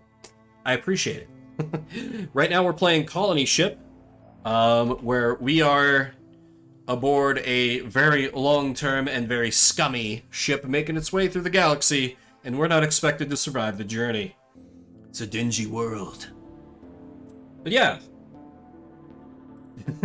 It's not that hard, HD. Well, maybe it's hard. But yeah, welcome. Thank you so much for the raid. Welcome, everybody. Oh yeah, let's talk to Jack. So we gotta meet up at this bar. What can I get you? The bartender has spotted you looking over his assortment of unlabeled plastic gallon jugs. Each with its own unappealing liquid in some shade of brown. We got gut warmer, rat poison, high voltage, fire water, and absolution. Special on the rat poison right now. Every third round is free for as long as you're able to drink it. Rat poison it is then. Yeah, a bit of a long stream. I probably maybe only got one more game in me. Because I have been going for a bit. And this game has been a lot of reading. Which is fine. The ship provides the basics of human survival: recycled air, recycled water, and end tabs. Recycled nutrients and minerals processed into chewable tablets. They taste like cardboard, but they're free. Those who desire the finer things in life, like synthetic meat with a side of algae. Gross. How am I doing on water? I've drank like 72 ounces? I've kind of been downing the water. Because the forefathers disapproved of drink, the ship was never configured to provide alcohol, but the law of supply and demand supersedes the dictates of religion, and everyone's favorite vice is widely available. Each bar has its own secret recipe. The wise drinker prefers to leave it a secret. Bartender gives you a nod as he sets a beaten alloy mug on the bar and fills it with a black, oily liquid. You take a careful first sip, fighting your body's instinctive rejection of poison, and wait for the familiar warmth to spread through you. After a few moments, the world is a slightly better place. Nice, we got a drink, and now we can talk to Tanner, who's supposed to give us a job, I guess. I've got a job for you, Zebulon, says Tanner, gesturing for a drink. Interested? Yeah, what kind of job, Tanner? An easy one. Oh boy, that sounds like trouble. Tanner pulls a plastic rectangle from a compartment inside his sleeve and slides it towards you. The card is old and worn. The color is long faded, but the raised print on the front is still as clear as the day it was stamped. A2. That's the armory. Level 2. The holy grail of every scavenger on the ship. During the mutiny, the rebels looted every depot on the first level, but the automated defenses on the second stopped them dead. Literally. Those same turrets have dissuaded every scavenger since. Is it real? Is it real? Repeats Tanner, miming a look of disbelief. Son, if you don't have the stones for it, just say so. Don't insult me. Every scav worth his salt has been searching for this card for decades, but you're the one who found it? I have my ways. Tanner's smile reveals stained, uneven teeth. You see, I wasn't looking for a long and lost access card, since I'm not a fool. I was looking for Technical Officer Ulysses Colton. Oh my god, it is! Oh! Jesus, I didn't even think of that. I'm sorry. Let me move chat down. Thank you for pointing that out. Oh my god. How long have I been playing this game and I didn't think of that? Fucking hell. I've never heard of this technical officer. Only 3 technical officers had access to level 2. Tanner says, illustrating this fact with 3 dirty fingers. 2 were killed during the mutiny. Their access cards were never recovered. Possibly they were lost, maybe they were destroyed, but the 3rd man, Ulysses Colton, was never confirmed dead. He simply vanished. I asked myself where an ex-technical officer would hide himself in such troubled times. Everyone thought the protectors of the church were the safe bets. Nobody looked for him in the Brotherhood's part of the habitat. So how did you find him? Tanner pulls a battered energy pistol from his belt bag and passes it to you. This is his sidearm. He changed his name, but he couldn't change the serial number on his gun. Once I found the serial number, the rest was easy. His granddaughter sold the pistol 20 years ago. Are you sure the card still works? Only one way to find out. Tanner grins in an unnerving way. Go see for yourself. When you come back, we'll have a proper conversation. Alright, so here's the big question. Why me? Tanner is silent for a moment, as if deciding how honest he should be. I can't do it alone, and I don't trust anyone else. Keep the pistol. Consider it an investment into our enterprise. It's not going to be an easy trip, so take your time to get ready, you hear me? Do you have any idea what might be there? Whatever it is, it'll be worth a lot of money, Tanner says with certainty. We hold out for the right buyer, and we'll live like kings the rest of our days. Feels safer if I had someone to watch my back. Take Evans. I saw him at Abe's store earlier today. Dumb bastard almost shot me. Sounds like the right man for the job. Alrighty. That's it. Oh! Hey, armor trader. What's up? I need some armor. Oh, hey! Oh, I only have 1 steel. I can't steal anything. Damn. What do I have equipped?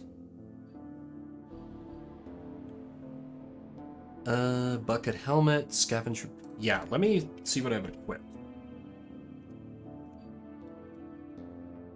Protective vest. I don't have a helmet. And my boots seem like they suck. Yeah, let me buy some better armor. Oh, it does give an evasion penalty. Yeah, that's fine. Give me that. Scavenger goggles? Yeah, that's fine.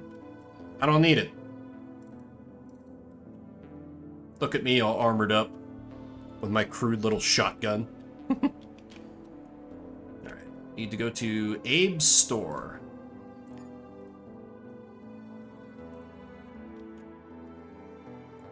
Hey, Evans, what's good? Being a gunfighter is a quick and easy way to make a living in the pit. All it takes is a gun and some guts. It's also a quick and easy way to wind up dead, but the kind of men drawn to the gun always think they're going to live forever. Evans learned the realities of his new trade the hard way. The first time, Evans got lucky and killed his man as he fumbled out his draw. Riding high, Evans called out an old hand who put 3 bullets in his chest and left him for dead. Luckily for Evans, a stranger patched him up and he survived. But today, he looks like a man whose luck has just about run out. Zebulon! Nods Evans. What brings you to these parts? He asked, bolt-action rifle still pointed your way. I have a job for you. Don't shoot me. A job? Evans pretends to think about it for a moment.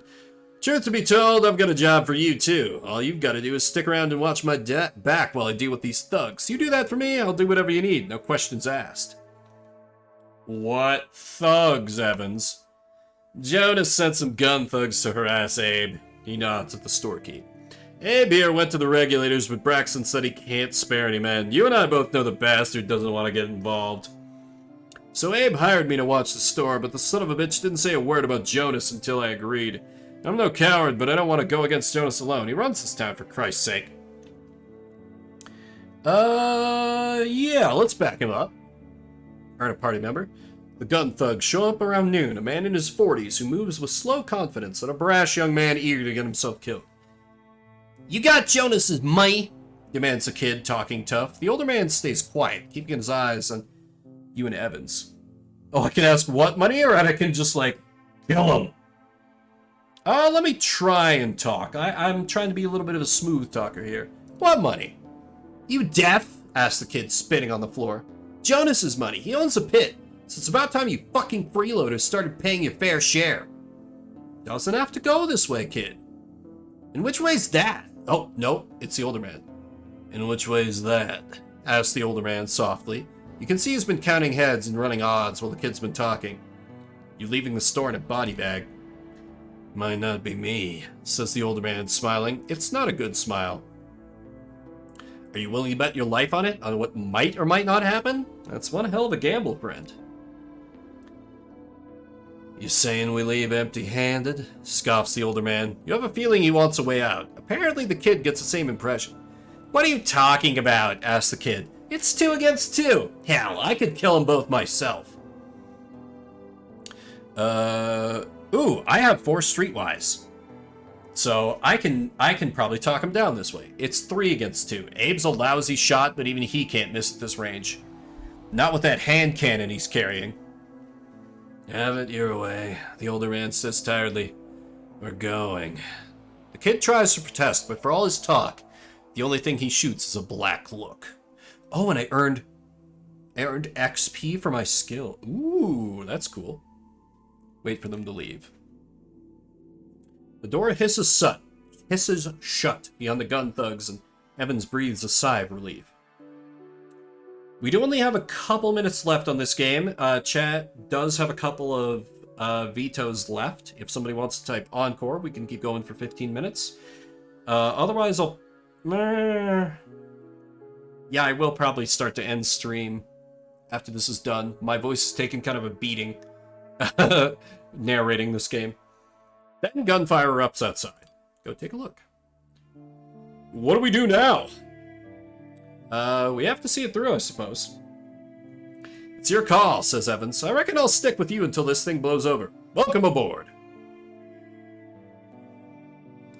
Nope, let's go rush into a gunfight and probably get ourselves killed.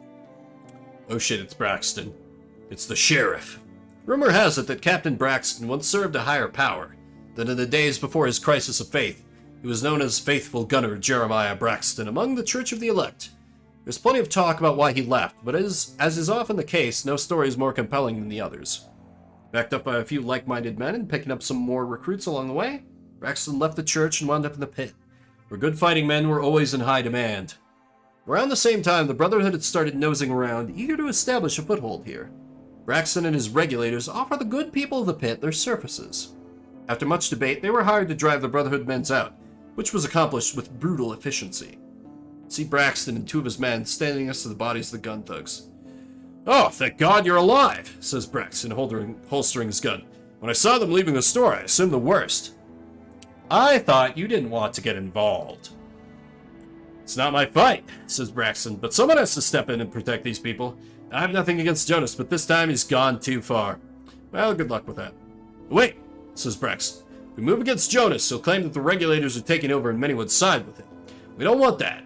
But you're one of them. If you challenge Jonas, people will side with you. They need you, Zebulon. I'll pass. I'm just here to make money. Hope you reconsider before it's too late. If you do, come and see me in our headquarters. What are you gonna do? Asks Evans. I haven't decided yet. What's your take on it? What's that saying? Better the devil you know than the devil you don't? So there's that. But sometimes I wonder whether that devil's gonna let it all go to hell. Jonas did build this town, but that's as far as he's going to take it. He did a good job keeping everyone on their best behavior at first, back when the pit was more of a camp, but the bigger the town got, the more lawless it became. Okay, I think I've got your take. So, obviously, a lot of story to be had here. This game's still in early access, so a lot could change. Combat in these games is usually very interesting, but you can also play totally pacifist, as I kind of accidentally did. Kind of wish I could have showed off the combat, because their last couple games, the combat was really good, but my throat is kind of killing me, so I'm going to start to wrap it up here. Thank you, everybody, for coming out. Thank you, Zed and Fox, for the raid, as well as Valen, if you're still hanging around. Appreciate the follows. I will be back tomorrow at... Crap, what time did I say? I need to check my own schedule. Hang on. I'll be back tomorrow streaming some Undertale. I have a series called Sin Day. I know, a little edgy. But I try to do every evil option in a game that it will give me. So at 5 p.m. tomorrow, Mountain Time, I will be trying to finish Undertale, the evil route. So yes, I will be fighting the meme man, the boy himself, Mr. Sans Undertale. I'll be doing that for a couple of hours until I either win or give up, because I already took a strong run at him before. Then rest of the week, Monday, I'm going to be doing some Fire Emblem, catch up for my Wednesday stream, which is also Fire Emblem. Tuesday, going to be my Nuzlocke for Generation 4. Thursday's either going to be Nuzlocke if I need it, or a day off. Friday, playing XCOM during the day, and then the Pokeku Boomers podcast and PvP at night over on Hugh Gaming's channel. And then Saturday, of course, will be another Shuffle Saturday where I play a different game every 30 minutes. So thank you again to everybody for coming out. Spend a little bit of your morning, afternoon, evening, whatever time it may be for you. I love doing these streams, and I'm glad people seem to continue to enjoy them. If you're watching the VOD after the fact, I see you. I appreciate you. I will give a raid to my friend Pepper Sauce Basco, also known as Tabs. He's playing some Dead Rising for some good old-fashioned zombie killing action. He's a good dude. Say hi. Yeah, that's going to do it for me. My name is Vimbert, and I will see you around the internets. Awkward silence as I wait for the raid to fire. Okay, good night.